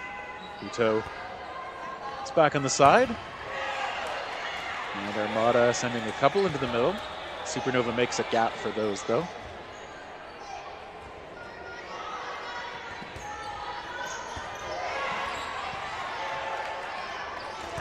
Both teams exchanging a little bit, and there's a shot. Buteau taken out. Armada winning that exchange. Kennedy with the call from the middle. Nice try toward Chu. Comes back up, steps into that one toward Taylor. Backs up and gets a ball in from the sideline. Things have slowed down a little, but both teams have shown a willingness to get exchanges. There are some good hits, and now Armada has just pulled this out. 3 quick hits. Gets themselves a 3-2 lead. After they'd been playing it fairly patiently for a few exchanges, they just went for it. And when you do, you better hit those shots. They definitely did. And both of these teams have had some real hot streaks in terms of solo shots like this. Well, now Harding has to scramble back, goes low. That one's still bouncing before it finds her. That's a tough spot to be in, but Supernova couldn't quite find her. They do still have 3 balls on their side, but that one comes in solo. Bounces off the blocker and up off the player. McCaffrey kicks it back to a teammate. That ball popping up. Oh, it's out of the way. Everybody on Armada a little too far to bail out McBarish.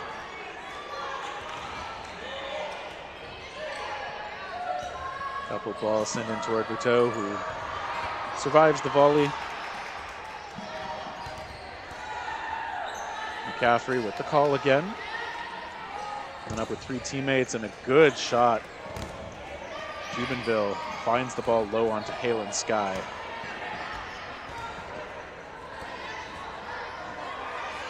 And it's Harding with the call. Okay, wow. Those 2 players coming close to each other. Jubenville is taken out. And McCaffrey's going to have to take over that corner. Still out there with Ness and Monroe. Rimple lets it go. Taylor and Kennedy providing support on the back pedal. And Harding's still out there as well. Talking things over with the side. Great communication out of this Armada squad, as you'd expect from a team that's been such a high performer and has had a lot of continuity in the lineup.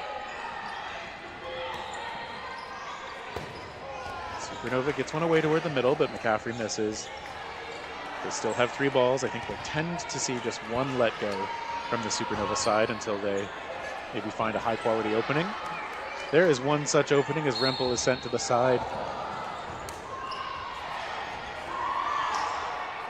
And a little under 8 minutes still to go in the match. And Monroe lets that go a little early. Early enough that Armada is able to reset. Kennedy getting the extra ball in. And is just going to fake with it. Cover for Harding, who's backing up now. And then Monroe risky. Ness recognizing that Kennedy was looking to punish Monroe and sending some pressure in herself. Good awareness. McCaffrey exits the court. Ness is now over in that corner. And so in the 1-for-1, Armada still comes out ahead with 3 players. Good defense still from Supernova. Their pickups performing well on the court.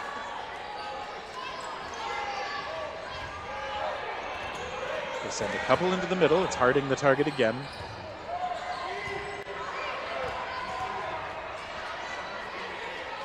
To the line, it's Kennedy letting things go. Ness just looking down to make sure she's still in bounds. She is.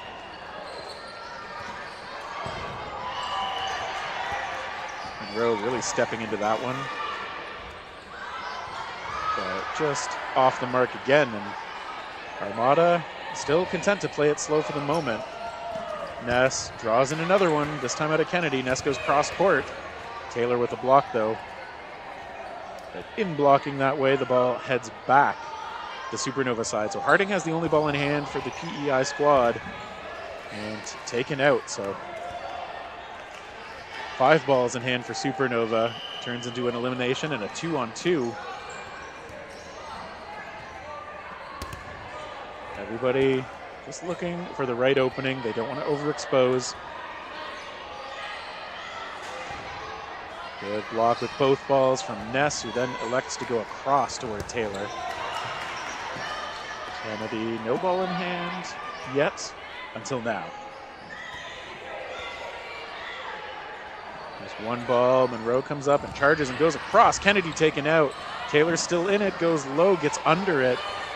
But Ness and Monroe Trying to keep that pressure up, trying to get that extra point. Taylor, good blocks coming on up, sends one in toward Ness, sends the second one in. We got a one-on-one now. Monroe sends it, Taylor using the space available to her in the back corner here. As Monroe backs off to the same on her side. Taylor recognizes that one's coming in. Monroe gets low with good blocking. Only one ball in hand for her. Taylor not electing to push it before Monroe gets an extra, so she's staying in a position where she could throw. She takes it again. But good confident play on her part. Even when she lets it go, she's just settled down into that kneeling blocking position. And Taylor's holding the line. Also good from her. Monroe steps up and into this one. And the conditioning is mattering at this point. Both players not wanting to spend too much extra energy. Taylor with one fake there. Okay, gets the ball through. Monroe calling herself out as usual. Great honesty from her. Armada, they've got the 4-2 edge. That was obviously as close as these points are going to come.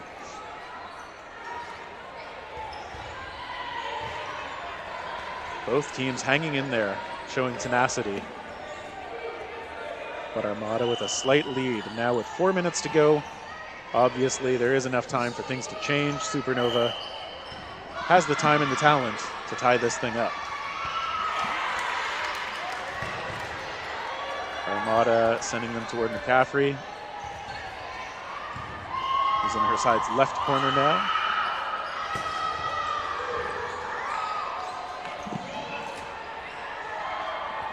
Supernova skips those shots a little bit short. So everybody's still with 6.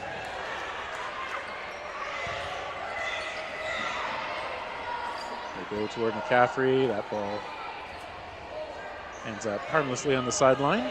Supernova coming forward again.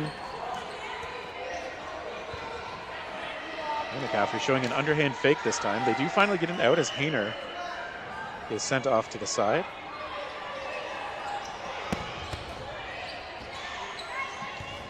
Okay, Kennedy with the grab. Goes full Statue of Liberty with it afterward.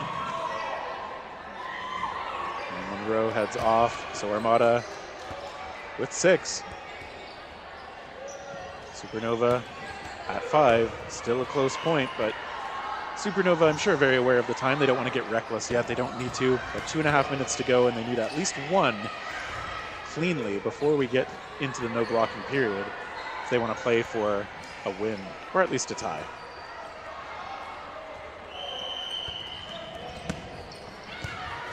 Good shot coming through. Hayner sent off again. Supernova's strong arms coming through. The Armada sideline making sure their players on the court know the time left. Meanwhile, Kennedy sent out with a good shot, hitting low. Supernova again with really good communication out there. McCaffrey lets it go preemptively, or at least earlier, before her teammates were up at the line. So just mixing up the timing a little bit. Oh, there's a catch!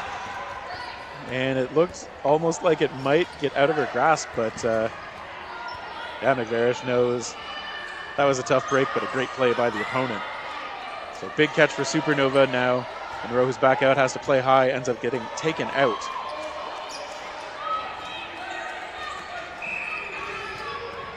We got 1 minute and 15 to go. Got a lot of chatter coming off the Armada sideline, trying to get her teammates to play it smart. McCaffrey saying, like, I know. Trying to get a quick out. And obviously Supernova needs to do something to play for this tie. So you understand what McCaffrey was doing, but I think the team maybe is hoping to get a third ball before they go aggressive. And Armada playing things really smart. They only need to throw one. The ball bouncing short. That's a hit by Sky.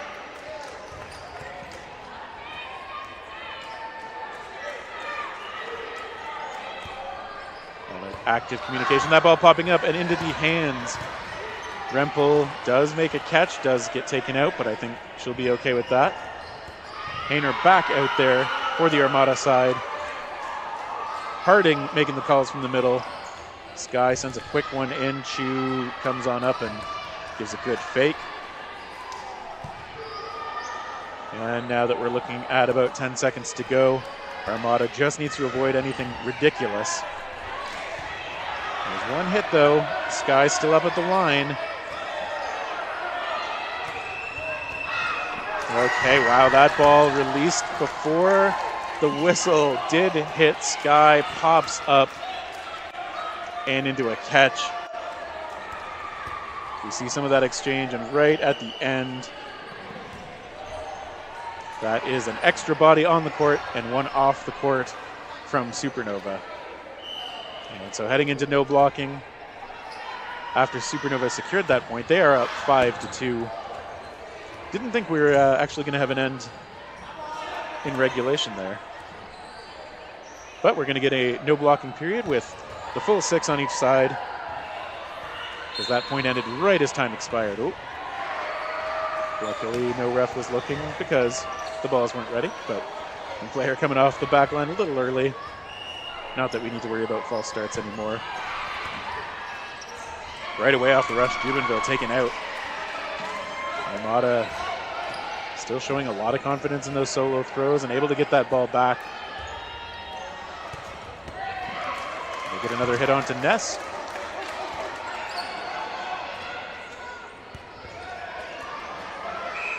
Corney just showing a willingness to throw again. I think her first point of the match, and there's another grab. Armada still showing a lot of juice here in the last point. They want to finish strong. They don't want to let Supernova build any momentum for themselves. Ball off the blocker, I think, as Hayner sends herself to the sideline.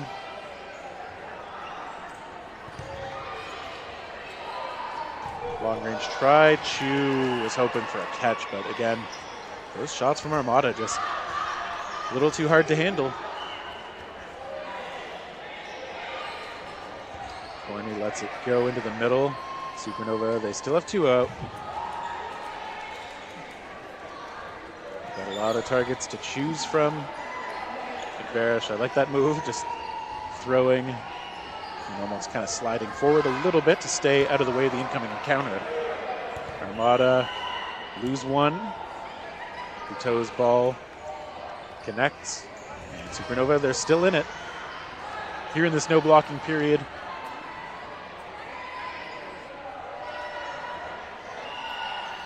Supernova advancing, and again, McVarish trying the same move. It is working for her at the moment.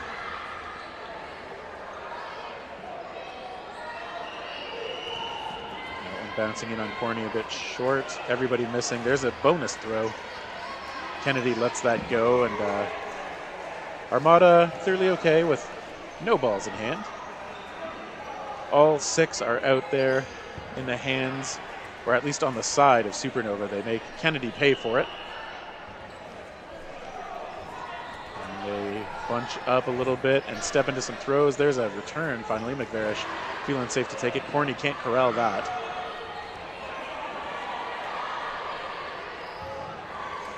To the line again.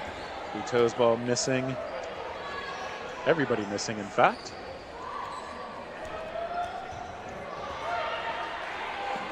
Lawrence doing some ball retriever duties for this Armada side. Okay, Buteau taken out, so Armada only have 1 left to deal with. McVarish dancing out of the way of those incoming shots. We're going to see some aggressiveness, I think, just trying to force a play. And Armada forces her off the court, so good, strong finish from them. And Supernova, despite keeping a lot of those points really close, end up dropping the match 6-2 as we see how things finished off.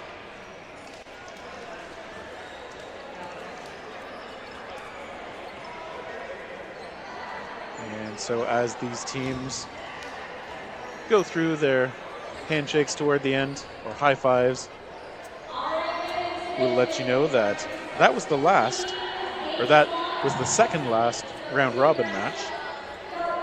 we will have Panic versus Raven here on this court, which will be our final women's round robin match. And then, of course, we'll get into playoffs after that. So we hope you'll stick around with us for that. I am Terry Thrasher here at Dodgeball Toronto's Kickoff 2025 tournament, and we'll see you next time.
Stay tuned as the officials will figure out who will play on this court next. I'm going to show you. So it's supposed to play at 7:15. We'll keep you posted. Thank you.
Thank you for your patience. Officials are still compiling results and will provide the next teams playing on this channel. Tomorrow morning, we are starting at 7 a.m. if you are that kind of person. We will start with the mixed plays. So stay around. I heard they need 3-4 minutes to figure this out. So stay around.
Okay.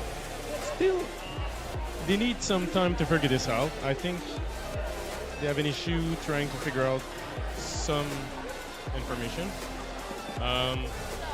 We will look at some replays because we like that. They do.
The next round will be starting immediately afterwards. We have both teams to warm up. You must be ready for your next round of games. We're going to fill those in right now. But the teams are playing right now. Aggression Supernova, court 1. Whisker Mala, court 2. Armada Convention, court 5. Coastal Blue, court 6. Leave your courts immediately. Valkyrie, Reckless, Raptor, Academy, your all team record. 1, 2, 3, 4. Correct. 1, 2, 5. You are ready.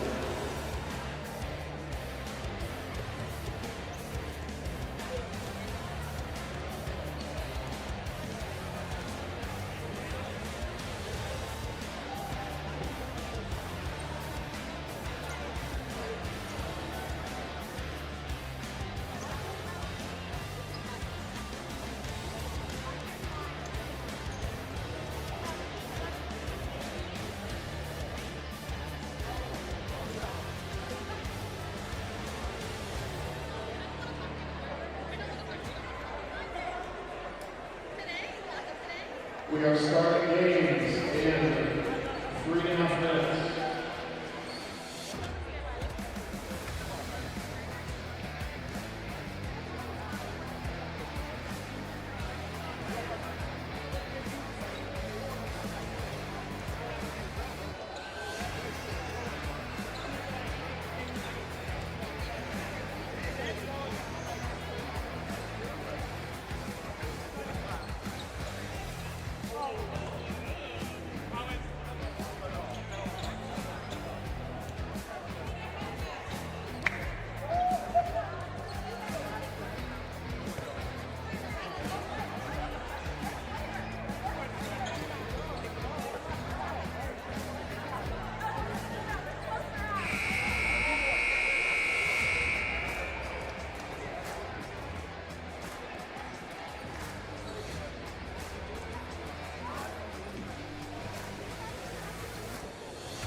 Welcome back, everyone. We are back with playoff action here in the women's division at Dodgeball Toronto's Kickoff 2025. We are looking at a match between the 8 and 9 seeds. Aggression in the black and red, coming in as number 8. And both teams actually had 3 wins in the Red Robin. Aggression with the better plus-minus. They were plus 10. Supernova minus 6. But that was the only difference. And now we're seeing them face off. Right away, Supernova getting a lot of these early hits. Ooh, one player hit in the head with a bit of a stare down afterward as she's hit by a stray ball. Pelicano not happy about it in the moment, but has obviously shaken it off. And now Supernova trying to close things out. They take Stone down right away. And Supernova just 30 seconds in, looking to seize control of this match. No balls in hand for Aggression. Supernova figuring out a plan. I think the plan is hit her with a lot, and they do it. Well, Sayward had her work cut out for her on that one, but Aggression's going to get a chance to reset. I would imagine the next point they'll show a lot more fight than they did in this first one. Meanwhile, Supernova obviously just going to want to keep it going.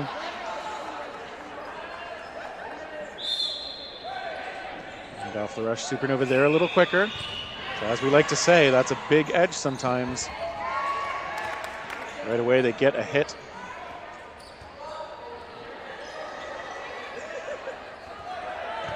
And there's a return shot. McCaffrey trying to counter. Doesn't work out though. So both teams down 1 now.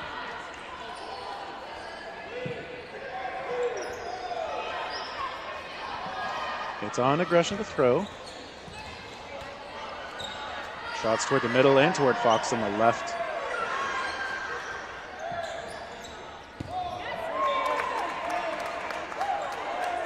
Pelicano making the calls here, and then a couple balls sent in. There's a cover shot. Well taken.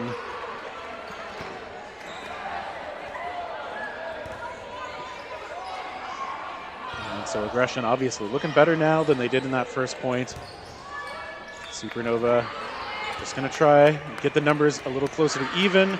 Great work taking out McCaffrey, and there's a catch. Lisa Fox with a nice grab as well. So Aggression threatening to get that first point. A lot's going to have to go wrong from their point of view for that not to happen. And yeah, it's a storybook ending. 1-1 here in this first playoff match. So each of these first points going very one-sided to the different teams. I would imagine we'll see this even out a little bit over time.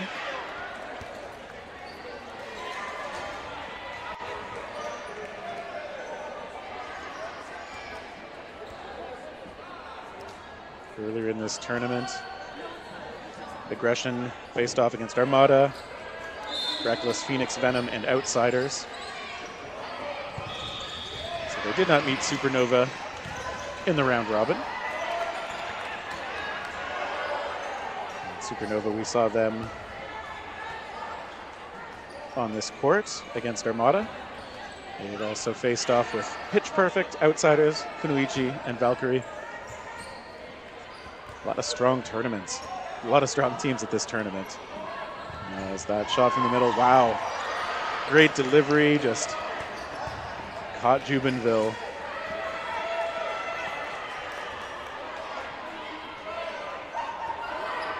And so as we watch, it's attack toward the middle. Good defense from Aggression.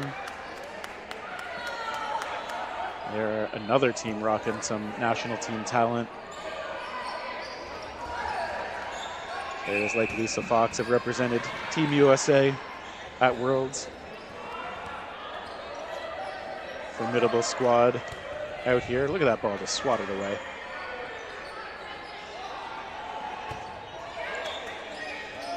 A lot of confidence from players on both sides here. That ball bouncing up and into a teammate, and that one bouncing up into a teammate as well on the other side.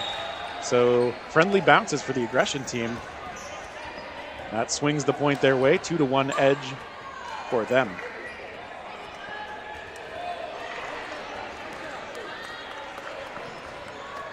So that is a good start. And I think we see a false start. Referee pointing that over at the Supernova side. Maybe Monroe getting off the line a little bit early.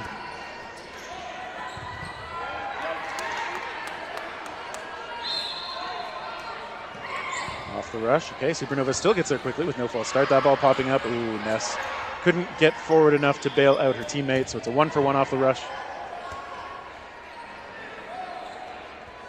Teams stay back. And yeah, Fox in a tough spot with the way that ball from the sideline not coming in the court cleanly.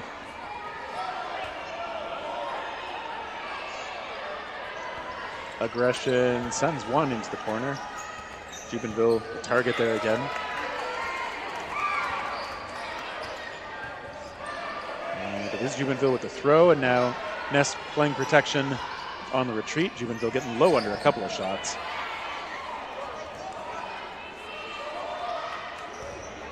Supernova's attack goes toward the right side. It's just one ball, though. And that is an interesting choice because they are going to have to throw again. It's blocked. That ball stays on their side, though.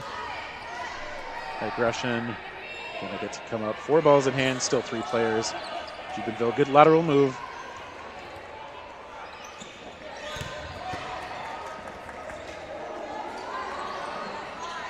Attack again, going toward that right corner of the aggression side. Let's see if Supernova keeps looking that way. Sometimes teams have a target in mind. Sometimes teams go just opportunistic. That was an opportunistic shot onto Danica Stone. McCaffrey very good at getting up in the other team's face and just showing a lot of pressure and sometimes obviously taking it. There's a good connection at the back line. Supernova has to back off a little bit. So there are 4 balls on the side here for McKenna. McCaffrey coming right up on the attack, and they get the hits. So Supernova gets a little bit of momentum back. 2-2 tie here in the first round of the playoffs. It is win and go on, lose and go home. So everybody's going to be putting a lot of effort into this match.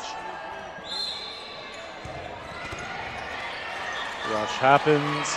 Okay, only 1 ball thrown, but it misses. So again, Supernova really willing to play aggressive on the rush. It has worked out pretty well for them a couple of times.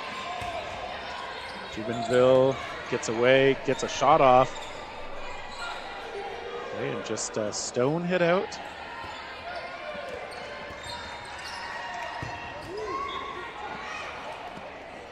Good fakes from the Supernova side. Eventually that shot coming into and toward the middle.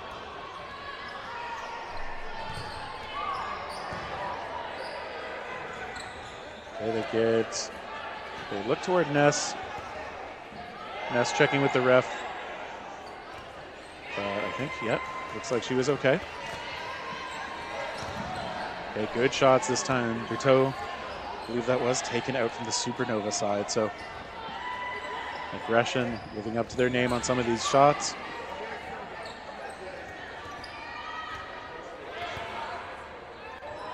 So the line now, they attack, they get Ness this time. They go with a high and a low, the low one finding the mark.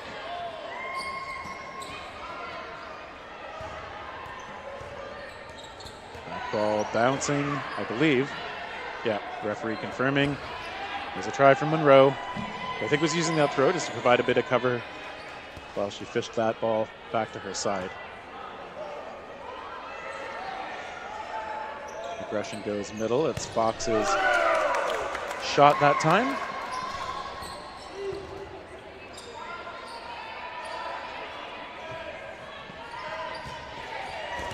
Okay, and this time Lisa Fox taken out as Supernova finds her, and we also have a back line violation. So that, from a back line and I think a hit on each side, we're down to a 2-on-2. So score is 2-2. The count is 2-2. Monroe still in it. Those backline judges, they're watching if you miss steps, so everybody trying to stay carefully ahead of the lines here.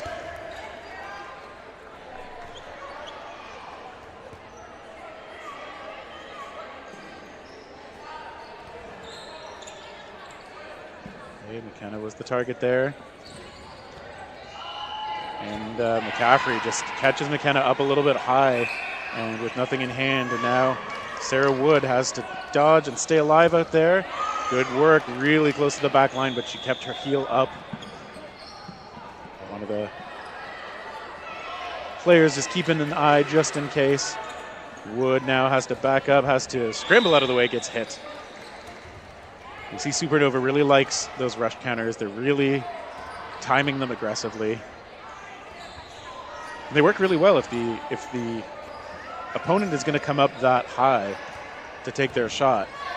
Then it's obviously a really smart play when you've got that numbers edge. And Supernova turns it into a 3-2 lead. This match has been very back and forth. There's an early shot popping way up, way out of play. So 1-for-1 as Sayward is taken out.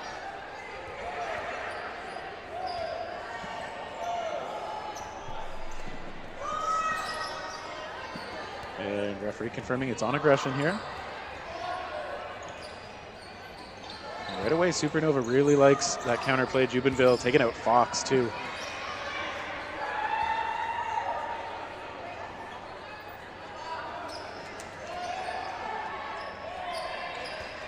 See the aggression side just sending one in.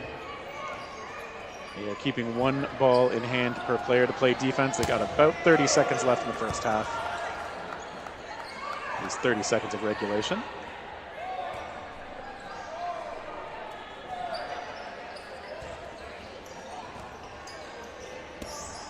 Both teams playing it composed for now, but with 10 seconds left, I'm sure we'll see a little bit of a flurry.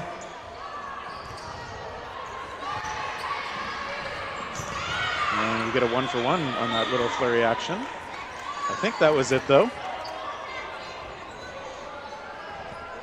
Both of those players just hearing the count, coming down low, and just deciding, I gotta take this shot before the buzzer goes. 3-on-3.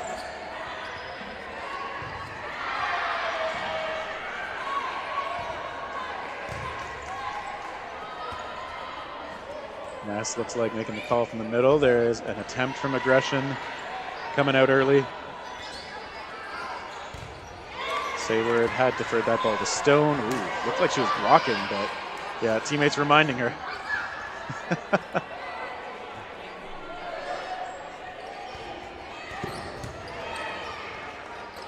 They come up to the line. Sayward a long try.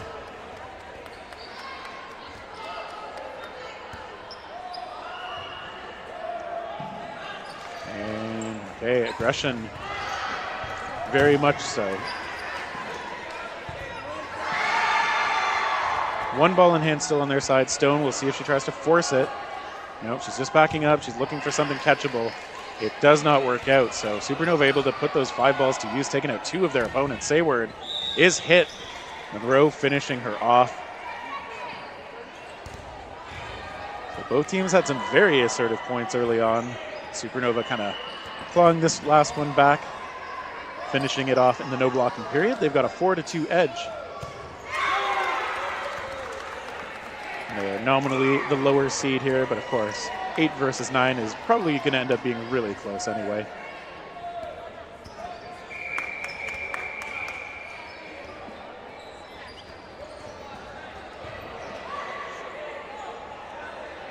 Supernova is talking things over a little bit. McCaffrey, the captain, looks like she's doing decent amount of the talking, as one would assume from the captain. On the aggression side, they're just kind of lined up again, ready to go.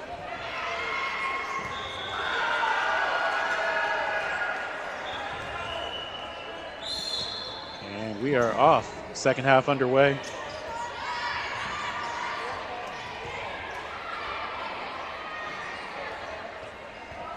And yeah, aggression taking their time to get ready. They've got 4 balls, but they're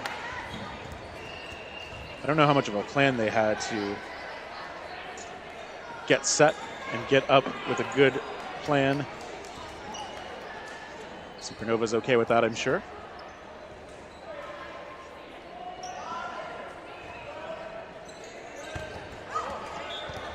Okay, good shots coming in. I guess just one shot, but right on the money this time. Aggression drawing first blood in this point. After the point's been going a little well, but here come those counters. Buteau taken out proactively. Fox hit out on the other side. Chu lost in the exchange as well.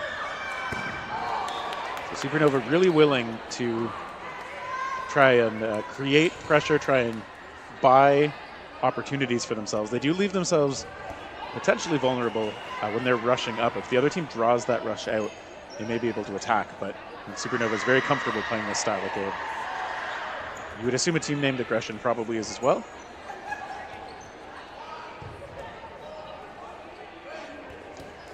And blocked by Monroe. Jubenville trying on the return. Everybody coming close.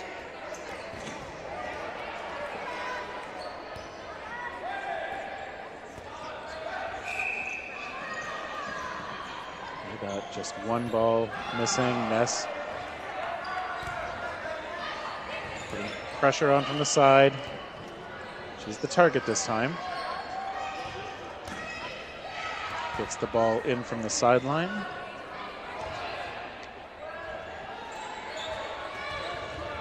Okay, Ness lost in a 1-for-1. Wood hit out on the other side. Aggression still with an extra player. Hope Jubenville getting low under those shots. Secures the extra ball, and Monroe now joining the attack. They go to each corner across from them. No luck so far.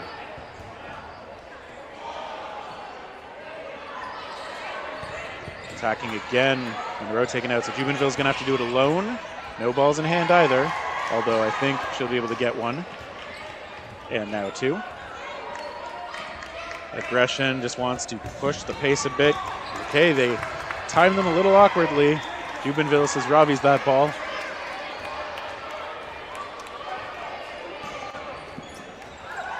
Still has one in hand though. Gets one in from the sideline. No, not yet. Aggression just missing high. Maybe trying to rush those throws a bit to find the moment. Jubenville is going to stay up. Take a shot while she's got the position. Now has to backpedal it. Goes a little bit high, gets away. Stone with a try. Okay, Stone forces it, manages to get it. Jubenville hoping to get the rush. Taking a chance in that moment, but shut down by Danica Stone as Aggression gets themselves back into the scoring column. They're only down by one now, 4-3. And we've got about 9 minutes to go in the match.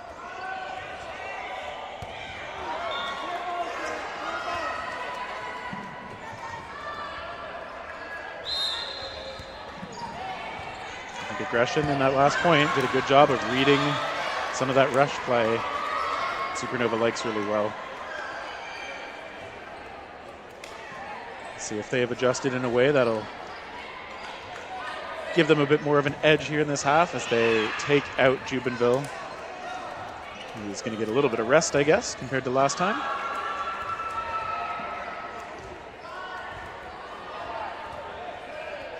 Long try, here come the counters. Stone, I believe, is hit out there. McCaffrey, of course, rushing up off that wing position.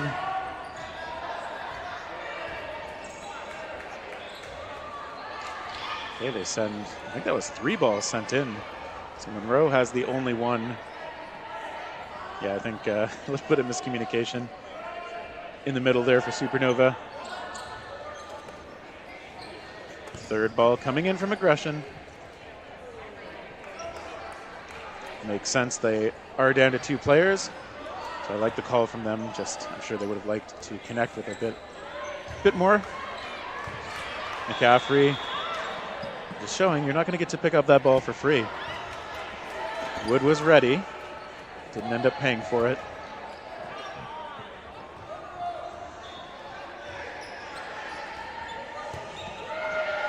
And now aggression to the line. And that's a good shot from Supernova. They're able to, again, get aggression down to an unfavorable number situation. Now hoping to close things out. Wood with a block. Okay, looks like she got one out as Buteau is off.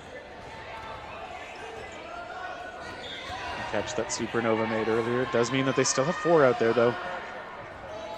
So Wood is going to try and find a good moment, but yeah, those shots, there's a lot coming in at the same time there. Supernova managing to get that extra point.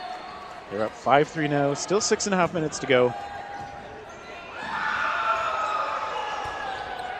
It's a pretty good clip from both of these teams. They like to press the pace,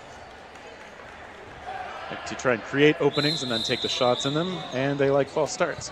This time, it's on the aggression side.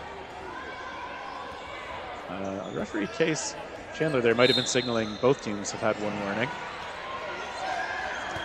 Oh, that ball popping up, what an effort!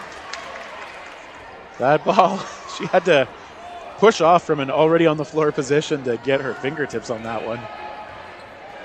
It's a well-secured ball.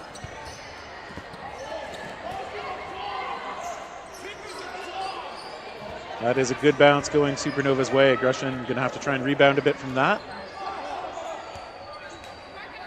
There are 4 players backing off to the line now.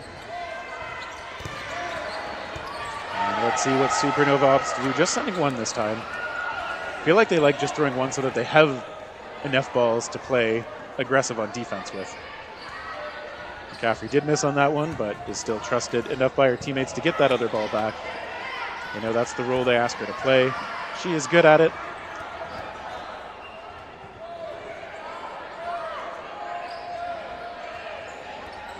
Supernova again to the line. Would try a preemptive shot. Okay, there's one and a catch as well.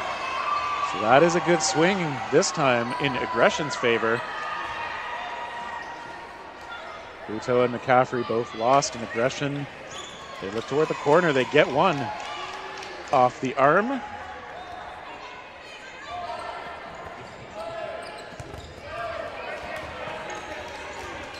Supernova just trying with one. There's a return. Kinna's ball blocked away.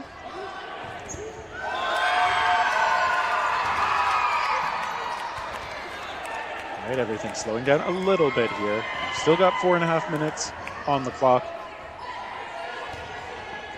Aggression sends him in toward Monroe, who, ooh, good body control, staying in bounds. Looked like she might have been ready to topple over backwards, but staying a couple inches in front of the line, all good. Jubenville gets the extra ball from the sideline. Monroe with the call. Jubenville's shot. Oh, and a catch in the corner. Jillian McKenna gets a grab and ends up taking a bonus throw toward Jubenville. Didn't see how she got out, but either way, aggression with 5.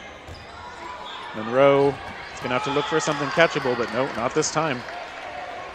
Monroe just confirming she was hit out, so that is a point on the board for aggression. Just down 1, 3.5 to go. This is a good one.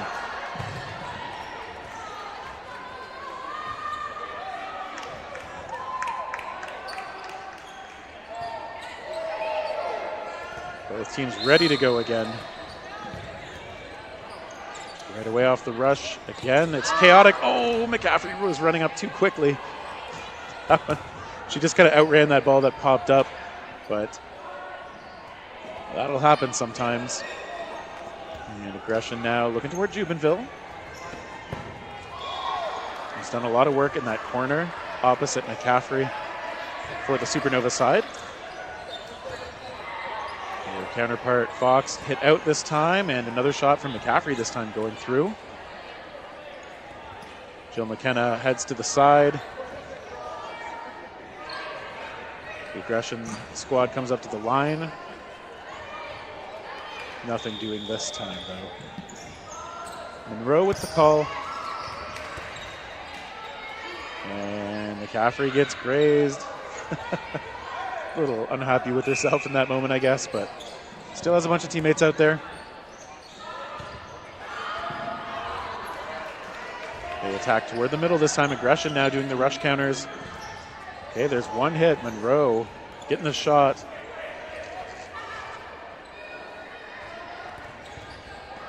And Supernova coming forward. Couteau with a catch. Say where it heads off.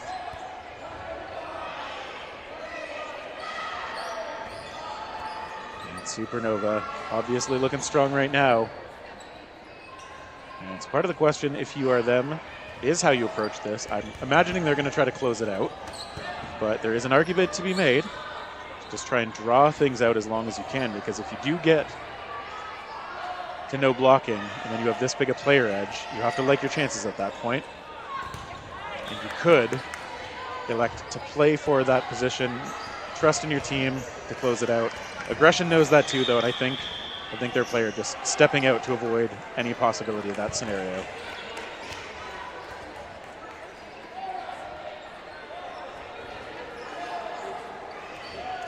And so what that means is if Aggression manages to win this point before time expires, and they have less than a minute, but if they do, then they would be able to go into a no blocking with a chance at least to tie things up. But they will need a lot to go right. There's a start.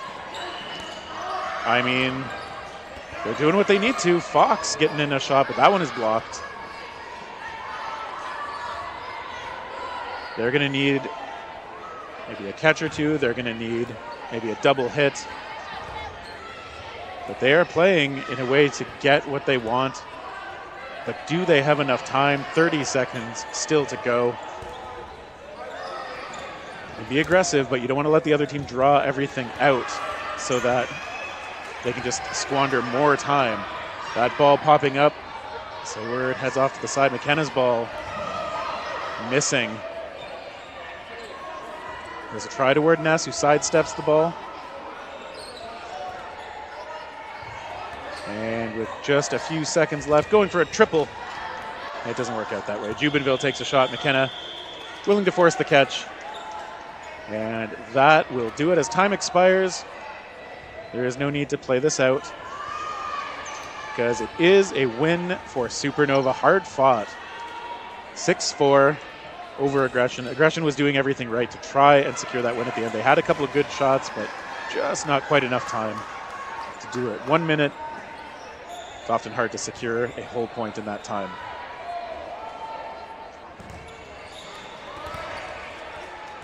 And so we will have another match here starting fairly quickly, I think. But we will have a 4 versus 5 match. Caffeine and Co. against the winner of Coastal and Bloom. I think that match is still going, so once we find out who that is, we'll let you know, and see you back here for the next match here at Dodgeball Toronto's Kickoff 2025.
Refs, if you have your teams or start your games, we gotta start. Teams who have been sitting, we got empty courts to warm up. Everyone should be ready. Let's get going.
Get the advantage. Okay, on the line, guys. Ready, ready.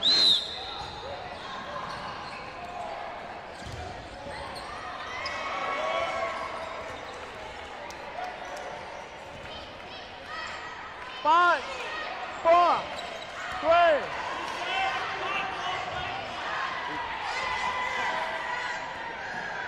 Five, four, three, two. One. Copy, close. 5, 4, 3, 2. Copy, close. Oh, sorry. We got this one. Sorry. 5. Copy, close. 5, 4, 3.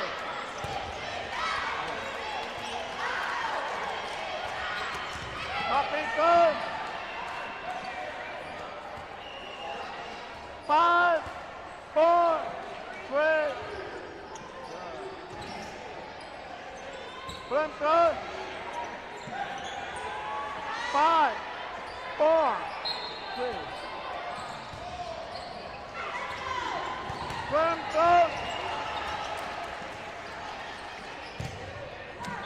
5, 4. C'est parti? 3, Ouais. 2. Bon.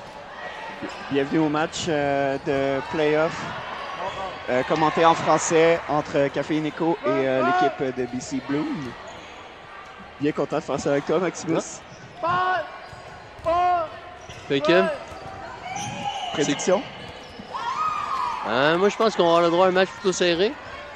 Ouais, j'irais pour un 5-3 en faveur de Café Nico. Ok. Je te suis. Toi, c'est la même chose? Moi, je pense que ça va avoir un petit peu plus de haut pointage. Ok. Je m'attends peut-être à on va dire un 6-3. Déjà là que ça vient de commencer, on est à 2 contre 2. Côté de Café, là, on a quand même des bonnes capacités de survie avec Mira et Sarah. Puis on devrait peut-être dire qu'on connaît pas tant les noms des filles de Bloom. Ouais, on est désolé en avance. 5, 4, 3, 2. Attack. Ouais. 5, 5. Parfait. Yes, c'est pour ça qu'on est là. 5, 4, 3.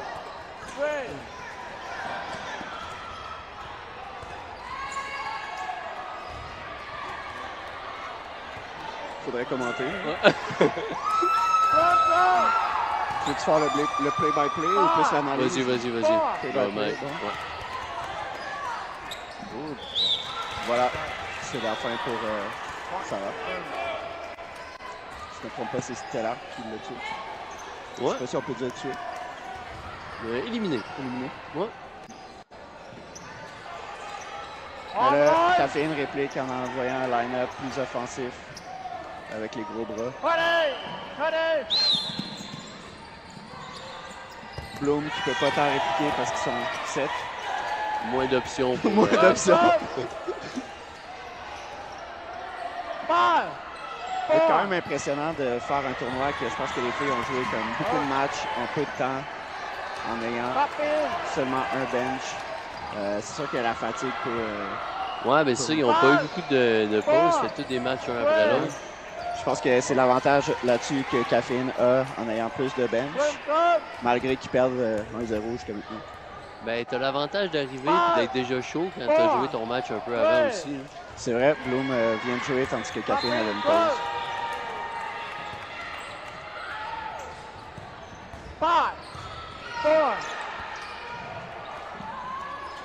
Beaucoup de va-et-vient. Qui se termine par une attrapée de Laurier. Quand même chic cette fille. 5, 4.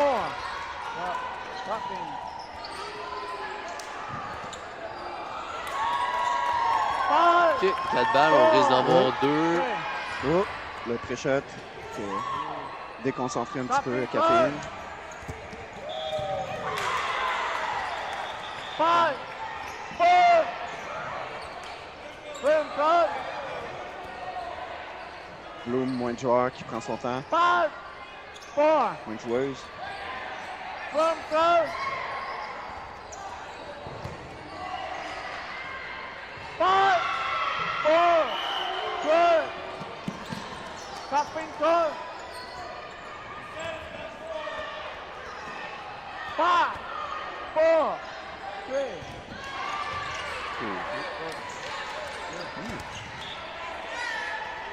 From close.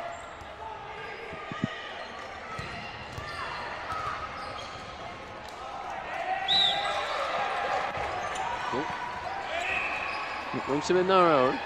On est de retour à l'égalité. Hein? Parfait comme ça. Parfait comme ça. Yes. J'ai essayé d'approcher le micro. Je pense qu'on disait qu'on n'entendait pas tant mieux. Bon.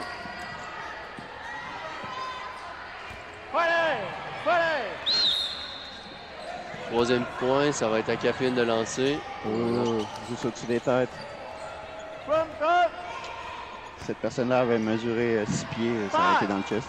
4, 3. Beau bloc de casse. 5. C'est trop proche.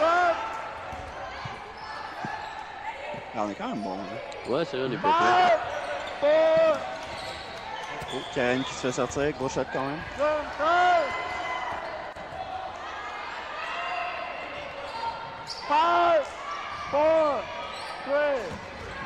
Un match qui joue assez calmement, par exemple. Il n'y a pas beaucoup de chaos. C'est plus des attaques contrôlées. On prend notre temps des deux côtés. C'est calculé, ça s'étudie un petit peu.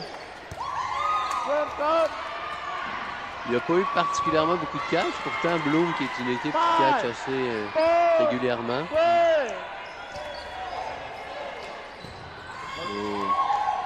Bien essayé quand même.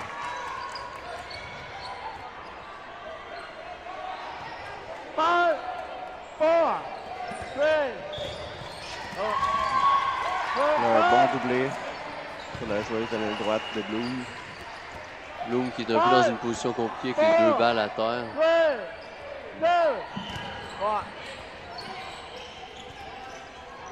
Stopping close. 5, 4, 3. Jana qui va quand même d'un bon lancer, qui a réussi à briser le bloc. De la numéro 12. 5, 4.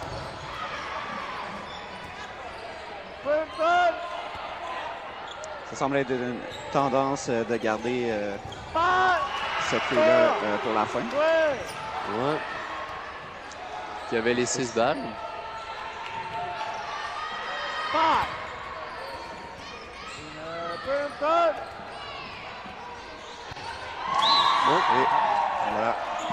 Tu demandais des catchs, les voilà. Et voilà. 1 minute.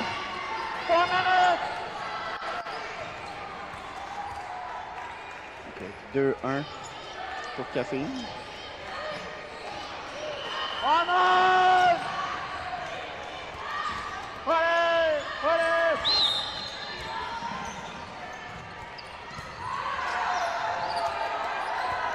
Un bon rush de la part de Caféine qui arrive bien avant. Tu prends un avantage de joueur, tu reprends ton ballon en plus, c'est parfait. Ouais. Les jambes peut-être plus reposées dû au nombre de joueurs plus élevé. 5, 4, 3. Copy, go. Cassandra qui l'a eu droit dans les cuisses. 5, 4. Crimson. Oh, beau saut de Mira. 5, 4.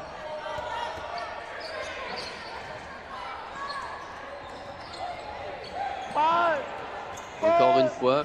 3, 2,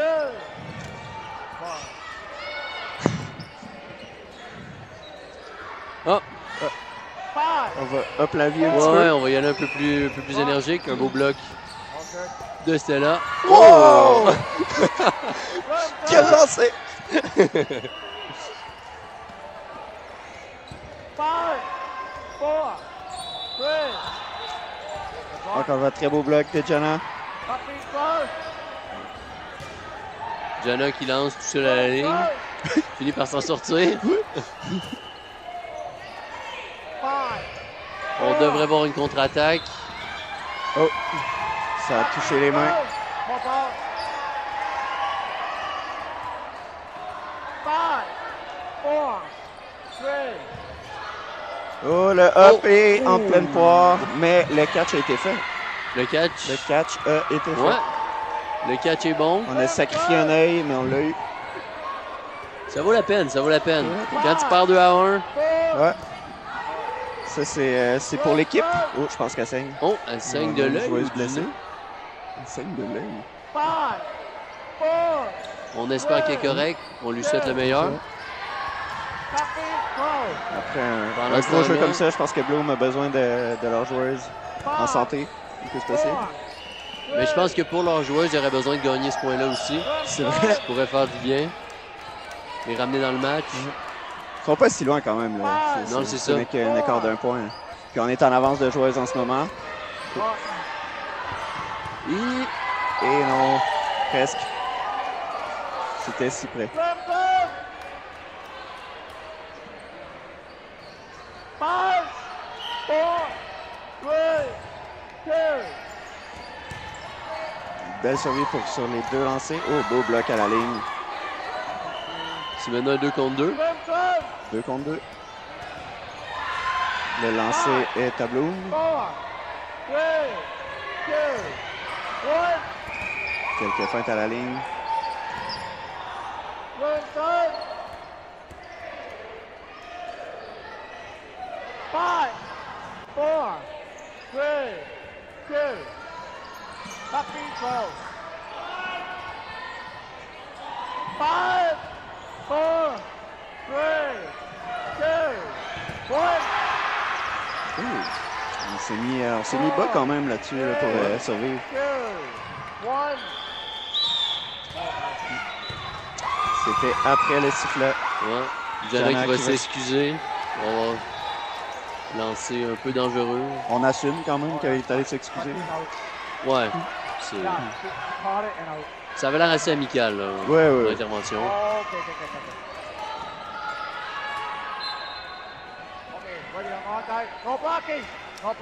On a probablement un avantage pour Bloom dans ce pas de bloc, étant donné qu'il bouge plus. De l'autre côté, on est plus sur les blocs. Donc, moi, je donnerais l'avantage à Bloom pour ce point-là. On a peut-être plus de puissance de lancer que Caféine. Peut-être. Pas nécessairement.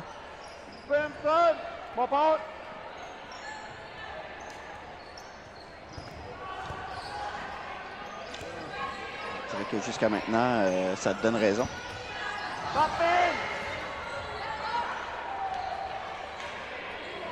Très mobile, les filles de Bloom. Oh, et le catch! Lancé solo. 5, 4. Tapping close. Ouh, la technique la crêpe.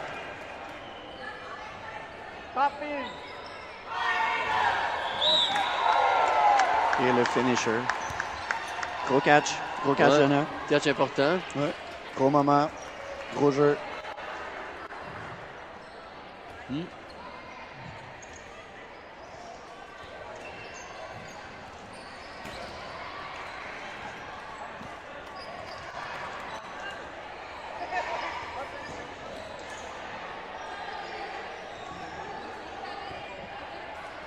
Qu'est-ce que tu essaierais de changer si tu étais Bloom pour cette deuxième demi? Très bonne question, ce Max.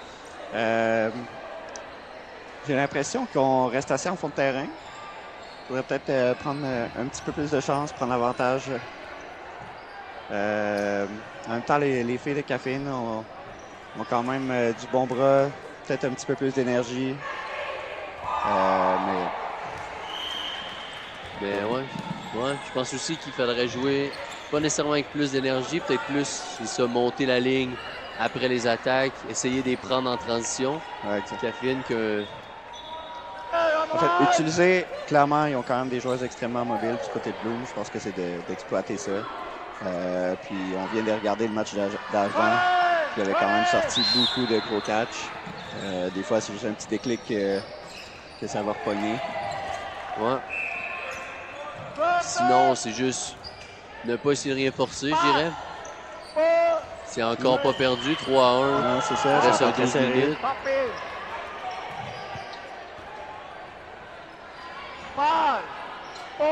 Caféine qui a gagné beaucoup de rush depuis le début. Ouais, c'est vrai. Encore gagné celui-là. On avait des gros, ce qu'on appelle en anglais, des gros setups à la ligne pour aller chercher ce hit-là. Belle survie en utilisant les blocs aussi.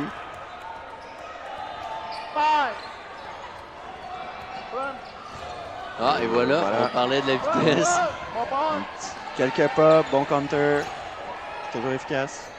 5, 4, 3, 2, 1. Ce qu'on pourrait essayer aussi, c'est peut-être de lancer moins sur les balles. On lance beaucoup sur les balles, beaucoup de blocs. On pourrait essayer d'aller au milieu. C'est quelque chose que... Du moins, de chercher un petit peu plus d'angle. Ouais. Encore une fois, un kill en transition. Ou une élimination.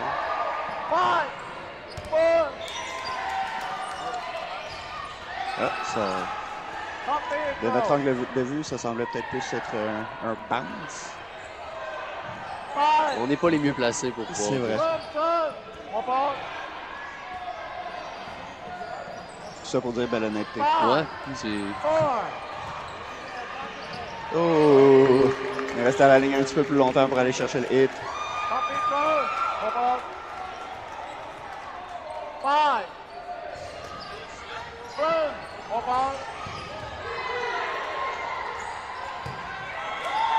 5, 4, 3, 2, tapping, whopper.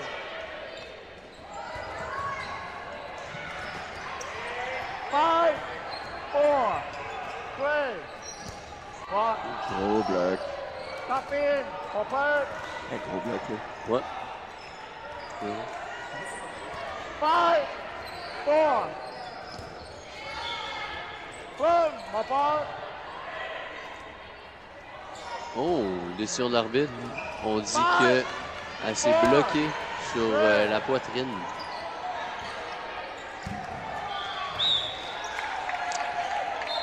Et voilà, ça a fait mal. Ouais, on parle d'un point important pour Caféine. Puis le prochain est assez important pour Bloom. Je dirais que...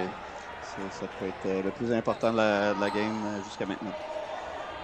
Ouais, si c'est Caféine, tu commences à essayer d'étirer le temps.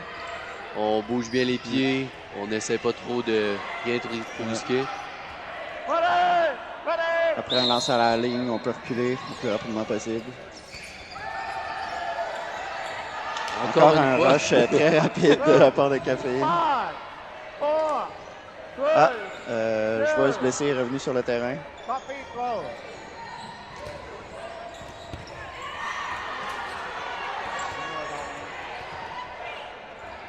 Content pour elle quand même. Ouais, c'est. Faut aider ses coéquipières.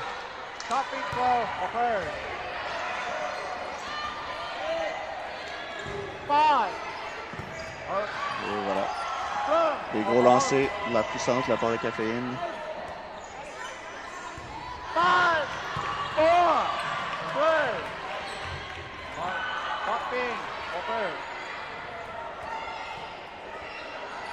On voit Ashley au centre du terrain qui dit à ses coéquipiers qu'on essaie de ralentir ça. On prend les 10 secondes qu'on a. Non, Mira qui écoute pas vraiment. Qui écoute pas, mais avec efficacité quand même.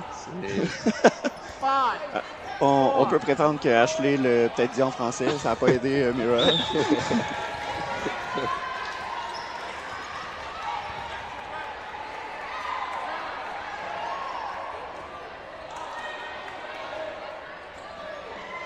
Donc, pense que Bloom va essayer d'accélérer le jeu, créer un petit peu de chaos pour un peu Je pense déstabiliser vraiment le Caféine. choix. En game d'élimination comme ça, t'as pas d'autre choix que de tout essayer. C'est des bonnes catchers. Donc peut-être qu'en forçant plus le jeu, ça va être les réflexes naturels qui vont sortir. Puis tu vas avoir besoin de catch si tu veux gagner ce match-là. Il semble assez conservateur jusqu'à maintenant. À 4 ballons dans la c'est juste une. Il est en déficit de joueurs.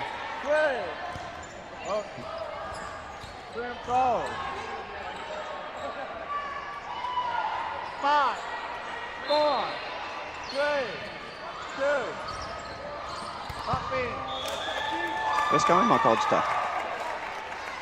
C'est 7 minutes. Oh!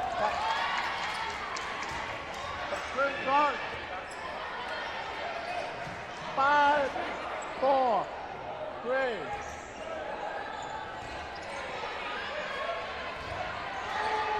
Copy and go. 5, 4. First go. Okay. 5, 4, 3.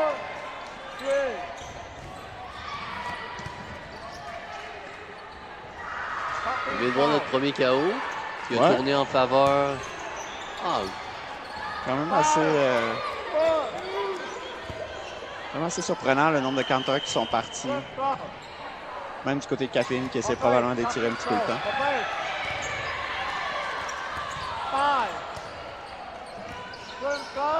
Oh, on a avancé un petit peu plus rapidement vers la ligne. Là. Je pense qu'on va peut-être voir ça plus souvent d'ici la fin de la partie. on n'a plus aucun lancé, on est quand même, on monte tranquillement en ligne.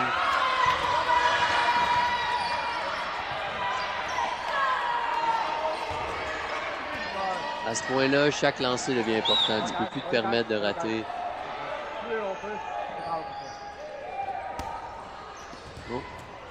C'est la balle qui arrivait probablement d'un terrain en arrière, qui a été relancée de l'autre côté.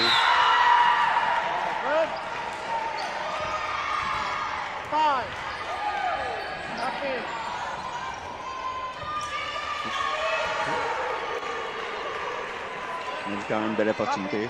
Un beau lancer sans regarder sa cible.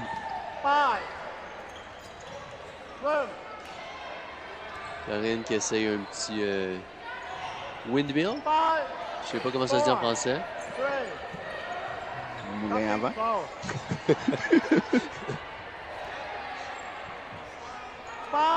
J'aime quand même que tu as dit essayer.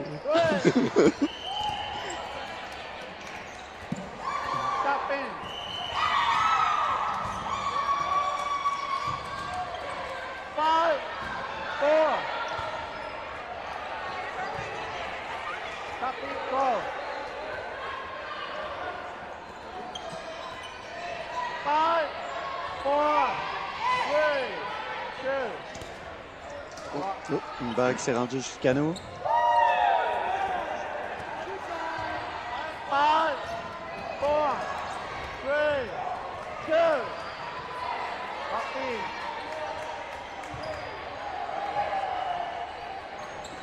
5, 4, 3, 2. Je pense qu'on avait les mains un petit peu glissantes là-dessus. 5, 4, 3, 2, 1.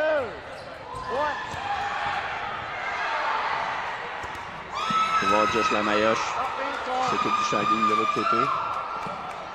Ouais. 5, Et dire, nos deux coéquipiers. Le magicien. Oh!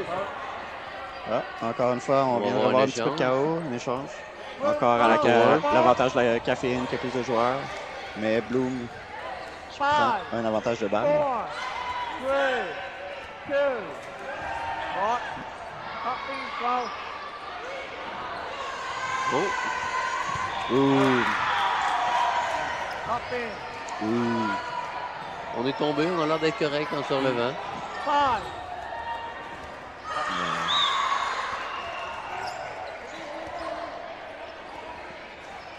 Ça va avoir été beaucoup de points serrés qui ont tous tourné en faveur de caféine. Ouais. C'est sûr, ils ont été opportunistes. Je pense qu'il reste un peu de temps. Probablement pas assez pour revenir. Ça peut être difficile. Ça peut être difficile de faire, disons, 4 points. 4 points. En 2 minutes 30. Dans ce cas-là, est-ce que tu essaies d'y aller Ouh! plus? Ouh. Un gros catch, mais un gros shot in the face. Droit au visage. Ouais, ben, je fais la version bilingue aussi. Ok. Vu qu'il reste un petit peu moins de temps, je me suis dit, il y a peut-être des gens, des BC qui regardent aussi. Je dirais un petit salut à Chris. Ça fait longtemps qu'on t'a pas vu. Dommage que tu sois pas là aujourd'hui. Ouais. 4, 3, 2. Copy. Byron, cool guy. Ouais. Mais je parlais de Chris parce que 4. C'était là, là. c'était là exactement. Moi, je parlais de Byron parce que je trouve que c'est un cool guy. Ok. C'est correct. 4, 3.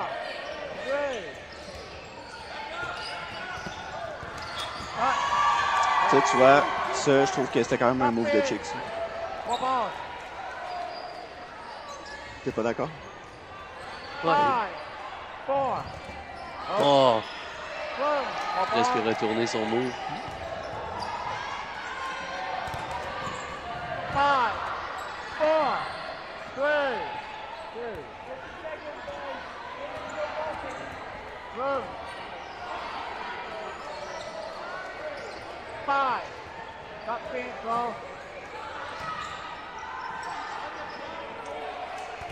5, 4, 3. Belle tentative quand même. On voit ce qu'elle essaie de faire. On va voir si elle peut bien l'exécuter.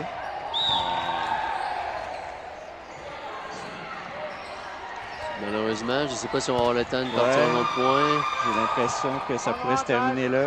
Oh non, on se met en ligne. Oh, il y a assez de dernier temps point. pour rattraper 6 points.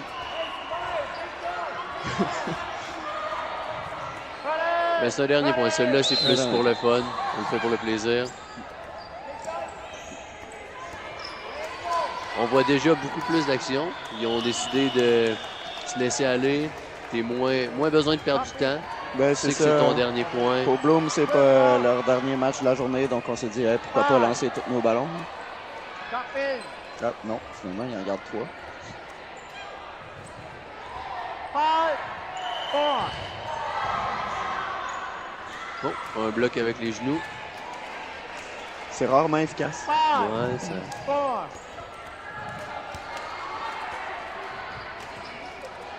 On va y aller pour les 10 dernières secondes du match. 4. Ouh, ouh, 1. ouh. Oh! Ah. De la rapidité d'exécution, Ouais. un petit peu de chaos. Donc, c'est peut-être ce qu'il prenait. Un petit peu trop C'est peu, ce que trop ça tard. prenait. Je pense qu'on va Donc, devoir laisser la ouais. chance aux autres de commenter. Je pense qu'on a quand même mis la barre haute pour ce match de série. Qui était les quarts de finale. Qui était quart de La finale. 4e position contre la 5e, probablement. Je pense que oui. Donc, Caféine qui va aller jouer contre la première position qui était On Valkyrie. va assumer Valkyrie. Je pense que, Valkyrie, ouais. ouais. J'ai pas regardé le classement, mais Valkyrie, je pense que c'est un bon guess. Ouais. Fait que, on va passer aux demi-finales. Yes.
Hello, everyone, and welcome back.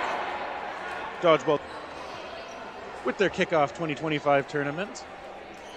Somehow we are already looking at Valkyrie versus Caffeine & Co., two teams who have looked crazy strong when I've been able to see them in this tournament so far. Of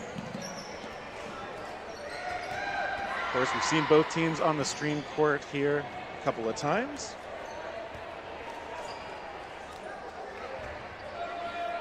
And Valkyrie, of course, have been national champions before. They finished first in the overall seeding, winning all of their matches. Caffeine & Co. finishing fourth. They were undefeated. They did have one tie.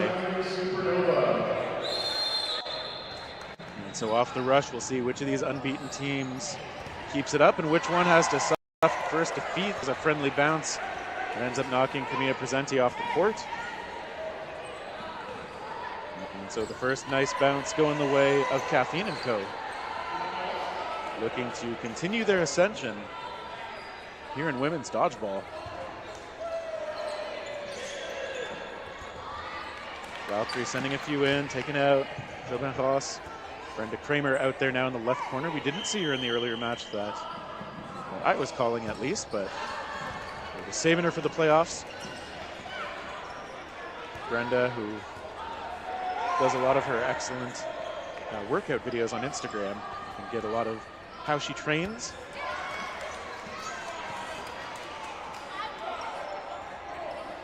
Okay, now Valkyrie again, they very good at communicating. They relay those calls quickly. And they send a few in. Caffeine & Co. with some counters. But so far, the Valkyrie players still staying up just fine. Caffeine & Co. sending one. That was Duarte's shot. And there's a shot from Valkyrie in return that's cutting down some of the Caffeine & Co. members. Valkyrie again with 4 balls. Come on up, they get Marie Jodouin. Big arm. She's hit on the shoulder there. Biron still out there. Oh, there's a good hit. Cooper taken out.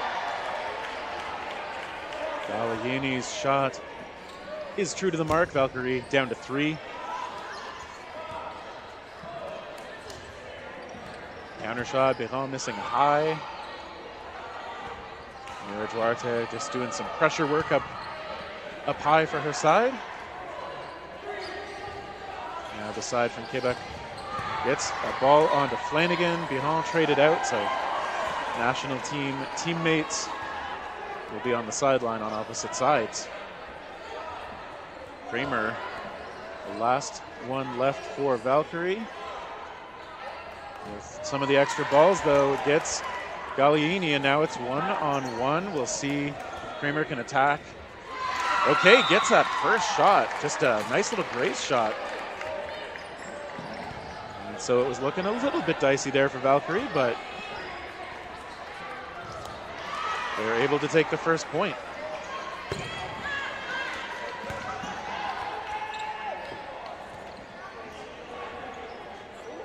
And as they line things up again, you hear the referee calling everybody to hurry up and get set up. And false start.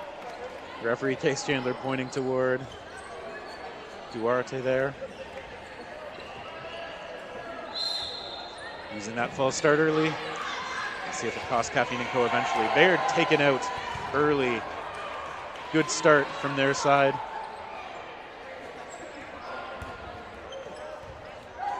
Valkyrie on the back foot a little bit, but unfazed as usual.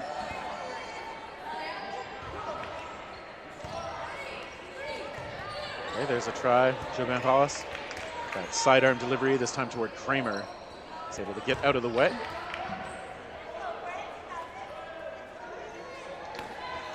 Okay, there's some good back and forth.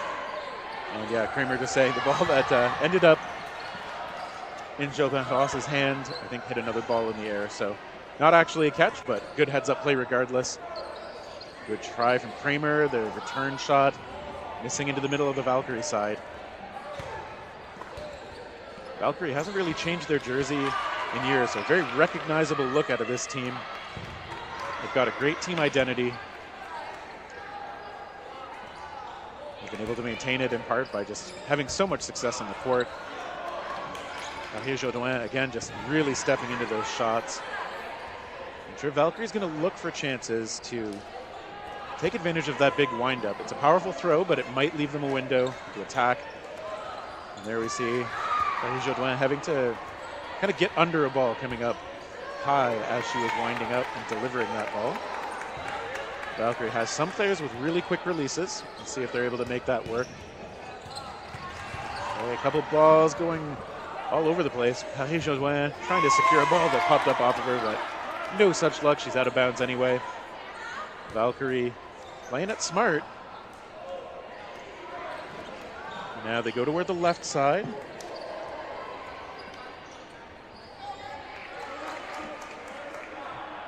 It's on Valkyrie to throw. Okay, some tries coming back the other way from Caffeine & Co., but still haven't been able to get anybody from Valkyrie since the opening. Well, that shot maybe catchable, but didn't end up that way. Flanagan taken out as well on the other side, so still a player edge, Valkyrie, but it's a slim one. 4 on 3. They look toward Jobin Ross, who tries toward Kramer on the back pedal. 5, 4. Try toward Duarte, who again just coming up with energy. You see on the Valkyrie side, Presenti hasn't been one of the throwers lately, has been hanging back and just looking to see if there's a situation to secure a shot. They get 2 balls into Gallieni. Jobin Ross with a catch, though, off the hand of Kramer, who shakes her hand a little bit. 5. So Caffeine & Co. have 3, facing the 3 from Valkyrie. Jobin Ross taken out this time with 2 balls in hand.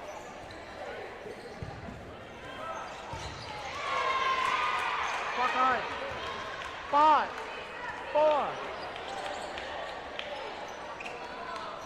Buckeye. Let's see how things have slowed down a little bit. Up in. 5, 4.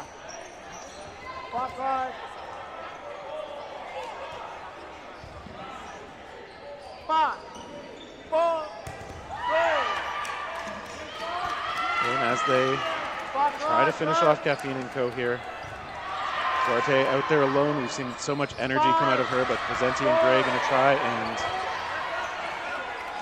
get that opening.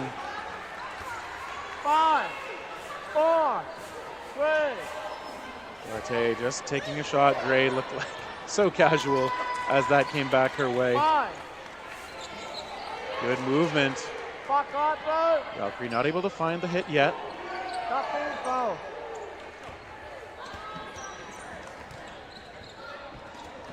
Duarte stepping into that one.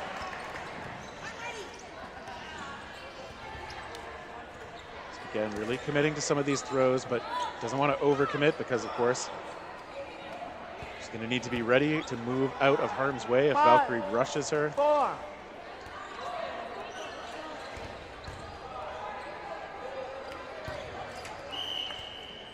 So both teams just playing it a little bit safely. It's on Caffeine & Co. this time. Good try toward Presenti. And able to get low under that ball, staying in bounds as well. Really close. Still on Caffeine & Co. to throw. 5, 4, 3. Duarte very fit, but I'm sure this is still exhausting. But does not want to cede the point to Valkyrie. 3.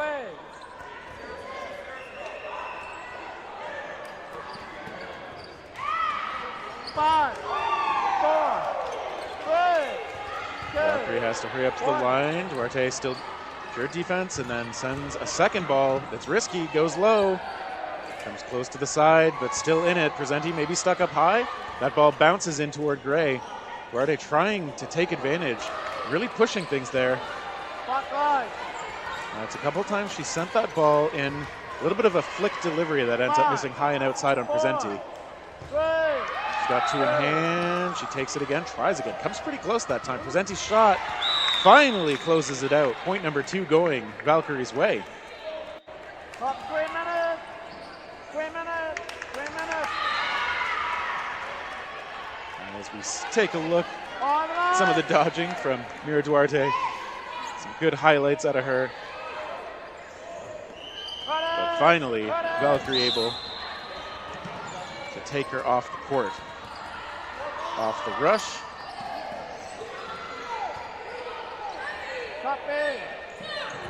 It's on Caffeine and Co. We see the call made from the middle. They come up to the line. Looks like they were targeting Claire Curry this time. Harry Jodouin again winding up. See her looking to take that. But that does mean Caffeine and Co. only has one ball now. They give it back to the thrower, their captain, who gets taken out. 2 balls sent her way. Oh, I said she's the captain, but she's just wearing a captain's jersey. I think she's wearing Biron's jersey.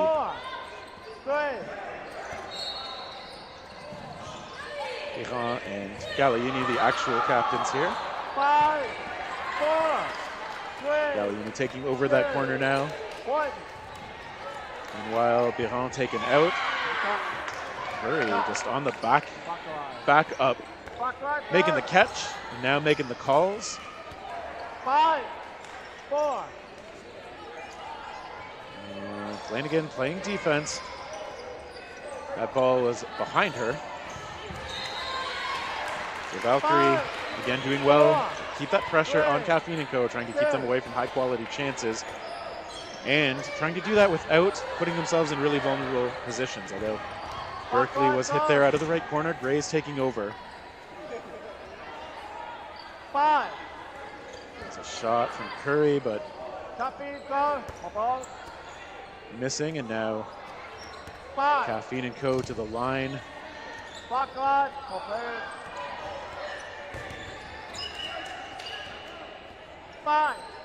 4. Slightly slow pace at the moment. Here come the rush counters. Flanagan finds the shot onto Jordan Ross. Baird hit out as well.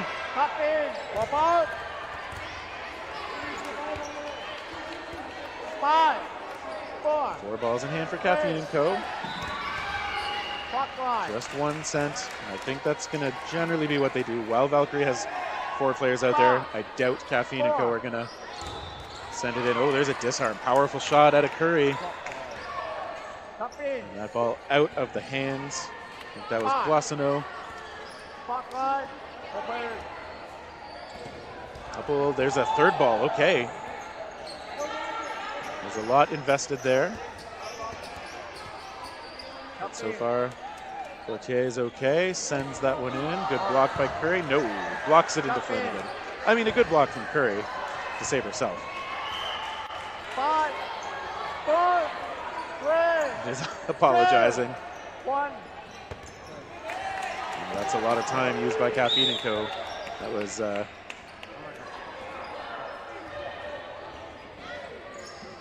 I think that was the countdown, I think, actually into the second half. So we heard the referee counting things down. I thought it was a little lackadaisical from the player if they were minding the shot clock, but I think it was actually just the clock to go down to the end of the first half here. So we will go into no blocking with 1 left on the Caffeine and Co. side and 3, I believe, left on Valkyrie. Valkyrie coming up with their plan. Gauthier has 3 balls in hand. All 3 of those balls have to stay on the court to start, of course. And I expect she'll kick one out to the sideline. Does indeed. He tries to catch Curry napping, but no luck there. Valkyrie with many balls in hand. Okay, it's Curry's ball, just hitting low. Great finish from the Valkyrie side. And they take a 3-0 lead into the second half, but it has been close.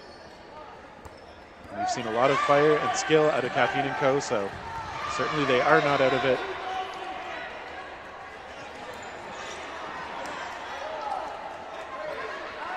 3-1 on the scoreboard. Is that right? We'll have to double check.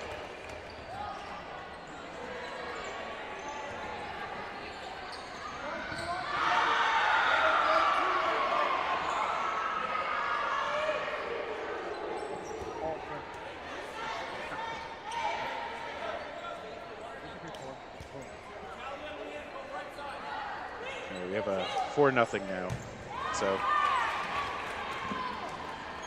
was going to say, I don't remember Caffeine & Co. getting a point. I feel like they should have earned one by now, but it just hasn't bounced that way. And so, of course, both teams deciding how to spend their time in the half break. A little bit of conversation. Valkyrie looks like they're going to switch to 2 balls inside on the rush, which is often slightly more defensive way. It lets your inside rusher potentially pitch 1 ball back and keep the other one to protect themselves. But there are a bunch of different ways to play the rush. Some teams, if they're feeling really saucy with the rush, they might end up pitching those 2 balls back to different players. We've seen Reckless do a lot of that, kick the balls out wide, be able to attack off the rush from multiple different places, including some that teams often don't.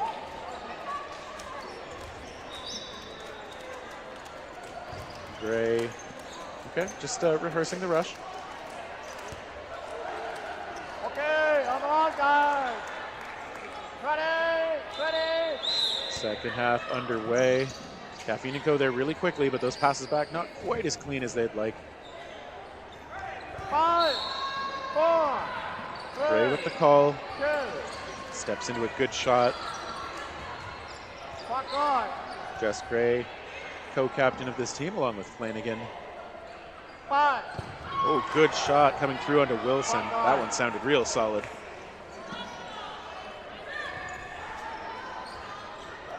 Mahejo Douin trying to challenge Valkyrie. 5, 4, Everybody just kind of missing a little bit. 2, 1. Okay, but Mahejo Douin taken out. Gray is out on the other side, so Caffeine & Co. has drawn some blood in this round. Presenti takes over the play calls.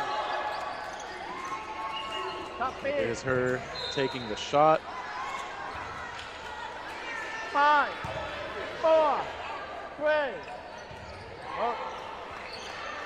Okay, they get Curry. It looks like that ball did connect, so good job. Caffeine & Co. still finding some great shots. We've seen obviously those solo throws from them do a lot of work. Berkeley's shot this time. Oh, there's another one drawn out from Presenti. A return sent her way, but missing. Boissonneau taking over the corner. 5, 4. Look right side this time. Duarte and Gallieni take the shots, 5, but 4, 3. Caffeine & Co. on the back line now, enduring a couple shots. Jodenhaus taken out on a long one. Kramer snares a ball as she backs up and turns around. Presenti taken out, but Caffeine & Co. down to 2. 5, 4. Boissonneau head out as well. And Duarte has been out there alone a little bit. Kicks the ball away from the retriever. Doesn't want to make it easy. Comfortable going real low there and then taking a shot toward Berkeley. No balls in hand. Valkyrie just now getting a second ball out to their corner. As a try toward the middle, and now Valkyrie going to take a shot. We'll see. Duarte has often thrown early, but this time just going defensive. Okay, gets grazed. And you see Valkyrie showing their respect as they hit her out. But Valkyrie securing a 5-0 lead. And now, with 10 minutes left, again, still doable. A point every 2 minutes is a reasonable pace for a team that's really hitting on their throws, but it is tough. And Valkyrie obviously knows that that's what Caffeine & Co. is going to need to look for. And off the rush, this time things are kind of clean. Cooper kind of getting in the way of Baird a little bit, but even so, Boissonneau hit out. 5, 4, 3, 2, 1.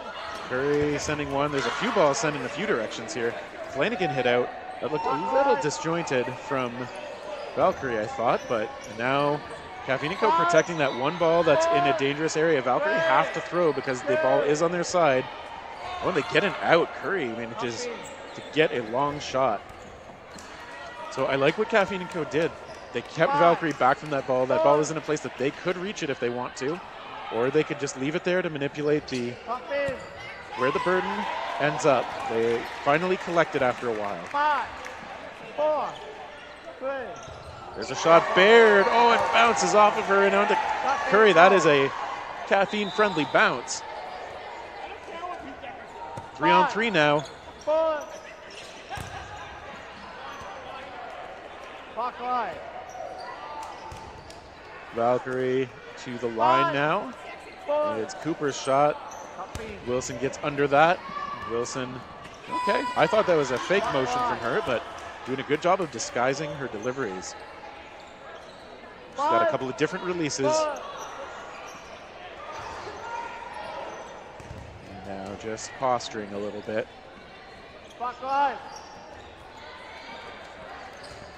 Spot. It's through. It's on. Okay, the refs change it to caffeine, so. Ooh, Wilson tried to sort of snap that one. I like a lot of times Leanne Wilson's delivery. She kind of winds up and tries to really snap her wrist into the throw. And that time I think something misfired a little bit. Ooh, second ball getting through onto Behan. It popped up in a way that maybe a teammate could have got to it, but wasn't a friendly angle that time. The bounce going Valkyrie's way. But the ball's mostly Caffeine & Co.'s side now. Cooper is able to play in the middle. Is able to survive. And now gets an extra ball. Betty Mack still has enough energy to do ball retriever duties back there. Good shot, good block. Kramer now backing up. It's Cooper with the call. Wilson, another casual looking block. Kramer willing to come up and challenge them a bit, but now backing up. Duarte, good jump. Staying in the air over that ball. Kramer put it in a good spot, but Duarte just refusing to land in time for that ball to hit her. Kramer light on her feet.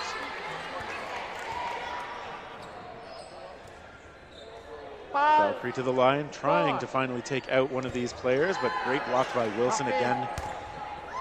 2 balls in hand, able to just knock that ball harmlessly off to the side. And now come to the line again. Presenti does break up their motion a little bit. That's why we fake. We don't want the other team to take an uncontested shot. Wilson just doing the same job. Now on the return, okay, Cooper with a block. Okay, great opportunity taken by Wilson. Presenti knocked off.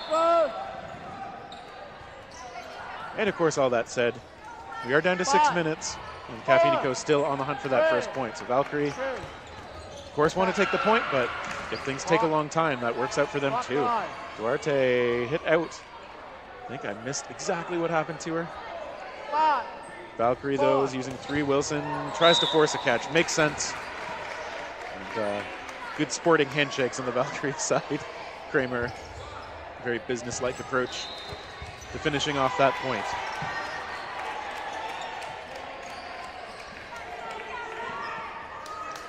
And so Valkyrie showing off a lot of the skill and teamwork that makes them a top seed, as we see when they finally get Wilson as the solo target. They just get those shots right on the money. Those throws very difficult to catch cleanly. And off the rush, that one, I think Berkeley did connect, it looked like to me. Duarte, yep, does check, does step off. 5, 4. It's Curry that time, a high one that Behan has to shrug out of the way of Curry. Apologizing a little, maybe explaining things. 5, 4, 3, 2. Now the shots, they go in toward Presenti and Flanagan. Presenti is the casualty there. Flanagan as well, okay. Well, that's a good bounce. 4, again, but Valkyrie, okay, they get Gil, who looks a little bit skyward as she heads out. 5, 4. Wilson shot, missing Berkeley. Ooh, long-range return shot from Gray, and Curry makes a good confident grab off Behan. Clock line. who is smiling as Curry blows her a kiss. 5, 4, 3.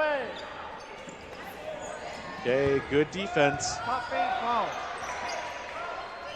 Constantine still on one side. 5, 4, 3. Gauthier on the other. Both balls into the middle. Constantine lets another one go, and that one popping up just too much momentum going backwards. She's not able to step forward and give herself a chance at that extra ball. Gauthier gonna have to do this alone. 3 balls coming in from Valkyrie, I'm guessing. They do indeed, and Gauthier off to the side.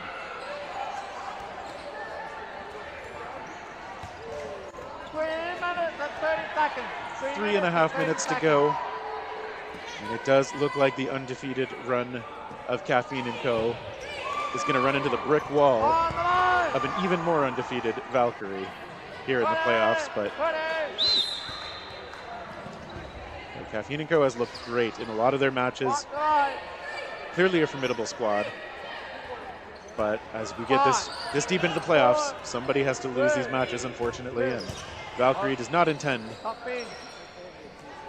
to be that team. 5, 4, 3, 2. Now there's a good grab. Wilson still showing her chops. 5. Caffeine & Co. back to 6 strong, and they use that advantage to try and put some pressure on Valkyrie again, but so far, 5, no 4, outs. 3. It's a long try. So Valkyrie's going to get a 5th ball. Caffeine & Co. maybe thinking like, why not? 4. Jonah Haas has the only ball. Plays defense and does get clipped. Clock line close. Okay. Caffeine go. Caffeine go. It's on Caffeine to throw, but Valkyrie's just going to take the line anyway and take a hit as Constantine is hit out. 5, 4, 3, 2, 1. Just one ball sent. 5, 4, 3. Oh, that's a great ball. Boissonneau hit low. Not a lot you can do about that unless you're already jumping. 5, 4. Valkyrie just hoping to close this out strong. Wilson skips out of the way of that ball. 5. It's the line now. Wilson looks toward Cooper, who slides low. That ball popping way up and out of play. It's gone forever. Never mind, they found it. 4. Caffeine & Co. to the line. Wilson with a block. There's a nice grab by Gray. Clock line. And so that's going to mean Wilson is alone now. 5, 4, 3, 2. Valkyrie managed to finish her off, similar to the last time when Wilson was out there alone. Wilson again doing the right thing, looking for a catch. You got to force it. So we're seeing some of those hits that helped determine this last point. Wilson again just looking to grab a catch and kind of make it close, but no such luck. And I think these teams are just going to call it here, which does make sense. It's plus minus doesn't matter so much anymore. And so the team's going to the handshake, high five line. Smiles all around, especially for Valkyrie.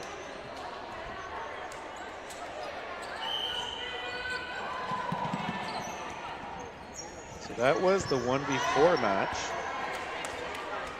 And so I have to assume that Valkyrie is going to play whoever wins between Reckless and, is that Whisker over there?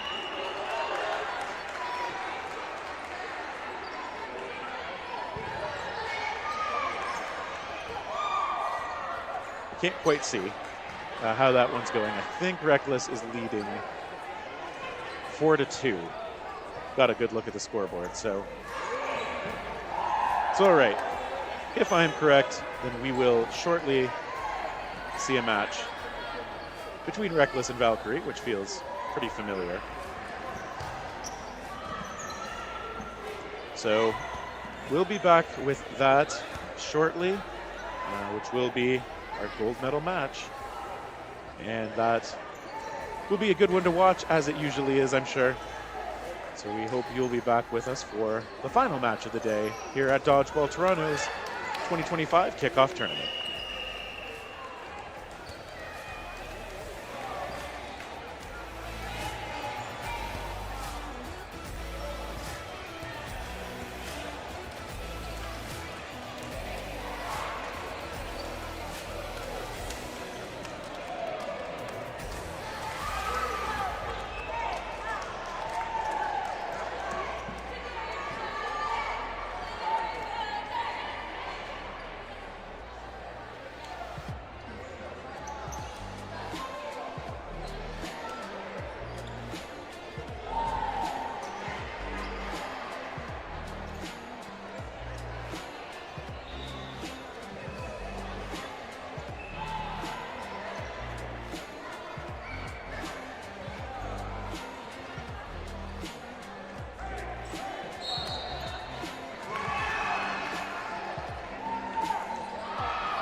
Okay, so they were debating if some invalid throws was to render the player out, or if she only give all the balls to the other team.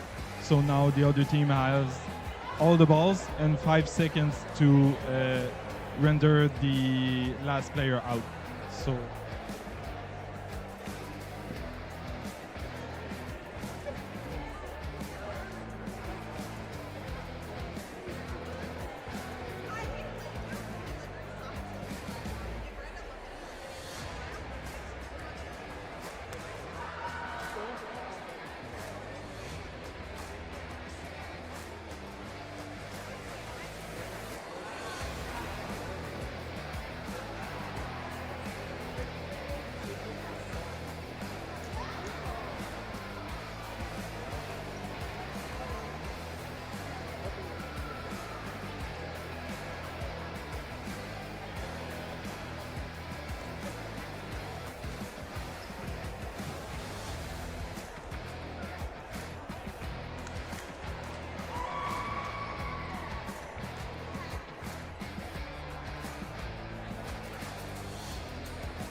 We are starting in 1 minute. 1 minute, take the court.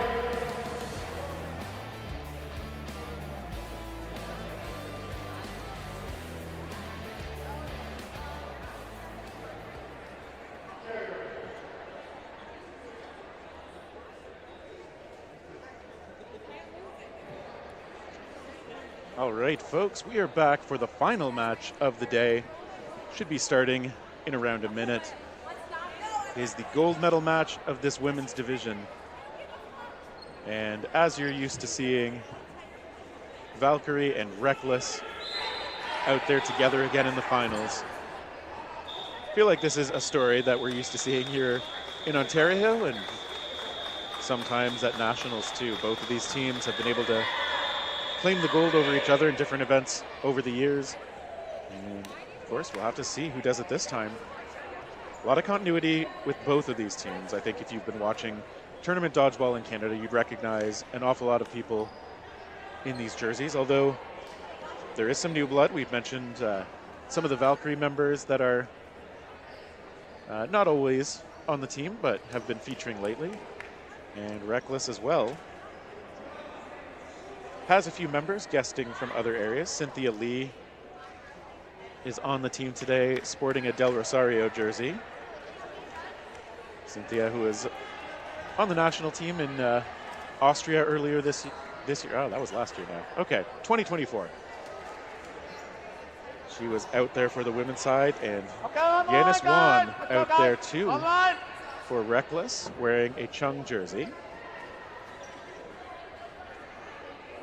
Otherwise, the Reckless members are pretty familiar from past events, so I feel like these are two of the teams that a lot of people might have guessed would make it to the finals. Both of them getting through the round robin undefeated. We hear the referees telling them to set up and get it going and off the rush. Ooh, there's a try. Keitha Cowie jumping a little bit, not quite jumping into that ball, thankfully. 5, 4, 3, 2. Valkyrie getting some shots in toward Mora. And there is a lot of national team level talent on both of these sides. Women winning gold at Worlds have included quite a few of the people on this court right now, so we know it's going to be a good match. Flanagan showing how easy it can look to make a catch sometimes. And that was off Mora, who's got a good throw.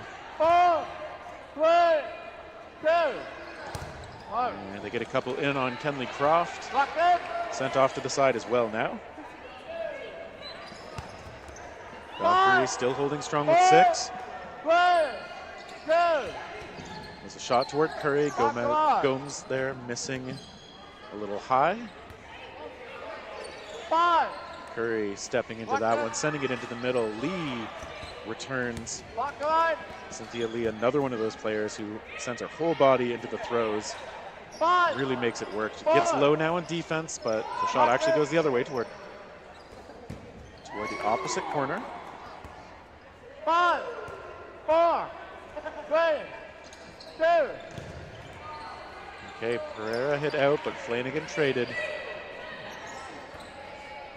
Juan takes over on the right corner, Gomes in the middle, Lee on the left. 5 out there for Valkyrie. Reckless just going to need to hit a couple of these shots, bring those numbers a bit more even. 5, 4. Baird missing. A few of those throws going a little bit high for everybody right now.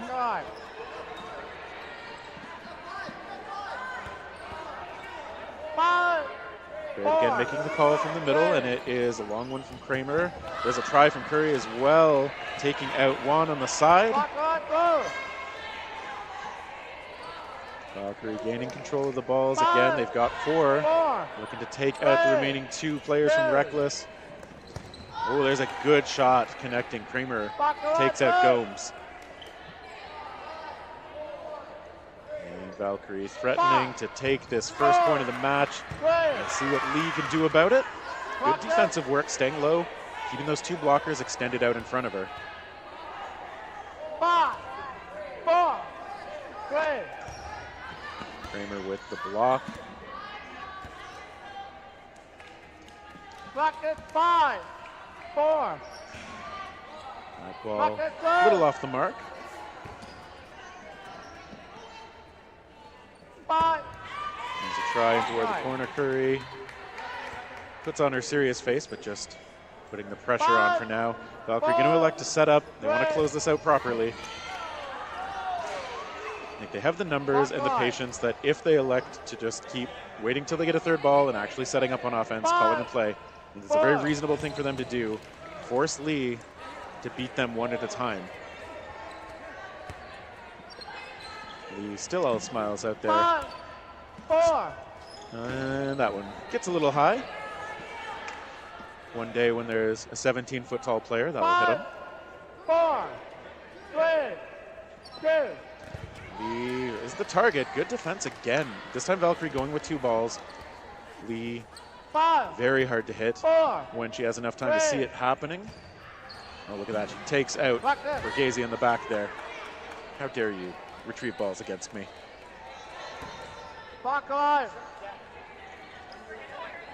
Lee happy to set up on defense. Back corner. Still keeping things small. Doing a great job. Still playing great defense. Again, just gunning for that ball retriever in the back. 5, 4, 3, 2. Shot toward Curry. Curry again just comes up with some pressure, but just setting up the space for Baird to join on the attack. And Lee tries a little bit more aggressively now. And we have a little under 8 minutes still to go in the first half. The first point still up for grabs. Lee doing a great job of drawing this out, but it's going to have to find a hit. This time Curry takes a shot, and there, Kramer finishes it off. Curry puts Lee into position. 7 minutes and 30 seconds. As we see her let go of the shot. Some of the dodging that she's been doing so well. Keeping those blockers out in front. Excellent positioning on her part. Staying alive super well. But then eventually that final shot from Kramer gets through. And Valkyrie takes the first point after almost 5.5 minutes. Very controlled play out of them. 5, 4. Valkyrie up to the line now. They get a shot onto Flanagan. Nice one from Janice Wan. 5, 4. Good faking coming out from Reckless. Mora hit though on a back pedal. Gray with a good release. 5, 4, 3. And it's the left side. Shauna Rowe lets it go. Wan taken out. Rowe sends another one in on Gray, but it is blocked. And that was perhaps a little reckless. 5. Del Rosario's got the only ball. It's going to play defensively with it. Croft is the target taken out. That is the price we pay sometimes for giving up that many balls. Valkyrie on the mark.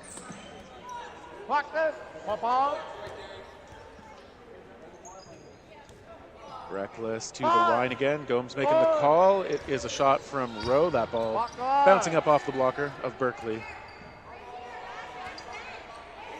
5, 4. Shauna Rowe, who's been at this dodgeball thing as long as anybody in the game. Multi-time champion for Canada. A very smart and versatile player on the court. Hoping to help her side get back into this one against Valkyrie. They're only down by 1. Ooh, but they do lose Del Rosario. So Rowe and Gomes gonna have to do a lot of work here. If they're gonna secure that point. There's a shot going in toward Doyle. Reckless still talking on defense, but it is Valkyrie's throw. No, okay. Referee corrects himself because there are 4 balls in hand for Reckless. 5, 4, 3. Rowe just fakes and doesn't overcommit, so she's still in position to play defense again. Talking things over. Reckless to the line, we'll see. Valkyrie seems very content to play this fairly safe. Wait till both players have thrown, and then look at that. They just return fire so well. They're able to close out the second point. 2-0 lead. That's when Gomes got hit out and Rowe as well.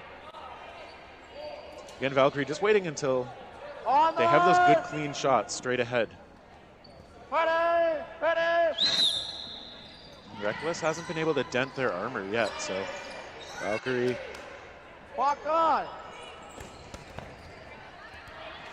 nobody goes off the rush too hard. 4, 3. And it's Flanagan's shot. Del Rosario not able to secure that. skips off onto the sideline. 5, 4, 3. It was a good try by Rowe. Buckeye. But Curry able to get out of the way, and now he's going to make the call in the middle. 4, 3. Curry stepping into that throw after one fake.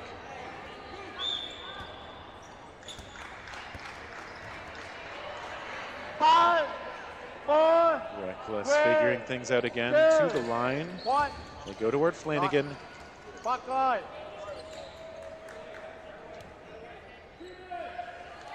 5, 4. There's Baird out of the middle. Flanagan letting that go in coverage. Yan gets out of the way. Flanagan gets under some coverage from Mora. Buckeye. So good situational awareness from the players involved. 5. Rowe just gets clipped by that shot. Gray able to take her out. Reckless has the extra ball now. 5, 4, 3. It's a try. Yan Buckeye. looks like she got Berkeley. Well-placed ball. 5, 4. Pereira making the hold call on defense for Reckless, but that's only hold for now. Okay, it's still a bit longer. 5, 4. On offense again as they come on up. They go toward Flanagan. One thing I like about Flanagan, she throws lefty, but she ends up holding the ball in her right hand to block fairly often. Just switches it. Which I think makes sense if you're winding up and your non-dominant side is where the ball could be to block. It's often in front of everything else, so I like that Flanagan does that. Not a lot of players do. Mora and Pereira still dealing with so many Valkyrie players.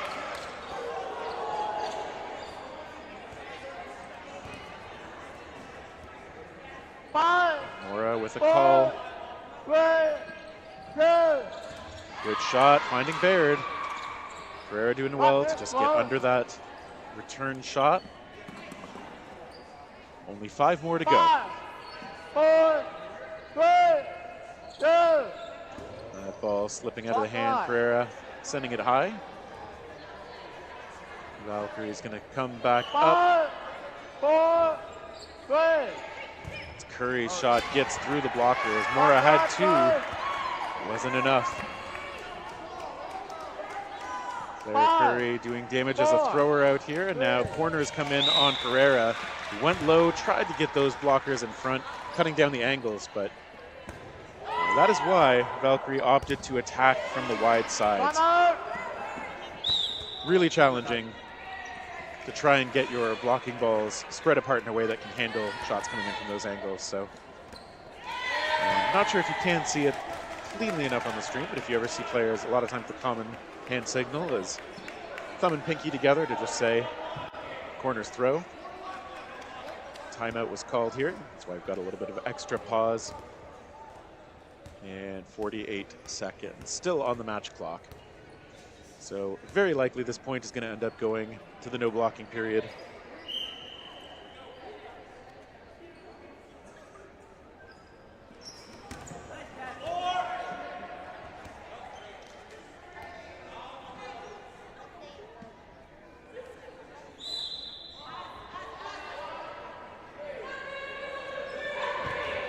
Valkyrie with a cheer.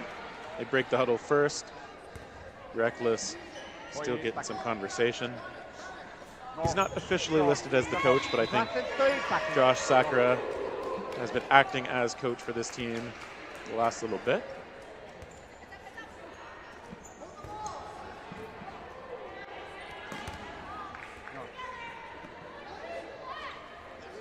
On the line. 20.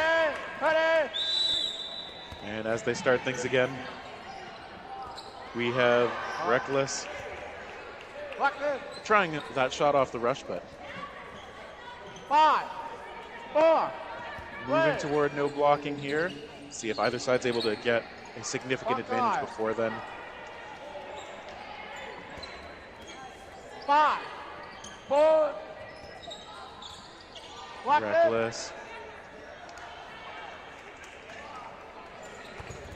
5, 4.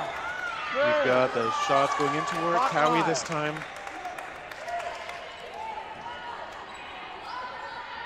Pereira making the calls in the middle on defense, and ooh, there's a tricky delivery out of Kramer. And Lee hit out as well, so Valkyrie just really, really finding those shots in ways that Reckless isn't quite able to. And we're used to seeing it be fairly close between these two teams, but once in a while, one of them does build a bit of a runaway on the other. Ooh, Rowe just taken out on a long-range shot, skips over to her teammates. 5, 4, 3. Kramer with a good shot, taking out Mora. Valkyrie firmly in charge. Pereira blocks, maybe forgets. Del Rosario, good hops there. No ball in hand until now. 5, 4, 3, 2. Takes as much time as she can, steps out of the way of that ball. Kramer just draws one in. Unfortunately, it also gets her out. 5. Del Rosario gets up again. Ooh, 2 hops. I thought she'd go low on the second one, but great work. Doyle, I think that one might have got to the ground. The refs are going to talk it over. Yeah, Boissonneau from Caffeine & Co. on the back here saying it looked like a drop to me. And honestly, I do agree with her.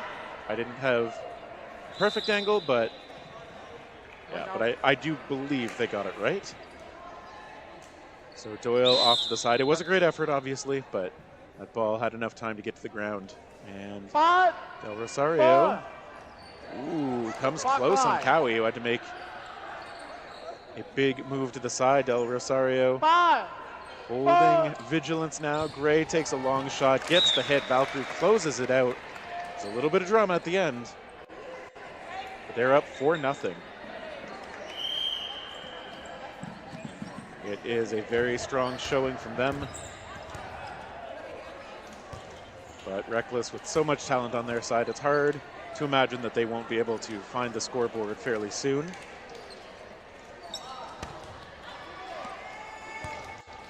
And during the round robin, as we mentioned, both of these teams managed to finish undefeated. Valkyrie with the better plus minus, they were plus 43. Reckless plus 35. And for a bit of extra context, Rack Attack, who also finished the round robin with 5 wins, had a plus 32. And after those teams, next best was Caffeine & Co., who we saw fall to Valkyrie earlier with a plus 24.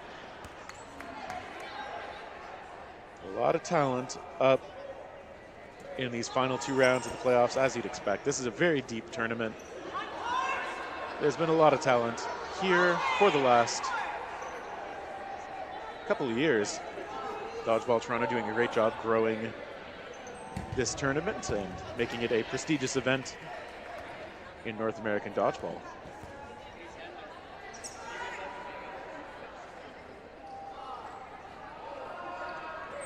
And so teams talking things over again. Valkyrie, of course, mostly out of the Ottawa area. We've mentioned Brenda Kramer comes from, I'm not sure where in the U.S., but somewhere in the U.S.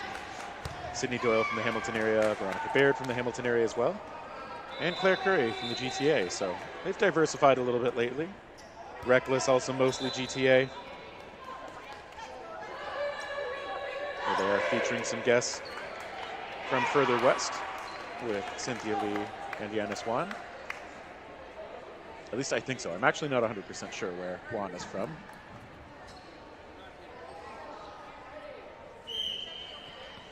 But either way, currently on the back line. See, Reckless has also got Kimberly Chin out there for the first time in this match.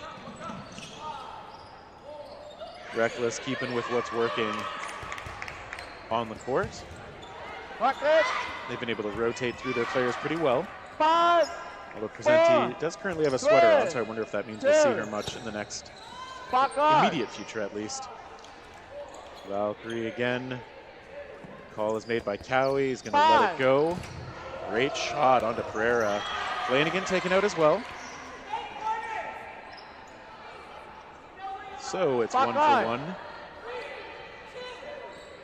5, Valkyrie has been able to 4. win a few more of these exchanges when it's crowded. Ooh, that one from Kramer catching Lee off guard. Kramer Back it. hit out.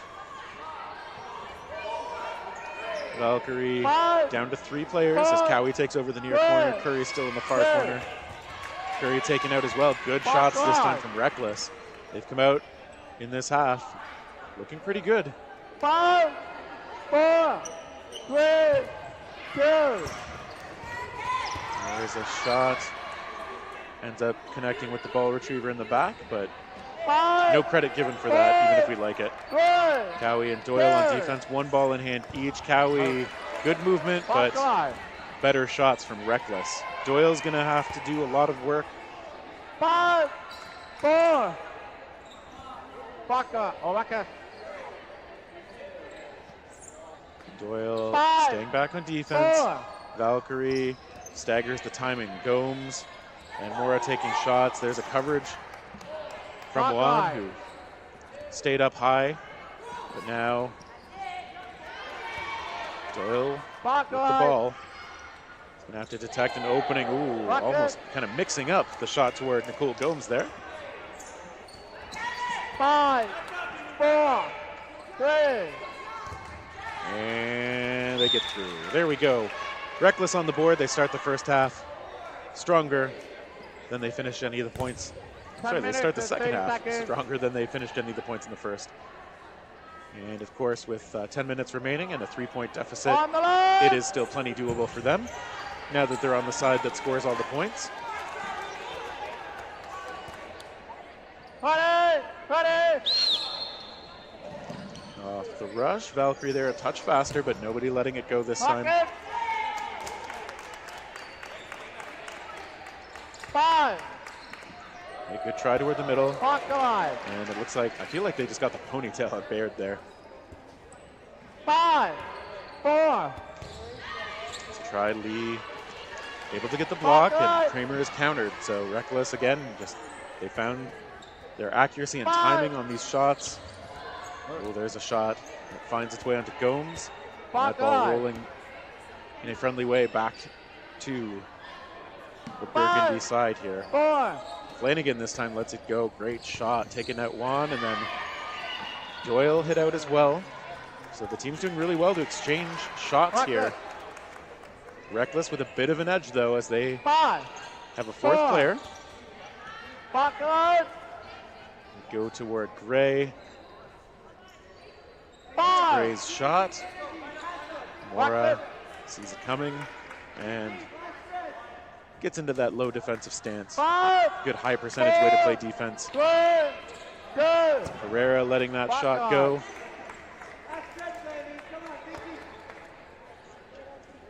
Gray continuing to communicate out of the center. Berkeley ends up letting that one go. Lee in the corner. Chin now in the middle. This provides a bit of coverage while Mora takes the shot. So both teams doing well to support their throwers. We see the fakes, everybody coming up to the line, everybody trying to look threatening. Flanagan this time gets a good one in, a return shot from Mora. Comes up firing, but Flanagan survives. 5, 4, 3.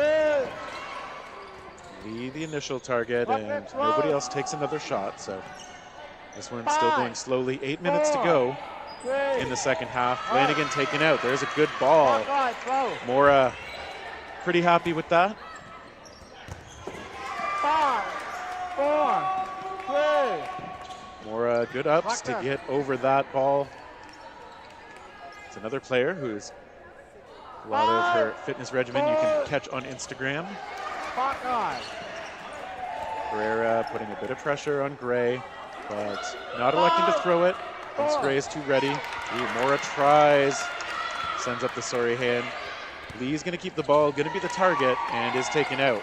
I like that from Valkyrie. Throw at the player who's the only one who can threaten what you're trying to do. 5, 4, 3. And Reckless still, they've got the player edge.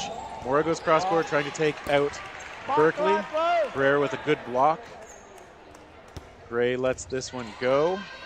Mora with a good block. Again, we see communication from both teams, but on offense now it's Reckless. Good one coming in from Pereira, but Berkeley quick with those blocker balls. 5, 4. Gray takes a shot. Berkeley sends another. Block it, slow. They do still have 3 on the Valkyrie side, though. 5, 4, 3, 2. Good blocking by Gray. Berkeley, no ball in hand yet. All right, she gets one again. Pereira sends it over to Chin in the corner. Mora's got the other one. Pereira the target this time. Gray getting just away from that ball by Mora. So both teams trying to find those counters still. Reckless on the back foot a little bit due to the score. And Pereira taken out, so it's now 2-on-2. And of course, this does change the dynamic a bit because there will be no possibility to have all 3 players at the line throwing since there are 3 players left, obviously. Mora thinks she's got enough space to take that extra shot, but now we'll see if she pays for it. She's got the ball. She blocks another.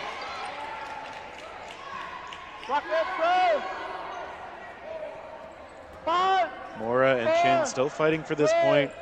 Gray and Berkeley trying to make sure Valkyrie keeps that solid lead here in the gold medal match. 5, 4. Berkeley steps into it and does take another one. Mora as well, finally taken out. Gray just outweights her. Good patience from Jess Gray, co-captain of this squad. And now we see Chin showing her hand, kind of literally looking for the catch. Gray takes a shot, places it well. Chin not able to secure that grab as it hit her on the outside of the torso. And now 5 minutes. Valkyrie in a commanding position at this point. They've got a 5-1 lead with a little under 5 minutes to play. If they get one more, and especially if it takes some time, we'll be able to call this their gold medal. Reckless, though, do have enough time. As we often say, if they get a few good bounces, a lucky catch or two, or a skillful catch will do it. They are not out of it, but they will need things to go their way and quickly. Starts off with Pereira taken out on a rocket of a throw. 5, 4. Curry again steps into it this time, taking out Rowe. Claire Curry again, when she has space to step into the throw, she's able to do quite a lot of damage with it. Good shot, Flanagan with a block. Again with that right hand, extending the ball out in front before switching to the left to fake. Berkeley hit out, Lee getting the better of that potential trade. And O'Quinn out there, I think for the first time in this match. She's kind of grimacing as she backs up, gets a ball in from her twin sister, the ball handler. This time it's an overhand from O'Quinn, of course. Jess O'Quinn has been a fixture on the national team as well for many years. Wasn't there this past year, but has represented Canada many times as a formidable player.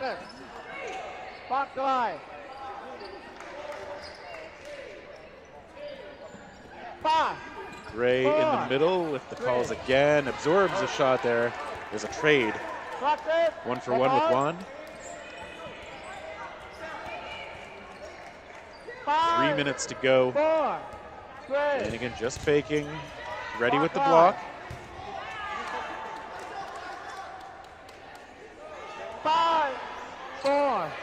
There it is, the one taking the shot, that one bouncing in a little early. Mora, good shot, taking out.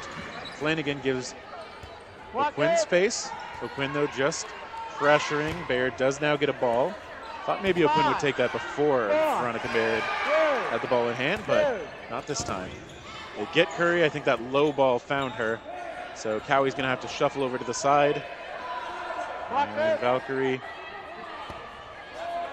just with 2. Still 3 out there for Reckless. They have the extra balls. They go toward Baird, who makes a catch. Berkeley comes back in, mouth agape, as Baird making a great grab.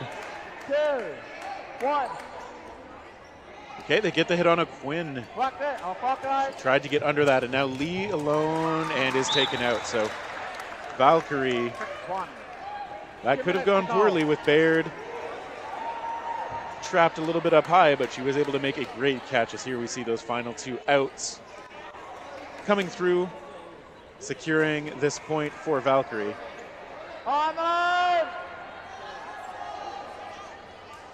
And we do have time for one more. 1.5 to go. The rush happens. Reckless a bit quicker this time. They get one throw off as a Quinn delivers, although she is also hit out. Juan taken out as well. Valkyrie, they still have 5 players out there. And they're in pretty good spirits right now. They're going to take this gold. Despite how this goes, they lose a few members. Reckless on the money now, but a little too late to change the match result. Right, Curry taken out, and Gomes as well on the Reckless side. And maybe we're going to end up with the possibility of another point here still. 5. Oh, great shot. Baird just finds the feet on Lee. Kenley Croft out there alone. 5. But only 2 left on the other side, so Croft taken out. So just saying, you don't let me play.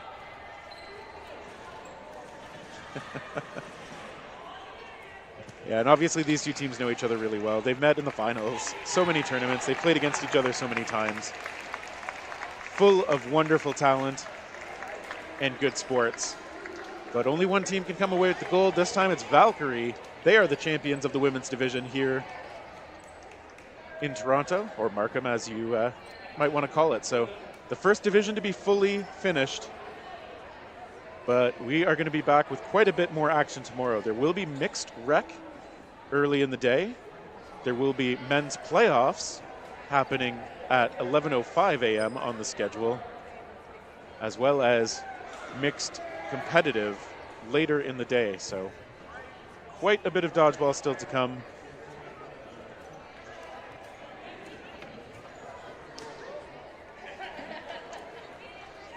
But it looks like we are just about done for the day. The final trophy being handed out. Congratulations, Valkyrie. And I hope you'll be back with us tomorrow for a lot more dodgeball action here at the Markham Pan Am Center, one of the most beautiful dodgeball venues we have. Until then, signing off for the day, on behalf of the production staff and everybody else, my name's Terry Thrasher. Thank you for joining us at the Dodgeball Toronto Kickoff 2025.